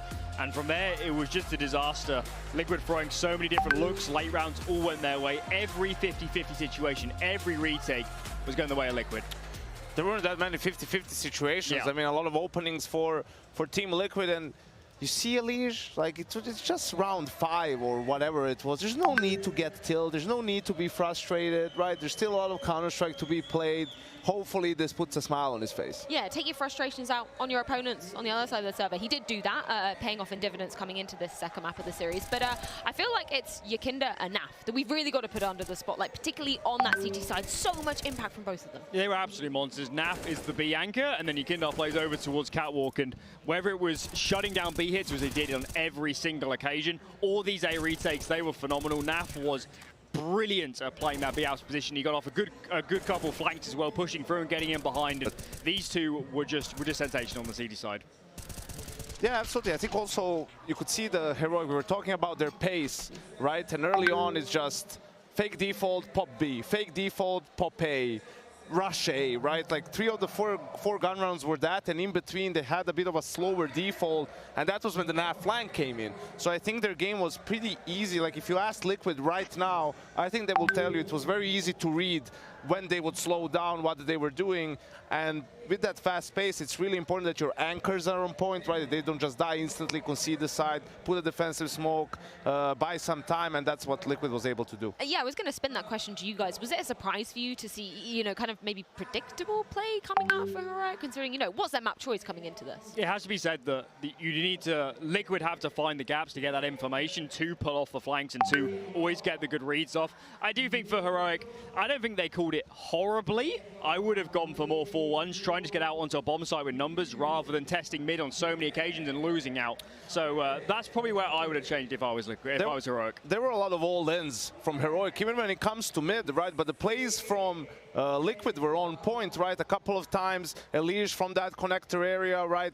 Running out towards mid, getting flashes from Nitro, just like clearing here. We have an example on your screens, right? It's a really fast, like you're going down, you're going to see here just the Heroic players all blind. That's because of the Nitro flash. You can hear it, you can see it up in the kill field on the flash assist, and it's just easy pickings for Elige. This happened 2 times in 4 rounds, really, right? So they were really either well prepared for what Heroic had to throw at them, or just their style is really solid. You know, this is a very simple play, easy play, but it's the perfect counter to this fast kind of connector push, fast connector take that Heroic tried to do a couple of times. Yeah, super proactive, which is something that we were kind of, I guess, characterizing this game coming into it, particularly when you're looking at the 2 styles from both sides of the equation. Yeah, I mean, Yakinda here looks sensational. We've called him out, not looked his normal self throughout a lot of the tournament, but here he was great, he was dynamic, he was on the move, calling around himself, and I think for Liquid, particularly on the TD side of this map, it's so useful having a Liege and your Kindle. They can take their spawns, they can both play in towards connector, it doesn't matter. Allows you so many options, especially on those mid blocks. Whoever's a good connector spawn can just swing out Nitro's flashes and make it work. So this is the way Liquid's meant to function, and this is what we didn't see on Vertigo. Yeah, I was just looking at the CT rating for Yakinda as well, coming off of, you know, the past 3 months of stats. 1.57 rating, just absolutely blowing him out of the water here as well, ending up on a 1.71 rating for the Latvian on the server today. I do want to spend some time prefacing the third and final decider map. It was a toss-up between Inferno, Overpass. I'm kind of heartbroken it didn't go to Inferno because I do want to see Liquid bouncing back on that map. But how are you laying out the grounds for Overpass this one, Yanko? I hate this from Liquid. In a sense of, if your Inferno is, if you have confidence and your Inferno is like that good, why not have it as a decider, right? At least in my opinion, I always wanted to have a map that my team is more comfortable on, and I know that my players like more. Even though, you know, maybe they see Overpass as a weakness for Heroic, but I think that's more of a historic thing for Heroic than recent. I mean, it's also this year their second most played map. The last 2 games they played against Outsiders and Vitality, both good teams, as Outsiders especially on Overpass in this tournament, right? And they managed to get relatively comfortable wins, right? So I feel like this is almost a trap card, you know, from Heroic, sort of, that they like, that's being called by Team Liquid. It's almost the same story as not going for the ancient pick of, they're not going towards their comfort maps. They're trying to be really smart in this veto, and having a look at their results, taken to overtime by EG, losing to Complexity, of course, against Vitality, overtime as well in the Pro League final. They're close games, but it's far from convincing, and as Janko's saying, if you think you're the better team, just play Inferno. Just play Inferno and close this series out. So, yeah, it could get real funky here. You look at their results with this roster, yes, that the Mouse loss was horrible, but outside of that, it's just a couple of more losses and like 10 wins, right? You know, and those losses have been also pretty close. So just, for me, a strange call from Team Liquid, and you know, yes, they have momentum right now coming off of this win, but Heroic is not a team that's just going to flop on the third map, you know, and be mentally, psychologically broken. They're very strong mentally, as we've seen in the last 2 years, really, with all the things that have been going on. So I think this might be a more difficult game for Liquid than they expect. Yeah, it's definitely been 2 dominant scorelines thus far in this qualification series at the IEM Rio Major. But that now leaves us on the doorstep of Overpass as the third and final decider. We're going to see if Heroic can bounce back after being absolutely shredded to pieces on their own map pick. We'll see how it plays out after this.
It's time to book a ticket for one of these two teams to the playoffs of IEM Rio 2022. Heroic and Liquid, and both have looked heroic and rather liquid at times. It's been weird. We've seen the Danes dominate the map pick of Liquid, and they just did it right back, if not better. So I guess the conversation is, you talk about momentum, you know, a bit of a buzzword around these parts, but it definitely stands and holds water, pardon the pun, with Liquid. Yeah, sure, they're going to come into this one here, at least riding that high, but both teams should have the ability to reset in a moment like this.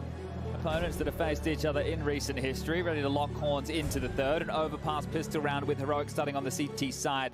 Liquid on the attack, kicking off now. And well, nothing crazy in the util sets here. No Julies, just a kit for down with a smoke. A four-man B start is very standard as Cadian searches forward for some info. He's actually playing for sound cues above connector early, and then he'll peter back if he feels the fight coming. And the fight is coming in the direction of Elige. Man and his pistol. There is potential for support, but will they open the door? Are they happy just to slink up? Shush has been noisy here, so heard him drop back.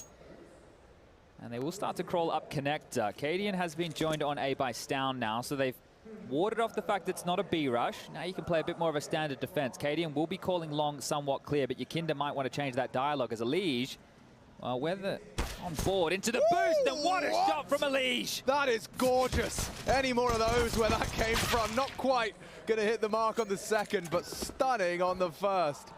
And Liquid actually, yeah, viable for a rotation. They're heading straight on up Banana, and Stown might want to drop his divider smoke now if he wants a chance to use it. Of course, smoke in the kit would be nice, and that's exactly what we're talking about. Inspired by Cloud9.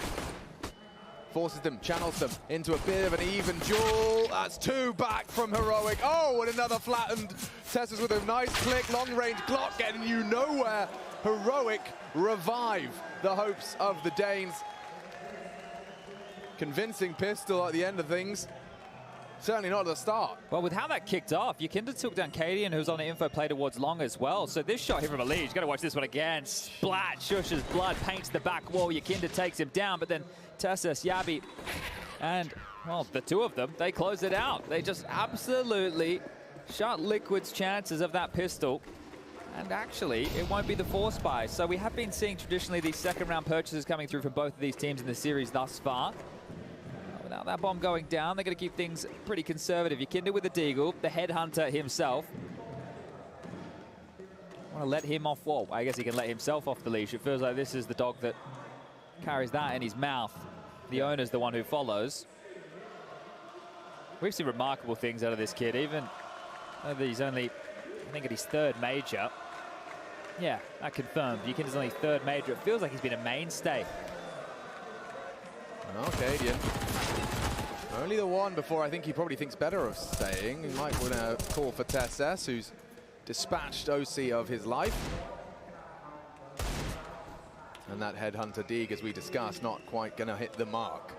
Well, we were doing a little bit of a history lesson earlier in the day about Cadian, right? The fact that how long he's been doing this, and that little piece in the break. But you need to talk about the combo of Elige and Nitro as well. They were major finalists with Team Liquid, right? These are franchise players. Back in 2016 at ESO1 Cologne, up against SK. So where the Brazilians started to make their mark, Liquid were the ones falling by the wayside, and they've been a mainstay of top-tier Counter-Strike. You go back to 2018, 2019, where they were the rivals to Astralis, the absolute best to ever do it.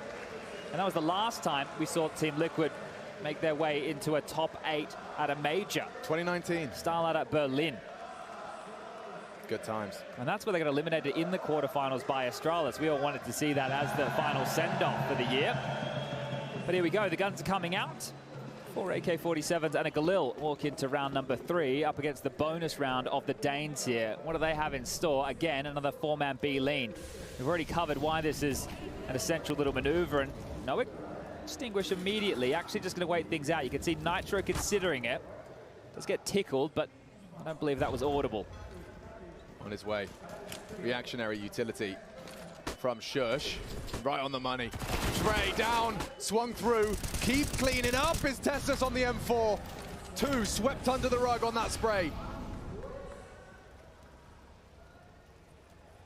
Nitro and Yakinda, yeah, this one is not going to be easy.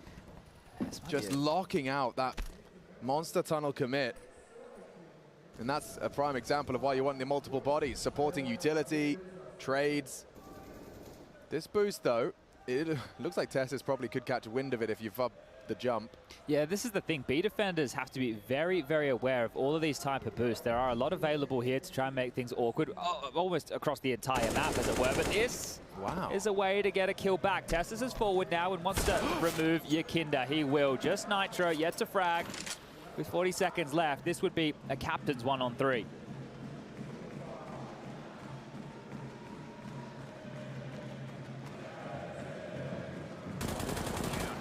Cadian will take it. Yeah, felt like he was going to get a chance, didn't it? Cadian will just make sure he doesn't have too much room to move, steps out, and well done. So as a bonus round goes, that's not too bad. The worst weapon they carried through was a Famus on Stown. They do get an upgrade for Cadian into an AK, and it really was all Tessus there. We've seen some massive spray moments from this individual. The one that sticks out the most is that play on jungle, where he kills them as they're coming out of connector going, that is wild. If you haven't seen it, just Google Tessus, Mirage, spray control, and yeah, you believe what your eyes are showing you. And believe this, believe you me, Team Liquid do not want to get back into that washing machine. Now, right now, all the stars have aligned. They win their first gun round, they did it with the bonus rifles, they've managed to scavenge some upgrades. Heroic love when the wind is behind them. When it's beneath their wings, they can soar higher than many. So Liquid, this timeout probably works twofold. It may also be talking about our approach, but also just keep it aware that Heroic cannot and should not be allowed to fully run away with this opening. Yeah, I think to build on that, it's about dragging them into the mud with a lot of these fights. Don't allow it to be too easy, right? Make sure that if they get two, you still get a trade out of this, or you're keeping it somewhat gritty, not only for the finance rationale, but what you're saying. If they start just shutting you out, they're going to find more and more confidence here. So the highlight of this half investment is Alicia's scout. Cadian forward. Tessus is back towards Divider, so Cadian will not be overstepping the mark here. Burrow down into a bit more of a standard defense. It's strange to see Cadian up against a half investment here on his own. This is, well, not advised, I would say, if you were trying to play Counter-Strike by the book. Well, that type of shot is, but being on your own susceptible to giving over a rifle, definitely not. Now, that was the bomb over towards the playground, and it feels like these fights are going to be quite easy to take. Yeah, another one. And there's no pep in the step for the trade until Naf makes me eat my words. That one's tidy. Yeah, don't envy Naf's position now, though. Tucked in a corner, locked on both exits. Oh, wow, very quick to react as Cadian. He's looking a little bit back to his vertigo snappiness. Yeah, I think he went and looked in the mirror. I think he went, yeah, this is the player I was. I need to find myself again. But I think that this map, and I know that in terms of the verticality of it and the footsteps, I mean more of the tricky business, the seesawing across the map. I think that once T-side map control is established from Heroic, once they flick over, they can play more funny games that we're traditionally familiar with. And that's something that Liquid are going to have to deal with here. Now, we still have a bunch more rounds before we get there, 11 in total in this first half. So we'll start that conversation a little bit later here. We need to see Liquid find a bit of something. It doesn't have to be an awful lot. As OC, that's a risk. Yeah, that's exciting. Very exciting. OC, early, looking to catch out these B defenders, try and break the setup. There's 4 members of Heroic here, but that is what he was waiting for. The Molly forced the fight. He still doesn't get the lethality he hoped for, and he's sticking around. This part I'm not so sure on. They might just sweep through again. This time, yeah, but he does catch lead. Okay, Liquid, well handled, and OC, very promising to see him taking matters into his own hands. Tessus, careful, he's got a lot of utility that would go wasted if he concedes. I'm curious that they swung on Pillar there, because Stown was actually over towards ABC and could have flashed or smoked off because you didn't push OC away. And not many AWPers are going to give you that opportunity to get away scot-free, especially in that type of environment. So a great one there from America's Sniper. As they turn their attentions back towards A, Cadian, Stown, and Tessus have actually gamble stacked in. Well, isn't this very heroic? Yeah, very much so. Elise we working up on long. Naf, that's a dream. He's actually got the frag solo on B. And now they're realizing maybe B sounds better. Do we really need to commit? Yeah, sprinting now. Knives out, and the round should fall into place for Liquid. That's a gift, and that's very modern Counter-Strike. Naf gets the frag, immediately just pull the ripcord, get out, get that bomb down. Round one. Yeah, understanding that in the number advantage, you can send the feelers out and look for the type of passages to get you into an easy plan. But you have to give a lot of credit to OC here. And in the early stages of that overpass game, we were quite excited. Of that Vertigo game, quite excited with what OC was doing on the AK, right? He was finding some kills, getting some good trades here. So now that he's been able to pick up 2 big kills in round number 5 on the AWP, he's activated. Now, I'm sure we'll see Cadian's AWP out in the next with 8.2k to his name. Shush will need a drop, but Stown has plenty to make that possible. And this is more like it.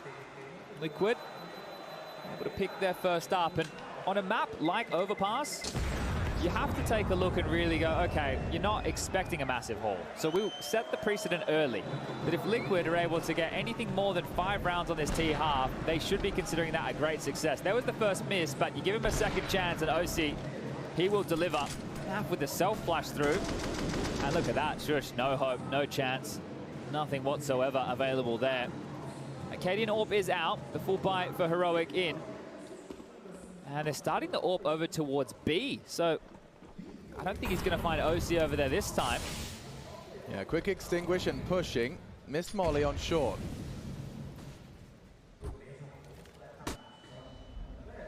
So, contact spread.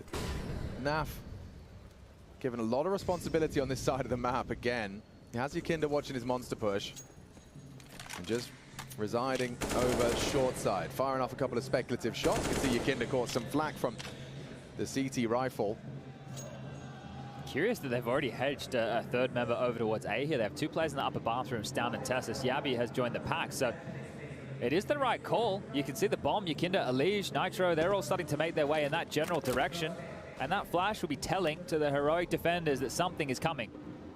Is it smoke and mirrors, though? Still postured to perhaps return to B. Heroic's forward defense of A, though, should work wonders. If Elige doesn't clear his corners, Tessus will have him. Yet to die, Tessus, as well. I know they've only lost 1 round here, but it just shows 9 kills to the name, how much of a force he's been. Now ping-ponging across the map back towards B, the util set starting to fly through the sky. Okay, that limits Cadian's options. Perfectly timed flash as they cross through. Shush burning, perfect placement. This is good from Team Liquid, despite the man advantage for their opponent. Considering a plant, Yakinda tasked with it. Code in, rotate on, Cadian, onto Nitro. Still Tessus, available, finally silenced. It's OC who's still alive, you've got to watch out for him. And it's all on him now. A good one back from Yabi. Still Heaven, no, going for the craziest of flicks, and that's enough, says Cadian. Reading the response quite well there, Heroic, right? They get the initial exchange onto Elige, that first bullet accuracy out of Tessus. Elige didn't even have a chance to react, so that was a fantastic little shot, and not necessarily the pre-aim. We catch that here from the over-the-shoulder angle. And you see Elige, he's worried about an awful lot in that type of a fight, so that setup enabled by the fact there's 2 of them up there. OC trying as he might, but Cadian just through the corner of the wall right there. And Tessus should be fired up about things. He's having a great game. Maybe using the crowd as motivation, knowing it's against them here. Heroic, we've heard from Cadian, he likes to build enemies, right? In terms of using that as motivation for the team. He will build a reason for this squad to want to take you down. Yeah, you heard that comm video during the map intermission. Easy there, Ryder. Cadian's gotten away with that. Just an opening gambit towards the party position. Tries to find an opener. But they're through. A 3-man lean from Liquid towards this playground. Underpass smoked by the CTs. That will slow Nitro's crawl. Now, we haven't touched on the double AWP, though. They might not be expecting this. That's why Cadian showed face. Oh, yes, indeed. Fired off the shot. And now, well, he's still not sure. Was that Cadian? It's down. Flashed off of long and bounding back to toilets to establish a crossfire with Tessus. Then they're at risk of stepping on each other's toes with these 2 AWPs. Both Banana's side. Tessus, this is his domain. Is he going to get it again? Elige says no, not this time. A big find for Liquid to get that opener. Now it's about that finish. 50 seconds to piece it together. Cadian is going to have to call something a bit crazy here. He might have to have a premonition on where this one's going to end. The double AWPs will not be easy in a retake. So if they can be these barbs into the side of Liquid here towards A, that's one way to make them work. But if it is that B finish, it might just have to be the save. Can fake it. Naf can commit to it. If he gets a frag, it's really going to sell it. And he's done it. Brilliant from Naf. Cadian, an opportunity goes awry as Yakinda pops off, rounds the corner, and deletes. Shouldn't be anything left for Stounsdorf here. Yeah, one through the smoke, some pot shots, some hope. Now fading. 10 seconds, they're going to hang around. Oh, bad molly. It could have been great if it landed on that bomb with that nading combination. It could have been round defining. Just a bit too deep, bit too flustered.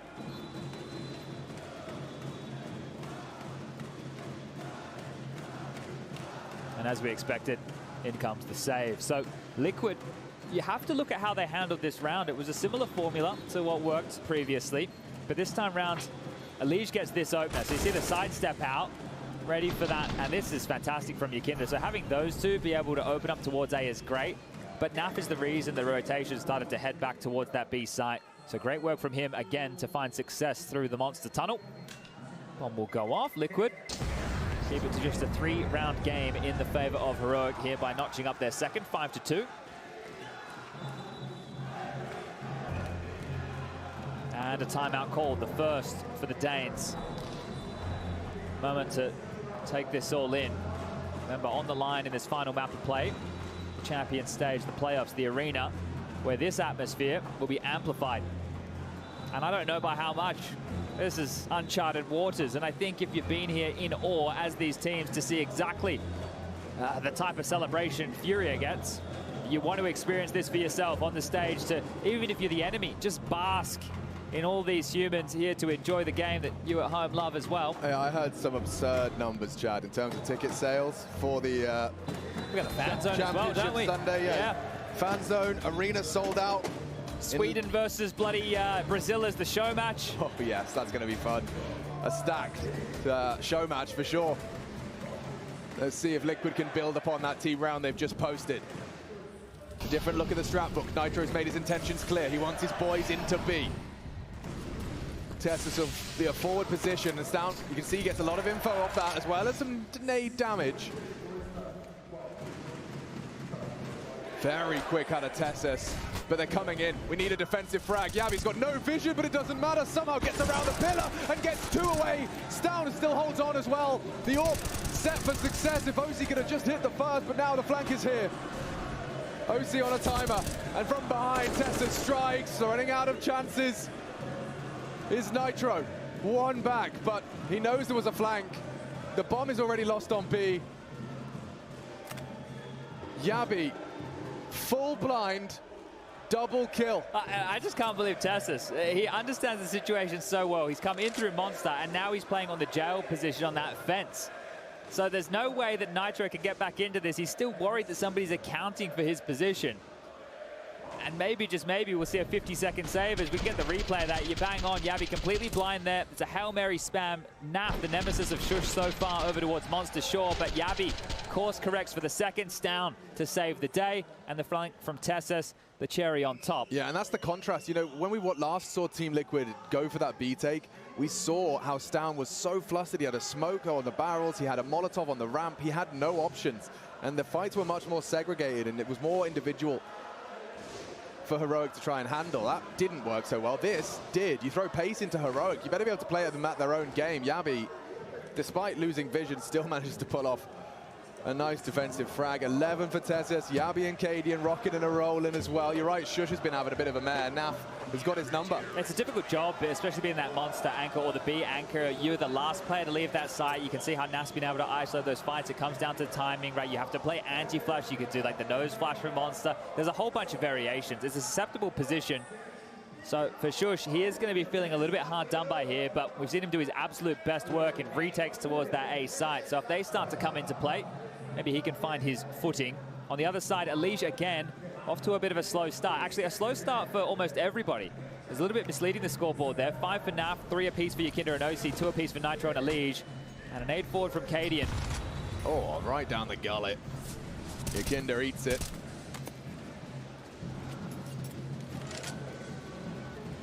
Game face is on for Liquid.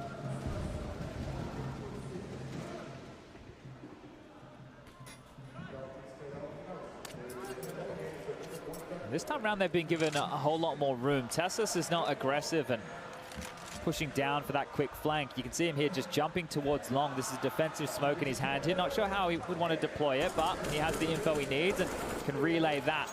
This CT defense, it's a bit of a fluid beast here. Needs to constantly be moving around with every piece of information that Team Liquid provide or piece of information Heroic take.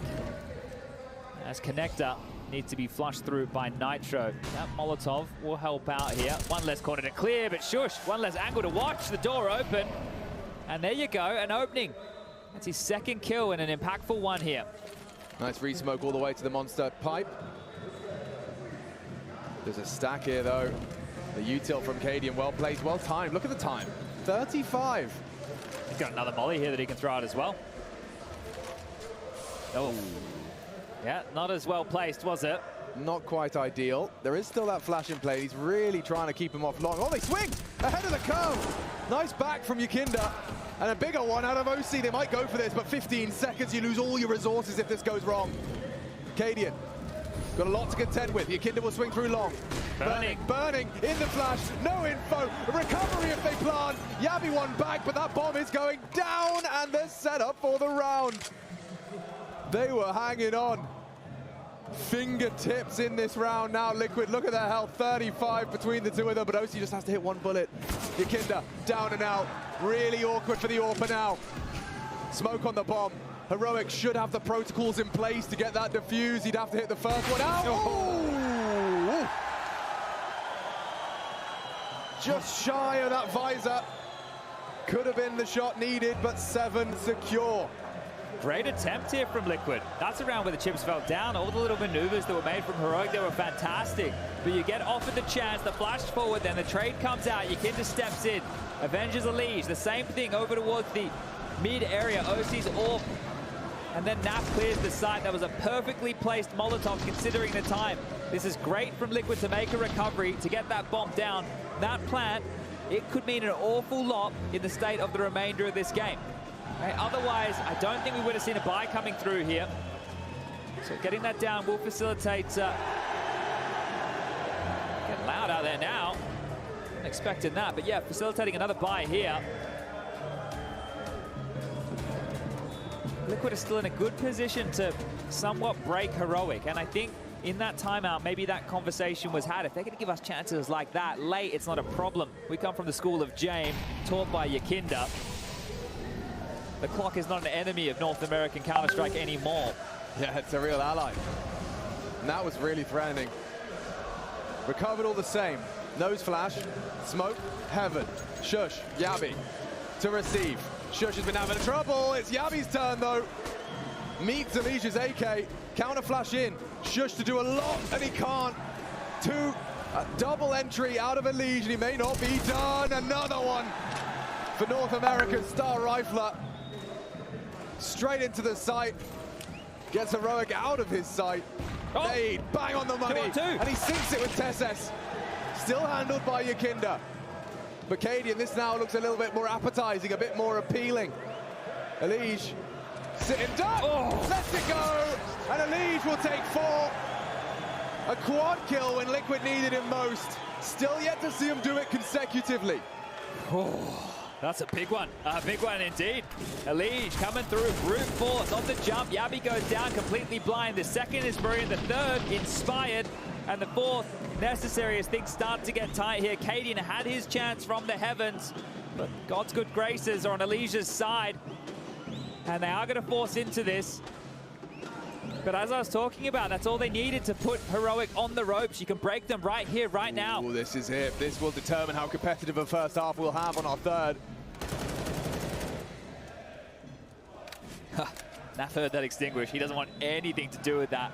If you throw out that short molly and it gets extinguished, you're not going into sewer at all. There is definite aggression behind it, and not knowing what the buy looks like, you need to respect that that could have been a bunch of 5.7s or MP9s.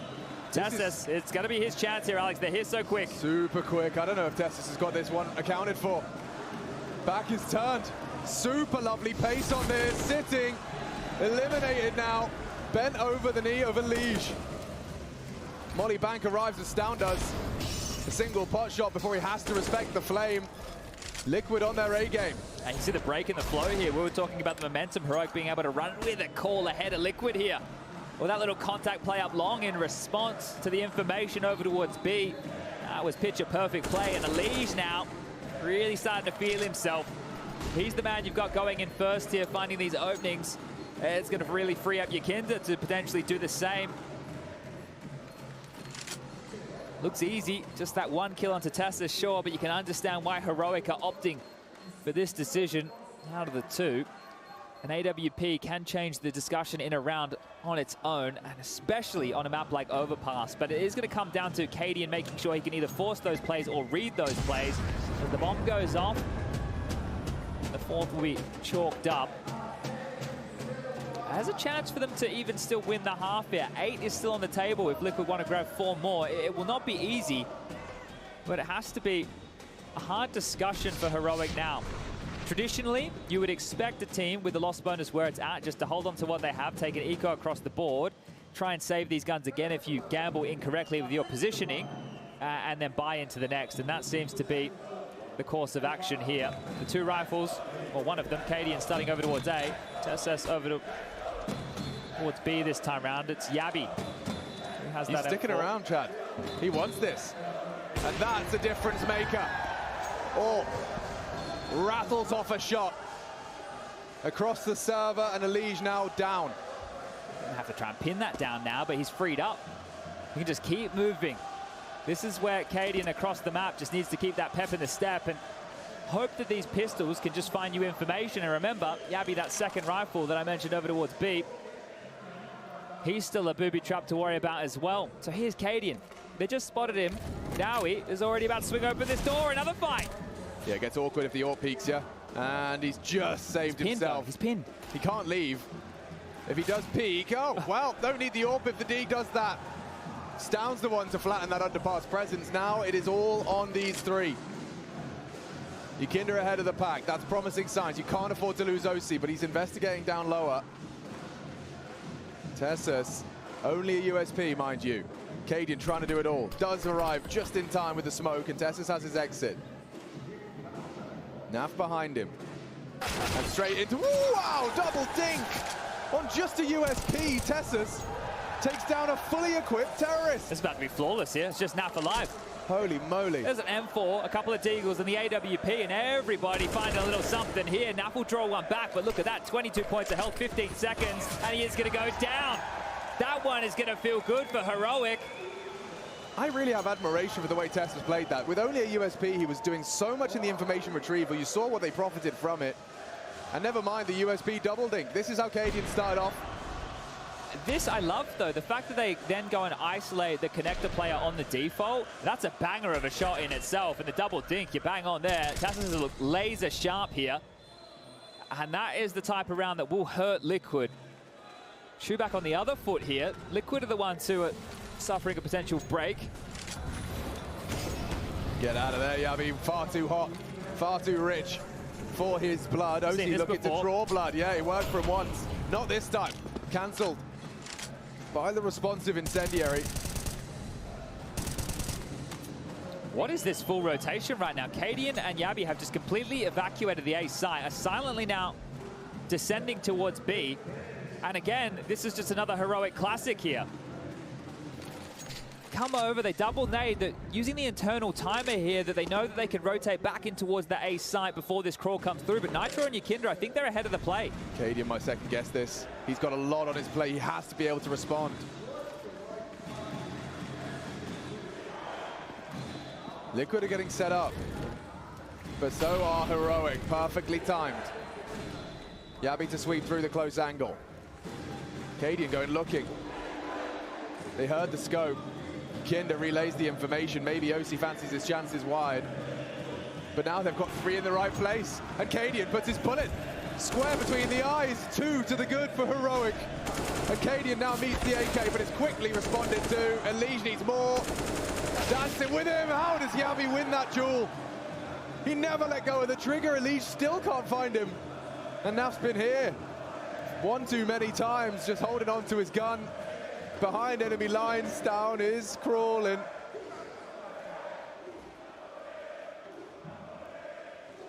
He's surely going to be cleared. Can he really save with 2 players on either side of him? It looks like he might get away with this. Couple more seconds. They might exit. Clear him. Yabi, hyper aware. Oh, he hit the tag. Oh, yeah. That right there would have really, really destroyed the mental of Liquid. Naf trying to hide in plain sight with the save. He gets away with absolute murder holding on to that one here. And you want a very authentic reaction. That was a Heroic's mental coach. Yeah. You saw his face like, oh, lads, it could have been so cruel, but you can see that AK celebrated in Liquid's next buy. He hit that wallbang and just sent back to spawn before they could punish. This here, they've actually smoked off the door. That's a bit of an old school maneuver. Remember, Godsend, one of Pronax's teams back in the day, running something similar to this. It's just going to guarantee that then that nade getting blown off the door, they still have the sightlines denied. And here they come through Monster again. The spam through, the damage done. Yabi and Shush lighting them up, wolf blind. Get out of here. Yeah, shut down. Completely shut out. Yakinda's still trying his luck. You got no help for this. Nades, bullets, they aren't a guarantee. A certainty.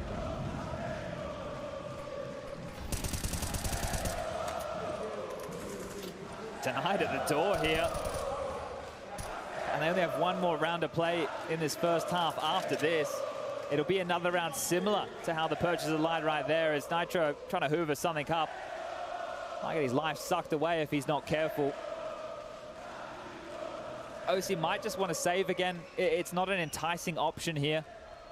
But I feel with a lot of these rounds for Liquid,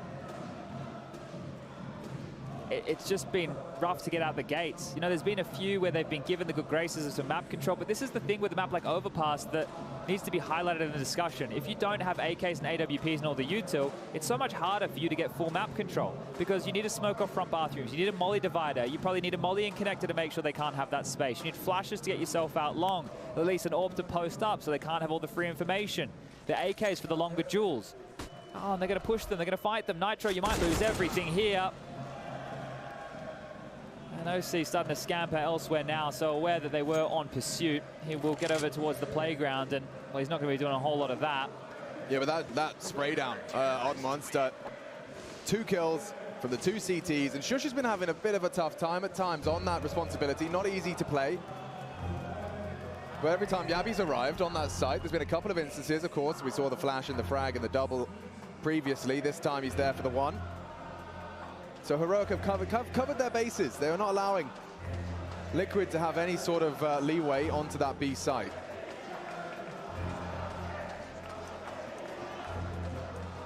Third timeout here from Liquid. And I think they know the difference, and it doesn't seem like a lot in the scheme of things now, but the difference between 4 or 5 rounds on this T Hall. I think as far as this CT setup goes, you're going to have a big potent mix of individuals who can lock down and be just much of a nuisance as what you've seen out of Heroic here, but giving yourself 1 round extra as a buffer, that could be worth its weight in gold. As you can see, is thrown together by, might have to be pacey. I'm not sure how you're meant to operate otherwise. Oh, they left the bomb behind, so that's telling that I'm probably not on the mark with this one. It looks pacey from the buy complexion, but looks pacey from the defense as well. This is cheeky. Elige caught out by Tessus. A forward spray of the AK, and Elige now immediately cut down to size. Taste of his own medicine. Tessus gets 1 to the dome. Yakinda up through the underpass, cancels his plans, and now down and activates on long. They got full control now. Yeah. Liquid only have the center of the map, and that doesn't account for anything. You can't plant here, and they're pushing into Naf right here. That nade, very well placed, and so much damage done. Heads up play from Naf, almost traces down the second. 3 on 3, this is on. Nearly a completely unconfirmed double. This is the type of plays Naf makes, just ready for that maneuver. He knows what tricks Heroic have up their sleeve, but wow, Shush. Ushered forward by Cadian's AWP here. We need the info. We need you to take this space. And it's really going to work out because it does mean that Liquid will now have to contend with Astound and Cadian crossfire. And they won't expect this. Why would you? You thought Naf stopped it. He didn't at all. Calling the bluff. Shush should be behind them before they even get into the site. Oh man, that's one way to really salt the wound ahead of a 2-minute break. Liquid trying for 5. Cadian catches Yakinda. And the last 2 with 15 seconds left. They've got to clear the site. They've got to get through Stound. Impossible as he hits another. Up to 8. And Heroic elated at 11. Very happy with that. It's become somewhat of an expectation that Heroic are in the playoffs and now 5 rounds away from doing it again. Liquid have to step up. Don't go anywhere.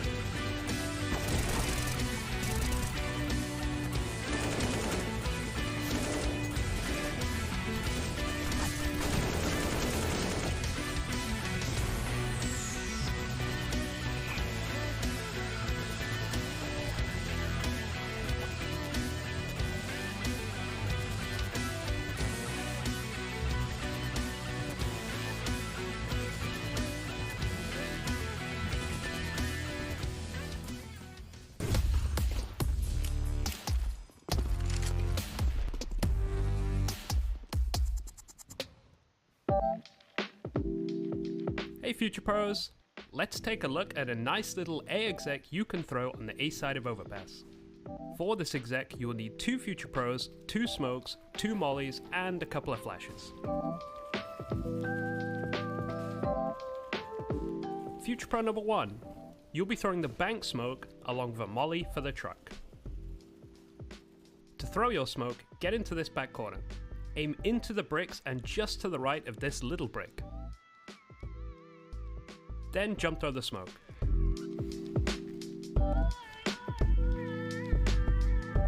For the molly, aim along the bottom of this wall in line with the shadow. Run forward, then walking jump throw the molly just as you get over the shadow.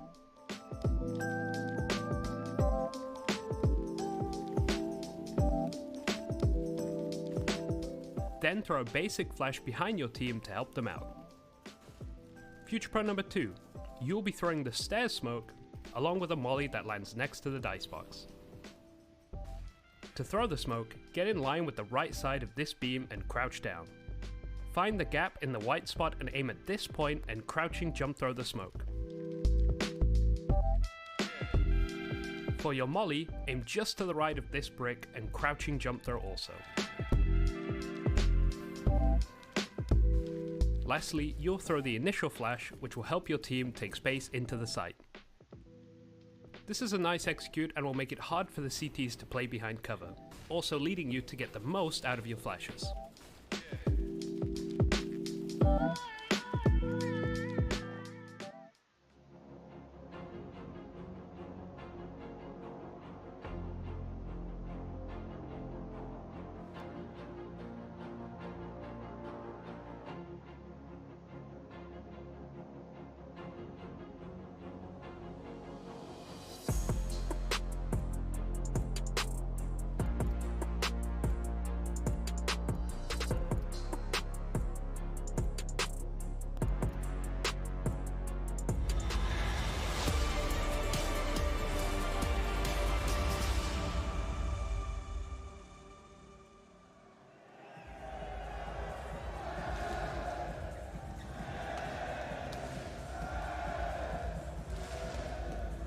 So we've been taking a 2-minute break, but Cadian hasn't.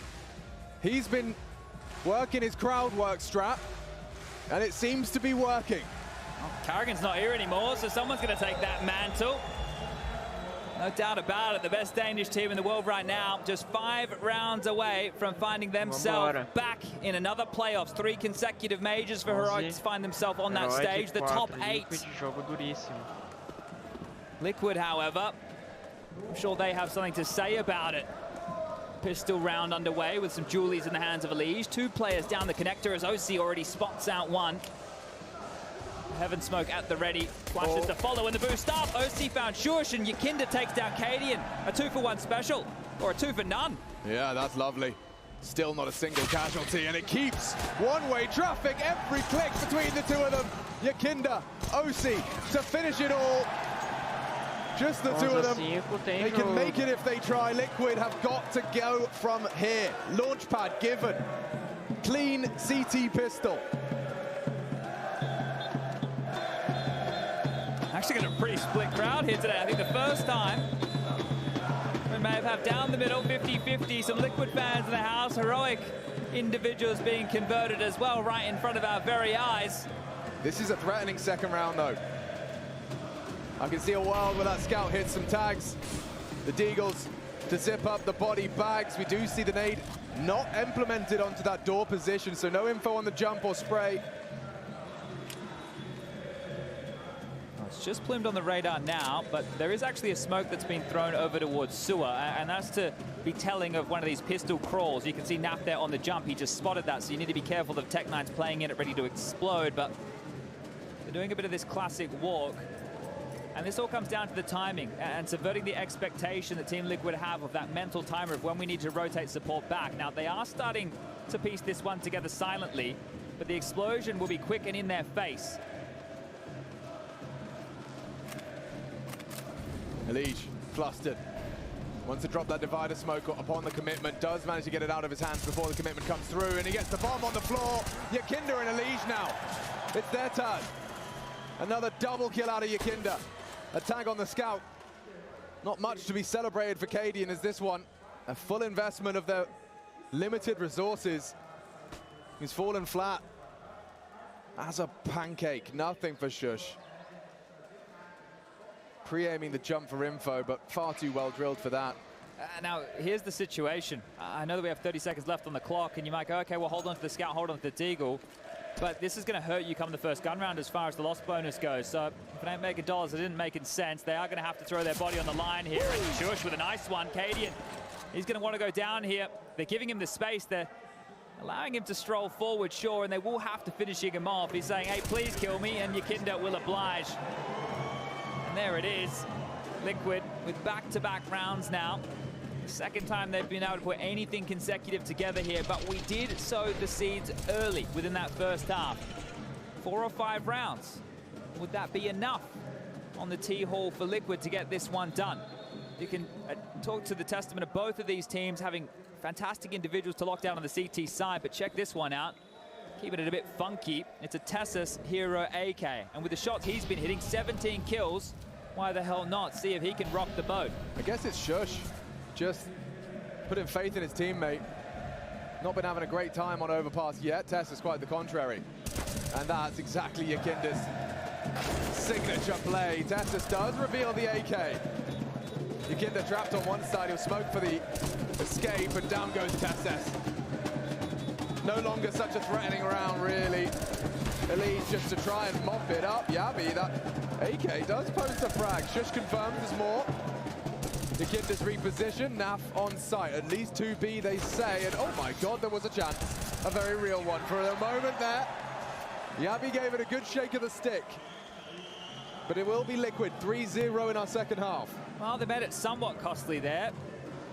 Team Liquid will be happy. They can shrug that one off. Now, I want to keep tabs here on Yakinda. I think I was just trying to do some mental maths. He had a total of 8 kills within that first half. In the second, well, he's already been able to get that tally up to 14. Now, if he starts to hit on a bit of a heater here, Heroic are going to be in real trouble. And look how quick this lead can shrink. 11-4 to already 11-7, and the gun round goes against them. Well, it's only going to be a 2-round game after they have to eco again. OC. Love this. I love this, but it can go wrong. He has the support of Naf, but a forward position AWP that hasn't backed away. Molotov could not spread. He's actually got it. They're going to assume it's clear, or at least functionally. Tessus still pre-aims it, but he gets the frag. Can he possibly get away? Heroic will not allow it. Gonna have to fight his way out. A second molly, and a second shot into Shush. OC comes alive for Liquid. A triple kill, forward position on the orb. Now that is retrievable. It's not in their best interest, but Stown still equips it nonetheless. Oh, do you want to throw it away? You bang on, you can pick it up, but you might lose it soon. Yabi spots one down towards connector. Leash thinks better at this fight. O Jabi virou personagem no CS e virou pessoalmente também. Baixou a cabeça ali. But right now, Heroic don't know what is coming their way, and Naf, this is naughty. He's just going to keep on silently pushing here. This is smothering Heroic, and they don't even know it.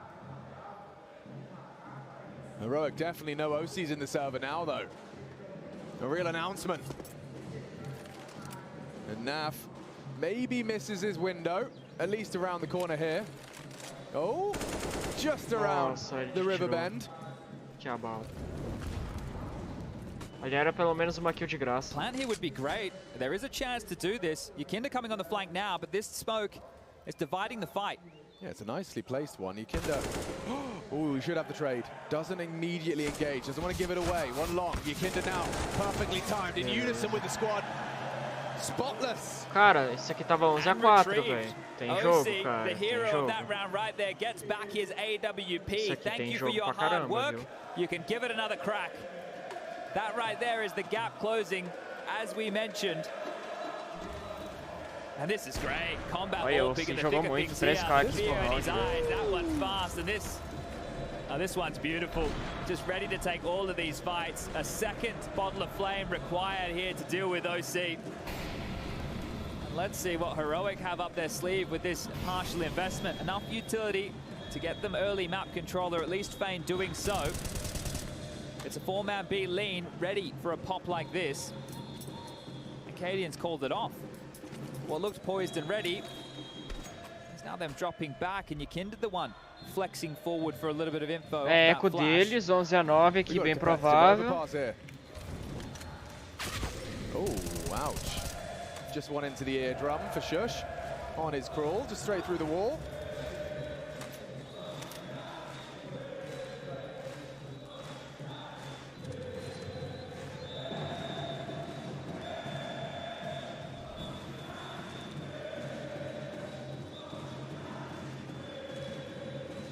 OC, the Grim Reaper of the previous round, with his retrieved scythe still equipped. Então, mano, essa torcida tá abençoando muito, velho. Elige é Brasil, né, mano? Essa torcida é muito god, tá ajudando muito a Fúria, velho. To secure at least the threatening round. I say it as Cadian makes a 1v3, 1v2, and Nitro quaking in his boots. É muito da hora, velho. Muito gratificante. Nitro's not looking, or he is now. Yeah, he's loud about this. Cadian has to clear. Oh, did he spot a leg? Yeah, his teammate screaming at him. Okay. Olha isso, mano. Sempre a torcida vibra. Parece que tá, mano, é todos BR ajudando os caras, tá ligado? Still on this defensive run. They're gradually losing more players as the rounds go through. Coming down to a 1v2. A partida tava 11-4, tá? 11-4, velho. Tá quase chegando, velho. Tem jogo. A bit more damage, couple more kills.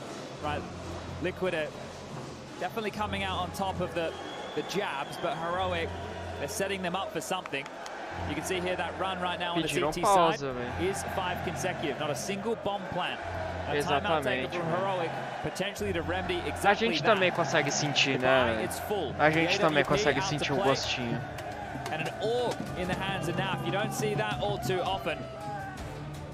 Mas tem que ter voz, velho. Tem que ter pra aguentar esses dias todos, tá ligado? And we're off to the races.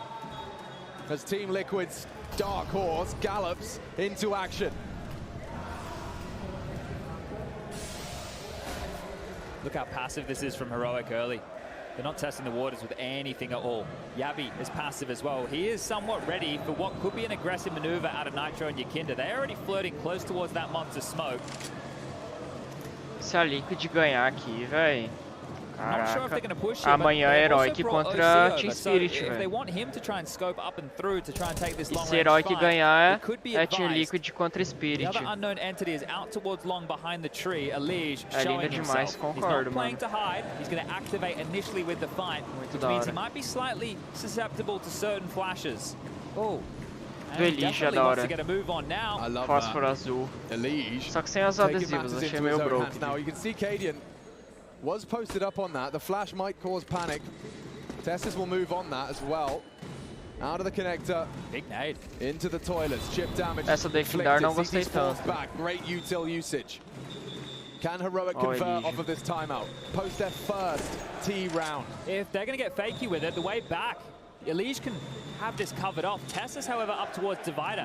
There's a couple of little pieces and details here that could go wrong. They have no idea that either player is here, but Tessus starting to search now. Not going to clear. Elige is going to find him as he goes down, confirming that it will be B. When's he going to pull the trigger? Oh, this is a lot of discipline. Oh, the whole team with their backs turned.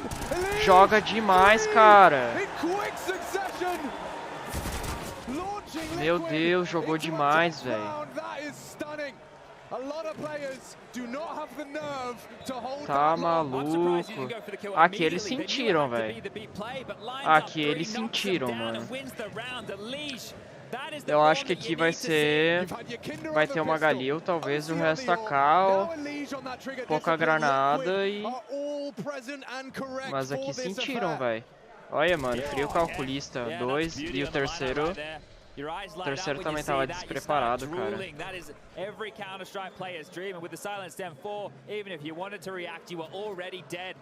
Aí, ó.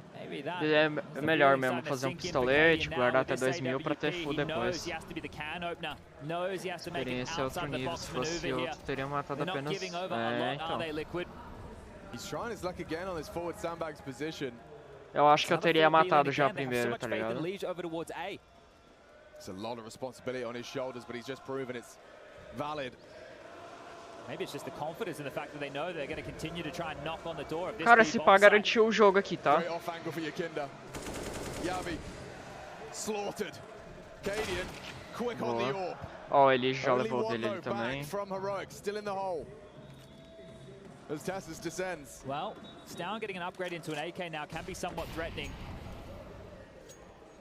Cara, se a Heroic quer ganhar mesmo, o Card ia ter que trazer esse round, velho. Vai tentar um pezinho, talvez.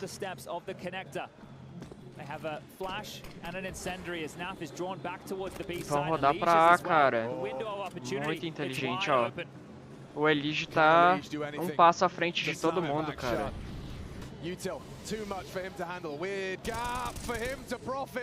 Olha lá, ó. Toma, pedala. Quase. Teses, strafezão. Ó, o Naf tomou varado ali do Radeon, aliás. GG, mano. Que isso, velho. Esse pack foi, tá? Esse ali, mano, o Elige jogou, eu acho que ganhou a partida esse round, velho. A Team Liquid tá fazendo uma economia muito boa agora. Fez uma economia muito boa agora, talvez vai ganhar ainda esse aqui.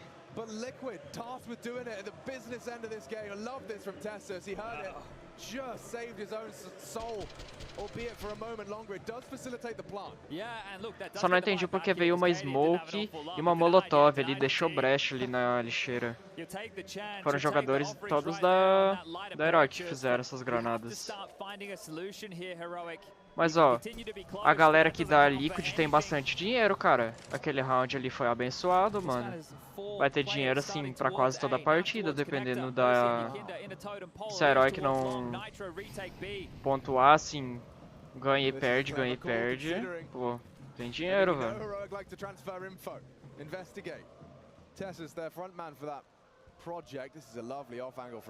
Naf ali muito bem posicionado. Tess já mata ali, João. Aí, Kindar ali, ó. Um trader. Os dois juntinhos sempre, ó. Um pra tradar o outro.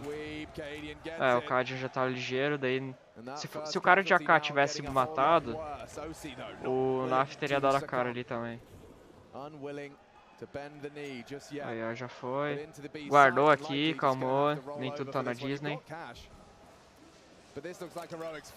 Ah, vão ter dinheiro, cara, aí, ó. Ou se tá aí com a W dele, então. Deixa eu ver. Consegue dropar tranquilo, consegue ter 2 armados tranquilo com Alp, granada. Bem tranquilo mesmo. Aqui ela teria que tentar tirar pelo menos umas 2 armas ainda da Heroic, que daí ficaria muito interessante. Mas assim eles vão ter, ó, deixa eu ver. O Jab vai ter que dropar o Maca pro Teses pra fazer full granada ali também, velho. Ó, umas 3 granadas ali e tal. Tá ligado? O Jab vai ter que dropar. E se ganhar esse round não vão estar tão bem assim na partida também não, velho. Questão de economia. Se a Liquid fizer esse ponto aqui. And he knows what it means, especially as he continues to watch his screen. It was a nice try from OC, but yeah, Cadian had already caught out Yakinder on that mid hold. Vamos ver, ó. Tem dinheiro pra próxima também a equipe da Team Liquid. A Heroic já não tem tanto dinheiro assim, ó. Droparam ali. Quem que dropou? Ah, foi o Jab, dropou ali pro Teses, então certinho minha analogia da partida. Então, velho, isso é louco. Ó, bugzinha, já peguei o pixel. Vou começar a fazer, velho. Bom assistir as partidas profissionais que tu aprende os bagulho novo, ter ideia de posicionamento, varado, por exemplo, tá ligado? 5x3 aqui ficou difícil, velho, aqui abalou, velho. Ó o Teses passando, ó o C de lado. O OC não vai esperar o Teses ali. Ó lá, ó. O Teses ganhou o round aqui. O Teses ganhou o round aqui. Aí, ó. É, então. Só cortando a rotação, o round tá ganho aqui, ó. Já todo mundo rodou, o Teses ganhou o espaço que devia. A galera aqui da Heroic vai fechar os caras, ó. Se matou um, provavelmente tem outro. É isso aí, velho, jogaram certinho. O Teses ganhou muito espaço, escutou o OC voltando ali de Alp. Tem dinheiro aqui a equipe da Liquid pra esse round, perdeu. Amigo, é eco pro último. Varadão, mano. É, virou já. Já virou.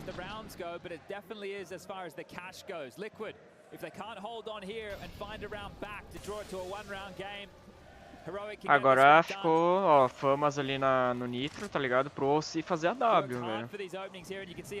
Então quem sabe, velho, não vai ter tanto dinheiro assim. Cara, depende, a partida depende desse jogo, velho. A partida depende desse round, na verdade.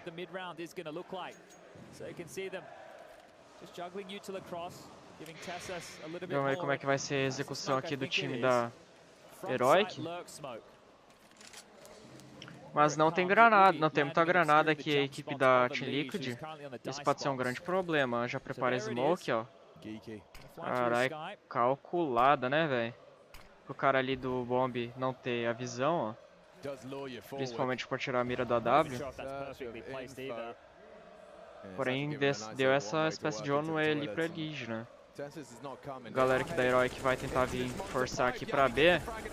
Já perde muita vida ali. O Nitro tava de famas, cara. Pior arma aí do time da Liquid nesse round. Enquanto lá, ó, o Teses novamente tentando já ganhar um espaço lá pelo fundo, de novo, velho. E a galera vai voltando, ó. E o Elige tá rodando pra B, cara. Aqui acabou. O Elige não... O OC não segura sozinho, não. Aí, ó. Já rodou. Guardou, velho. Guardou. Não pegou. Precisava ganhar.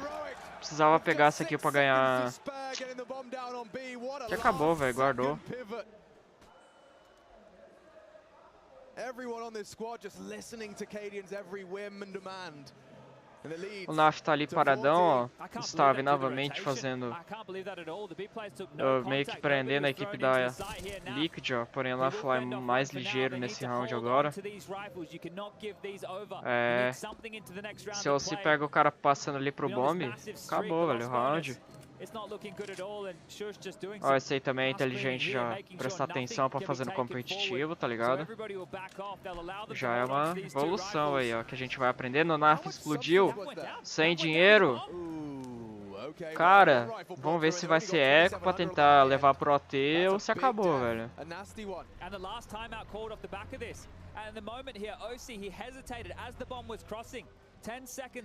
Olha lá, 8 segundos, cara.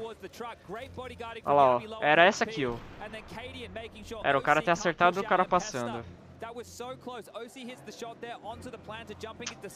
Último pause aqui pra Liquid, 14. Heroic, 11 Liquid. Vamos ver se a galera aqui... Naf já comprou 2 bombas, vão forçar. Ou será que não? Não vão. Vamos deixar ali 2000 e vamos tentar pelo OT, velho. Ó, a Molotov errou ali, ó, caiu pra fora do banco. Caraca, ó, o Elige saiu. Galera aqui fez 2000 Team Liquid, cara. Vamos apostar aí pelo empate, velho. Pelo empate pra levar pro AT, tá ligado? Aqui eu acho que já foi, porque ó, a equipe da Heroic já virou a economia, né? Então já garantiu, porém, ó, o Ekindar tem que ser a salvação desse round, velho. A galera da Heroic aparentemente não está de olho, cara. Porém, já avançaram, ó. Aqui não era matar, eu acho. Aqui era tentar ganhar espaço que nem o Elige fez na passada, tá ligado? Porém, a equipe da Heroic já avançou, ó, já pegou essa informação que tem um cara avançado. E ele era o único que guardou no round passado, né? Então, ó, sabem que eles fizeram eco também pelos armamentos. Agora é só matar, tá ligado? Só papar kill. Easy kill, tá ligado? O OC vai na frente, tirando a mira pro Ekindar matar, tá ligado? Tentar fazer alguma coisa. Se o Ekindar guardar, vai ser muito bom, porque vai dar pra dropar ali pro player do time. Tirou 91. GG ou AT. O time da Heroic.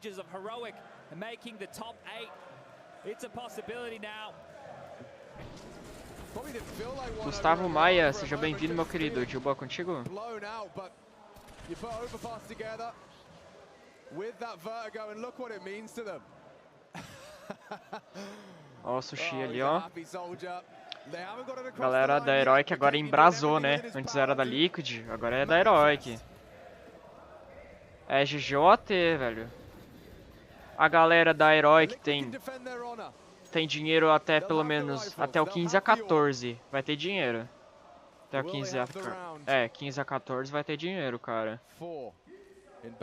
A galera da Team Liquid não tem muita grana, ou se leva o primeiro. É tradeado. Aqui acabou, GG. Aqui acabou, rapaziada. Já mostro pra vocês, já mostro. Nave ainda não se classificou. Fúria já se classificou, então não tem como prever ainda. Nave joga amanhã. Aqui acabou, rapaziada. Aproximadamente 20 segundos no relógio. Vai pintando agora, 20 segundos no relógio. Sem kit. Aqui acabou, 2x1, GG, Heroic classificada. Radeon vai à loucura. Partidaça aqui, vamos trazer pra vocês de primeira mão. O último jogo aqui do dia já foi. Rodada 4 aqui pra nós, então. Último dia amanhã. Confirmados jogos. Big contra Natus Vincere. Ence contra Mouse Sports e Team Liquid contra Spirit. Cara, eu acredito Que aqui é um jogo dificílimo também. Dificílimo. Aqui vai ser o jogo do dia amanhã, na minha opinião. Aqui acredito que não tenha tanta dificuldade para nave. Aqui acredito que não tenha tanta dificuldade para mouse, porém aqui o jogo vai ser pauleira. E se tudo der certo, aqui dependendo do jogo, acredito que nave vai se classificar, mouse também, e aqui a Spirit. Mas ó, até agora a gente já tem alguns times confirmados. Fúria ganha 3-0, Cloud9 3-0, Heroic acaba de ser classificada junto com a Fnatic, a Outsiders, e os 3 times decidirão amanhã. 3 times vão para casa e 3 times permanecem nas oitavas de finais e vão tentar ganhar. Não se sabe ainda com quem a Fúria e a Cloud9 vai jogar. Porém, o primeiro jogo não vai ser a Fúria contra a Cloud9. O primeiro não vai ser. Já está descartada essa hipótese aí. Vamos lá, velho. Acreditamos que dê isso mesmo, Clayton. Acreditamos que dê isso mesmo. Mas, ó, vamos ver aqui, ó. Amanhã, 11 horas, horário de Brasília, em Mouse Sports. 2h30 da tarde, Nave contra a Big. E para finalizar, 18 horas, Spirit contra a Liquid. Esses são os 3 jogos que decidirão os 3 times que vão passar e os 3 que vão ser eliminados da competição. Até agora, eliminados Sprout hoje, Bad News Eagles hoje, Vitality, sim, Vitality eliminada 1-3. NiP e FaZe Clan eliminados do campeonato até o momento. Então amanhã vai ser o último dia de pauleira dessa fase aqui final dos Legends, beleza? Então vamos ver aqui, ó, se aparece alguma coisa dos eventos aqui do Major. Acredito que não. Não apostaram aqui. Vamos ver aqui, ó. Se aparece alguma coisa, ó. Ainda não postaram, ó. Como eu disse, Fúria não tem chance de jogar contra a Cloud9 no momento. No primeiro jogo, quem passar dos dois aqui, se passar alguém, não vão se enfrentar. Cara, a única oportunidade, a única chance da Fúria jogar contra a Cloud9 é na final. A única oportunidade. Eu acredito que isso aqui não vai mudar, eu acredito que vai deixar assim mesmo. Normalmente é assim mesmo, o primeiro que você classifica, que foi a Cloud9, coloca numa ponta e a Fúria na outra. Se os 2 times passarem, estão na finais. Já está decidido aqui, ó, numa segunda-feira, é a final, velho. 3 horas da tarde, horário bom, valendo a MD5 aqui. Então, jogaço, cara. Código Brasil, acredita. Eu tava mais pela Elijah aqui, viu? Aqui, ó. Sunday, segunda-feira. Segunda-feira, pauleira. Vamos ver aqui, ó. Quinta, sexta, sábado. Não. Sexta, sábado e domingo. Sexta, sábado e domingo, não. Sábado, domingo e segunda, é. Provavelmente as quartas de finais vai ser sábado, então. Não. Sunday é... Ué, pera. É Monday, esquece, perdão. Em inglês tá falhando, é domingo mesmo. Monday é... Calma aí, Sunday não é sábado, não? Pera aí, Sunday é sábado ou domingo, cara? Buguei agora. Calma aí, ó. Vamos ver aqui, ó. Sunday, vamos ver. Sunday, 13. Não, calma lá, ó. É domingo, é. Calma lá, pô, calma lá. 9 horas, bad English. Oh, sorry. So sorry. Mas, ó, domingão, então, 3 horas da tarde, pegado. Perdão, ó, domingo, sábado, sexta, começa as quartas de finais, então. Isso aí, a sexta começa. Sexta começa, as quartas de finais. E domingo, então, as finais, né? 2 times que vão passar. Torcemos que aqui, esse time aqui, grandioso, chegue aqui, né? chegue e passe, ganhe. Pô, vamos lá, né? Não vou falar pra não zicar. Mas vai, quem acredita. Domingo, final de Major, Operação Source 2. Caraca, o que tu quer mais, né, mano? Ah, não, velho. Agora que eu lembrei. Dia 13, GG, não vou poder transmitir, tem Enem, cara. Ah, vou faltar o Enem, azar. Vou faltar o Enem. Ah, velho. 3 horas da tarde, eu tô lá fazendo a prova, cara. Que abalo, mano. Que abalo, velho. Cê é louco, cara. Nossa, mano, não tem como adiar o Enem, não. Nossa senhora. Vai ser da 1h, meio-dia abre os portões, até 1h. Tem que entrar antes da 1, senão eu fico de fora, né? Não entro e tal. E daí tem no mínimo, acho que 3 horas. Tem no mínimo 3 horas pra ficar lá. Eu posso ficar até... Eu acho que tem 7 horas de duração a prova, tá ligado? Então vai, tentar preparar daí pra redação, fortíssimo, né? As questões. Nossa, velho, não, né? Afinal, cara, nem me importo de assistir, assim. Pô, eu queria mesmo transmitir, tá ligado? Isso seria muito bom. Tá ligado? Mas, cara, nossa, que tristeza, cara. Nem pra final ser num sábadozão, assim. Mas, vamos ver, quartos, tamo aí. Vamos ver, né? Quartas de final... Quartas, tamo aí. Semifinais também. Vamos ver, né? Que abalo, cara, que abalo.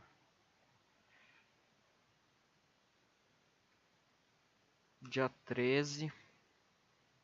Final do Major, Source 2, Operação, tem tudo. Vocês vão estar aí acompanhando. Não vai ser talvez aqui comigo, mas outra pessoa, enfim. Quem sabe eu consigo alguém aí pra transmitir, né? Pra vocês. Mas, acho... Se pá, aqui alguém vai transmitir. Vamos ver, vamos ver. Se não, qualquer coisa, já deixa assim, ó. Meio-dia antes de sair de casa, tá ligado? Já deixa a live aí aberta. E vambora, tá ligado? Até, sei lá, chega em casa 9 horas da noite, sei lá. Vai tá aí o jogo. Então, deixa... É essa aí, velho. Deixar a live aberta, tá ligado? Vamos ver, vamos ver. Se pá, eu faço isso mesmo. Joga 10 dias, pelo menos, é. Esperamos, né, mano? Ah, acho que eu vou fazer isso mesmo, Clayton. Ah, mas... Pô... Deixar aí, tá ligado? Vai virar uma patifaria, não vai ninguém ter pra controlar os haters. Cê é louco. O problema é... Se por acaso a live trava, tá ligado? Se dá algum problema na internet... E aí? Trava por horas. Zoaram o seu redondo, o meu também, cara. Pô, quem esperava uma FaZe e uma NiP 03, uma Vitality 13, tá ligado? Ninguém esperava.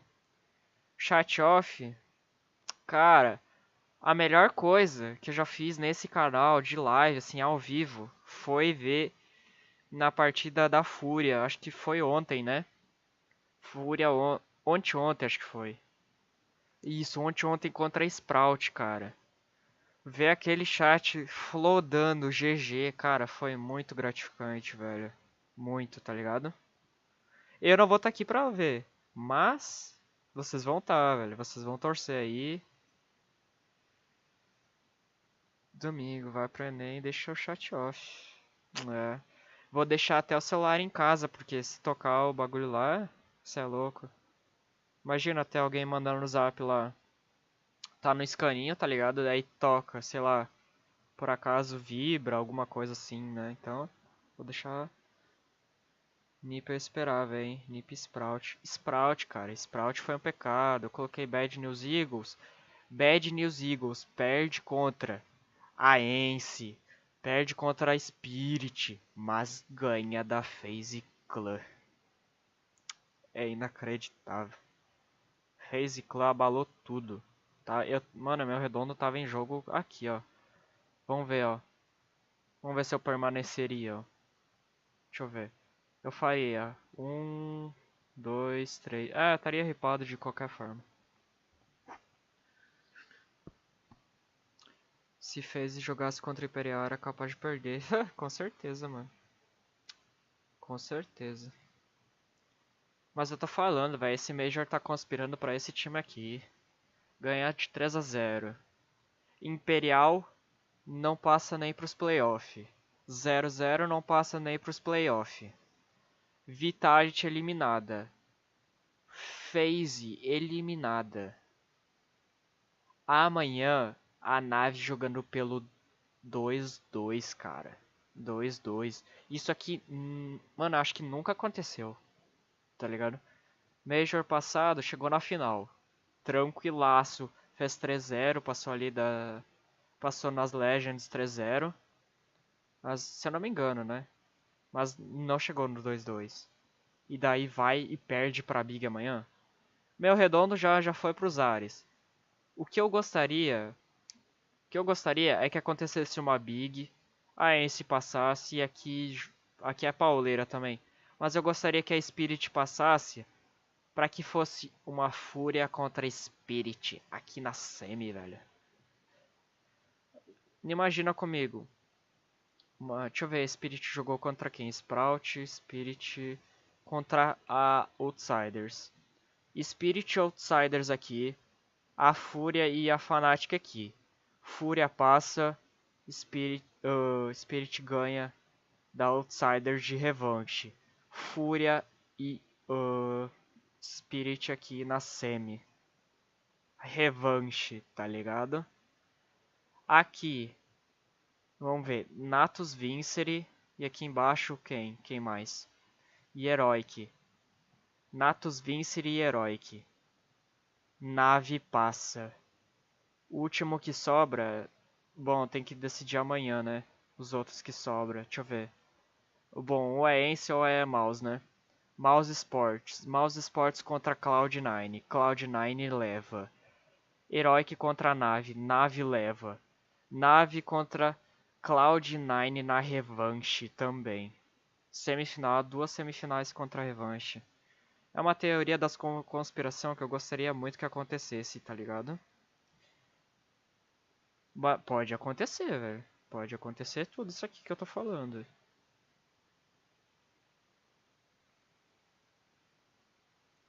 Perdeu contra Sprout, então. Ninguém esperava isso. Mas ó, e daí imagina. Uma navezinha passando contra a Cloud9 na revanche. O Simple deu depoimento que foi uma bala ali, que foi MD1. Esse que foi o problema, ele disse. Que se fosse MD3, teria um jogo melhor, ele disse. Então, pô, segundo o Simple, tava fácil uma MD3, tá ligado? E uma Fúria contra a Spirit, Fúria tem torcida, cara. Eu acho que daria o mesmo resultado. E daí imagina um Simple contra um Cacerato na final. Nossa, tudo que eu mais quero. Será que vazou aqui o... Vazou todos os jogos e todos os resultados possíveis, velho? Será que eu tô acertando todos os palpites aqui, imagina? Já posso postar o vídeo do melhor aqui. Melhor... Como é que é?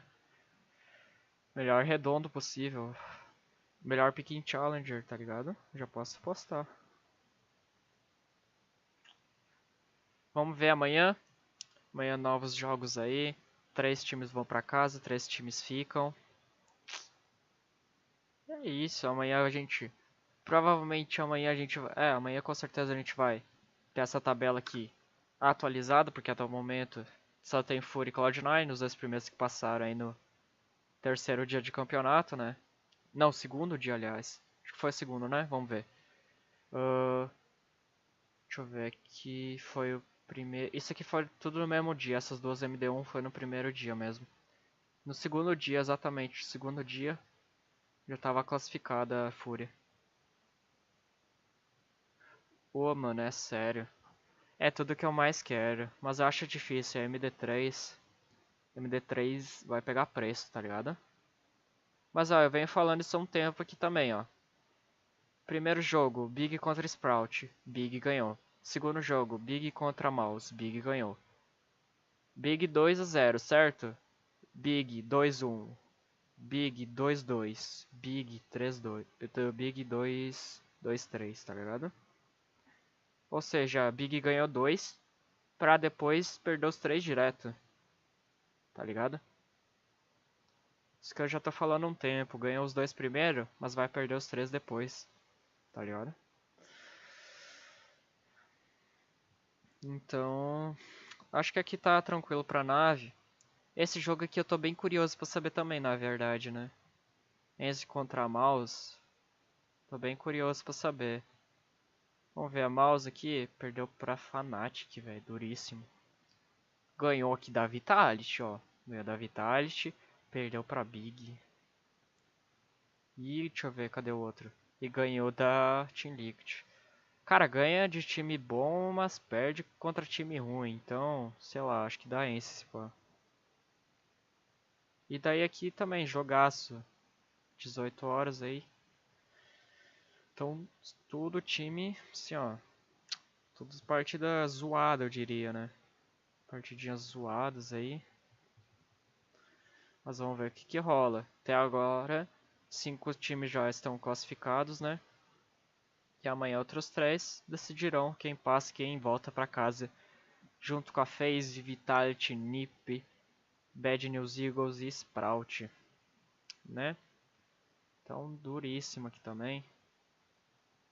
Vamos ver, Spirit. Ah, Spirit perdeu pra Outsiders, velho. O que que tá acontecendo com a Outsiders, mano? Isso é louco. Fortíssimo. E passou lisa no mapa. Ganhou da Spirit, ganhou da NiP. NiP não jogou muito bem. Perdeu pra Heroic, mas ganhou os outros 3 aí. Caraca. O que que vocês colocaram aí no redondo, mano? Game Time é duro. Pô, duríssimo, velho. O que que vocês colocaram aí? Vocês estão de boa com o redondo de vocês? Já passaram aqui com base nesses 5 times? Como é que está aí o redondo de vocês? Porque eu já... Meu redondo já morreu, velho. Meu já foi de base.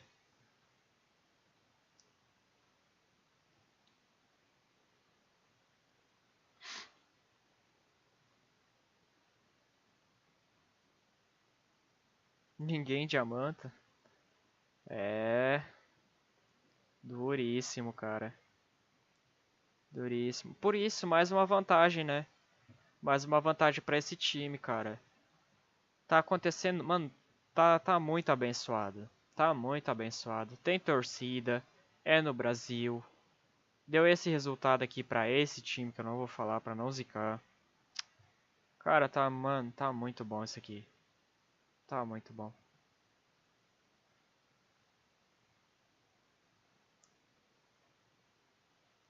Nossa, velho, agora eu vou estar lá na prova. Eu vou estar lendo o título da redação. A primeira coisa que eu vou fazer, eu vou lembrar na fúria, cara. Eu vou lembrar da fúria, mano. Se pá, dependendo o tema da redação, cara, eu vou citar, vou colocar ali a fúria, cara. Tipo, colocar, sei lá, alguma coisa envolvendo CSGO, alguma coisa assim. Como argumento, assim, tá ligado? Reforçar o argumento de quem falou, sei lá, um pro player do time da Fúria disse tal coisa e alguma coisa assim. É, exatamente. Exato. Ninguém imaginaria também a nave nessa situação, né? Nave também. Nave também.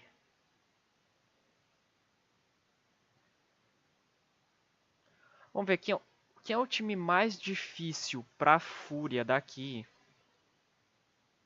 Pelo que está apresentando é a Cloud9, certo? É a Cloud9 mesmo, né? A Heroic também é duro, mas... Pô, é difícil de falar quem é mais difícil, né? Porque se todos passarem aqui, é porque tem potencial, né? Esses 5 aqui no caso, ó. Se todos esses 5 passarem aqui, é porque tem potencial. Meu redondo ripo. Ai, F de redondo, né, mano? Ah, podia ter algum bagulho assim, ó. Que eu dominasse, né, o tema da redação, que eu dominasse. Vamos torcer, velho, vamos torcer aí. Mas tenho certeza, eu vou estar lá fazendo a prova e eu vou me lembrar. Eu vou pensar, lá pelas 5 horas da tarde, se eu fizer... Se eu tá fazendo a prova ainda, meu psicológico vai estar abalado. Vou estar voltando pra casa, só vou querer saber quanto é que tá o resultado da fúria. Tá ligado? Como é que foi a fúria? Cara, eu tô falando da fúria, mas não sei se passa. Vamos querer que sim, mas se por acaso não passar... Se a fúria chegar na final, eu com certeza vou pensar muito na hora lá da redação e tal. Se a fúria não passar, não chegar até na final, eu vou esquecer completamente desse Major, tá ligado? Vou esquecer, assim. Cloud9, nave, o resto a fúria tira de letra. Heroic é difícil também, cara. Heroic tá, pô, fortíssimo. Cloud9 também, né? O redondo aqui, não coloquei a Cloud9. Cloud9 tava 0-2. Fez 3-2 e agora 3-0. Invicto nas fases dos Legends. Isso também ninguém esperava. Eu pelo menos não, né? Falar ninguém é muita coisa, mas... Eu jamais imaginaria. Tanto que eu nem coloquei, né? Tanto que eu nem coloquei.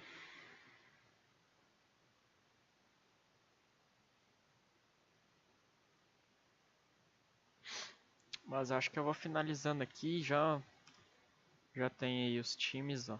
Os primeiros 5 times a se classificarem, o resto joga amanhã. Premiação aqui, carai, 500 mil doleta pro primeiro. Tá maluco. Mano, sabe, eu coloquei, muito bom. Parabéns. Carai, olha que zoado, né? O time não faz nada, o time perde. O time não ganha nenhum, mas ele ganha seus 20 mil dólares. Quem não queria? Os caras viajam de avião, jogam um Counter-Strike em outro país. Pô, ganha 20k doll. Só assim 500k, pô. Que isso, tem mais patrocínio, tem mais visibilidade, tem mais... Pô, tem tudo, cara. Tem o primeiro Major, tem a moedinha do Major. Pô, não é só 500k, tá ligado? Mas isso aqui é Badaras, né? Isso aqui é Badaras. 20 mil. Ó, aqui, ó. Caraca, mano. Ou seja, se tu fica aqui, por exemplo... Se tu nem se classifica, tu ganha 20 mil. Se tu perde as 3 partidas, tu ganha 20 mil dólares. Porém, se tu ganha 2 partidas e tu perde 3, você ganha os mesmos 20 mil dólares. Estocolmo? Não sei, velho. É que, pô, Rio de Janeiro, Brasil, Aqui, ó, o preço total, ó, 1.250.000, tá ligado? Então meio que vai acumulando.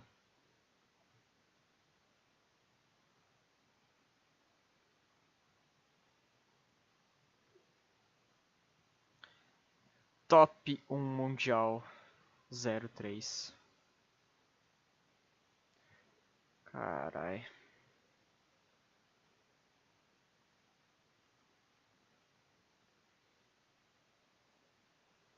Não, não. O valor aqui não acumula não. Esse valor aqui não acumula não. Mas eu tô falando, tipo, juntando todas as premiações é 1.250.000 dólares, tá ligado? Juntando tudo. Mas não, o valor ele não muda. É esse valor desde o início até o final.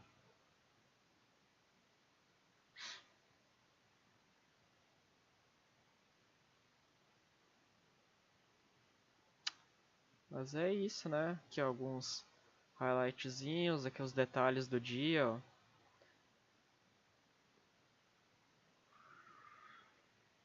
Vitality top 2 eliminada. Top 1, top 2 eliminados. É isso, top 4, será? Top 3, será? Imagina top 1, top 2, top 3, top 4 eliminados. Sim, o LoL é bem maior, né, velho? Bem maior que o CS. Consegue pegar, sim, mais um público maior e, sei lá, tem mais infraestrutura, tá ligado? Será que tem aqui, ó, Players Simultaneous LoL. Vamos ver.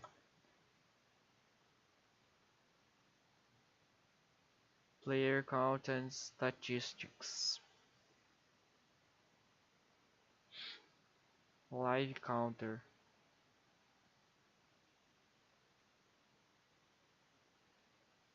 Vamos ver, ó.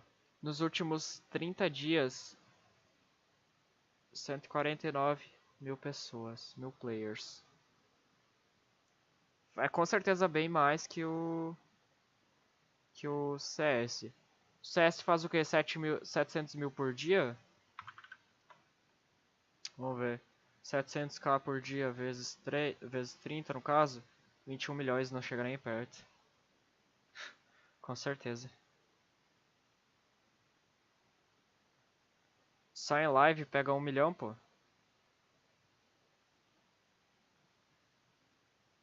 Aqui, ó. Pô, tá maluco. O LoL é muito grande, cara. Aqui no Brasil é muito grande também. Do Valorant, será que tem mais, velho? Será que tem mais que CS? Tem.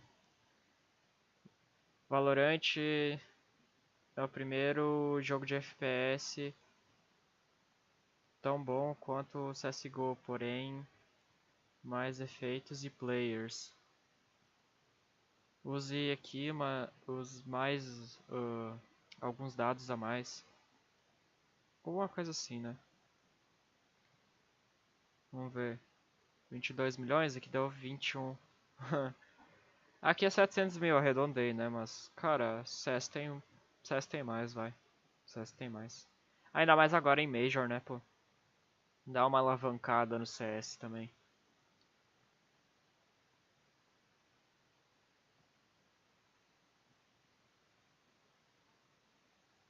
Viewer? Não, viewer, pô. Não, viewer CS tem bem mais. Live CS tem bem mais, cara. Faz isso e que acho que, pô, o Gaules faz 200k por dia. Tem SL que faz mais uns 200. Tem SL2 lá, não sei o que faz mais quase 80. Não, isso aqui é bem mais. Isso aqui é em um mês inteiro, né? 30 dias aqui. Acredito que seja 30 dias esse aqui também, né? Especificou?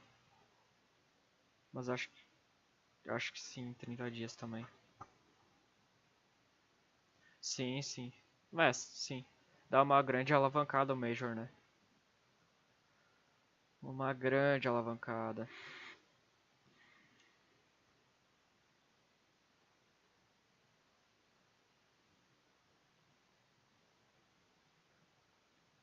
Mas, acho que eu vou finalizando aqui a live, ó. Os resultados aqui. Nossa tabela vai ser tudo adicionado amanhã, né? Amanhã depois das 18 horas, após ter jogado todos os times aqui, né? Então, vou finalizando a live por aqui, já é quase 10 horas aí, horário de Brasília. Quem sabe amanhã tem mais, né? Vamos ver. Hoje o dia foi puxado na comunidade CS. Mas então é isso, muito obrigado aí, todo mundo que esteve presente, vocês são incríveis. Em breve tem mais, meus manos. Muito obrigado aí por acompanhar, vocês são tops. Valeu, falou e fui.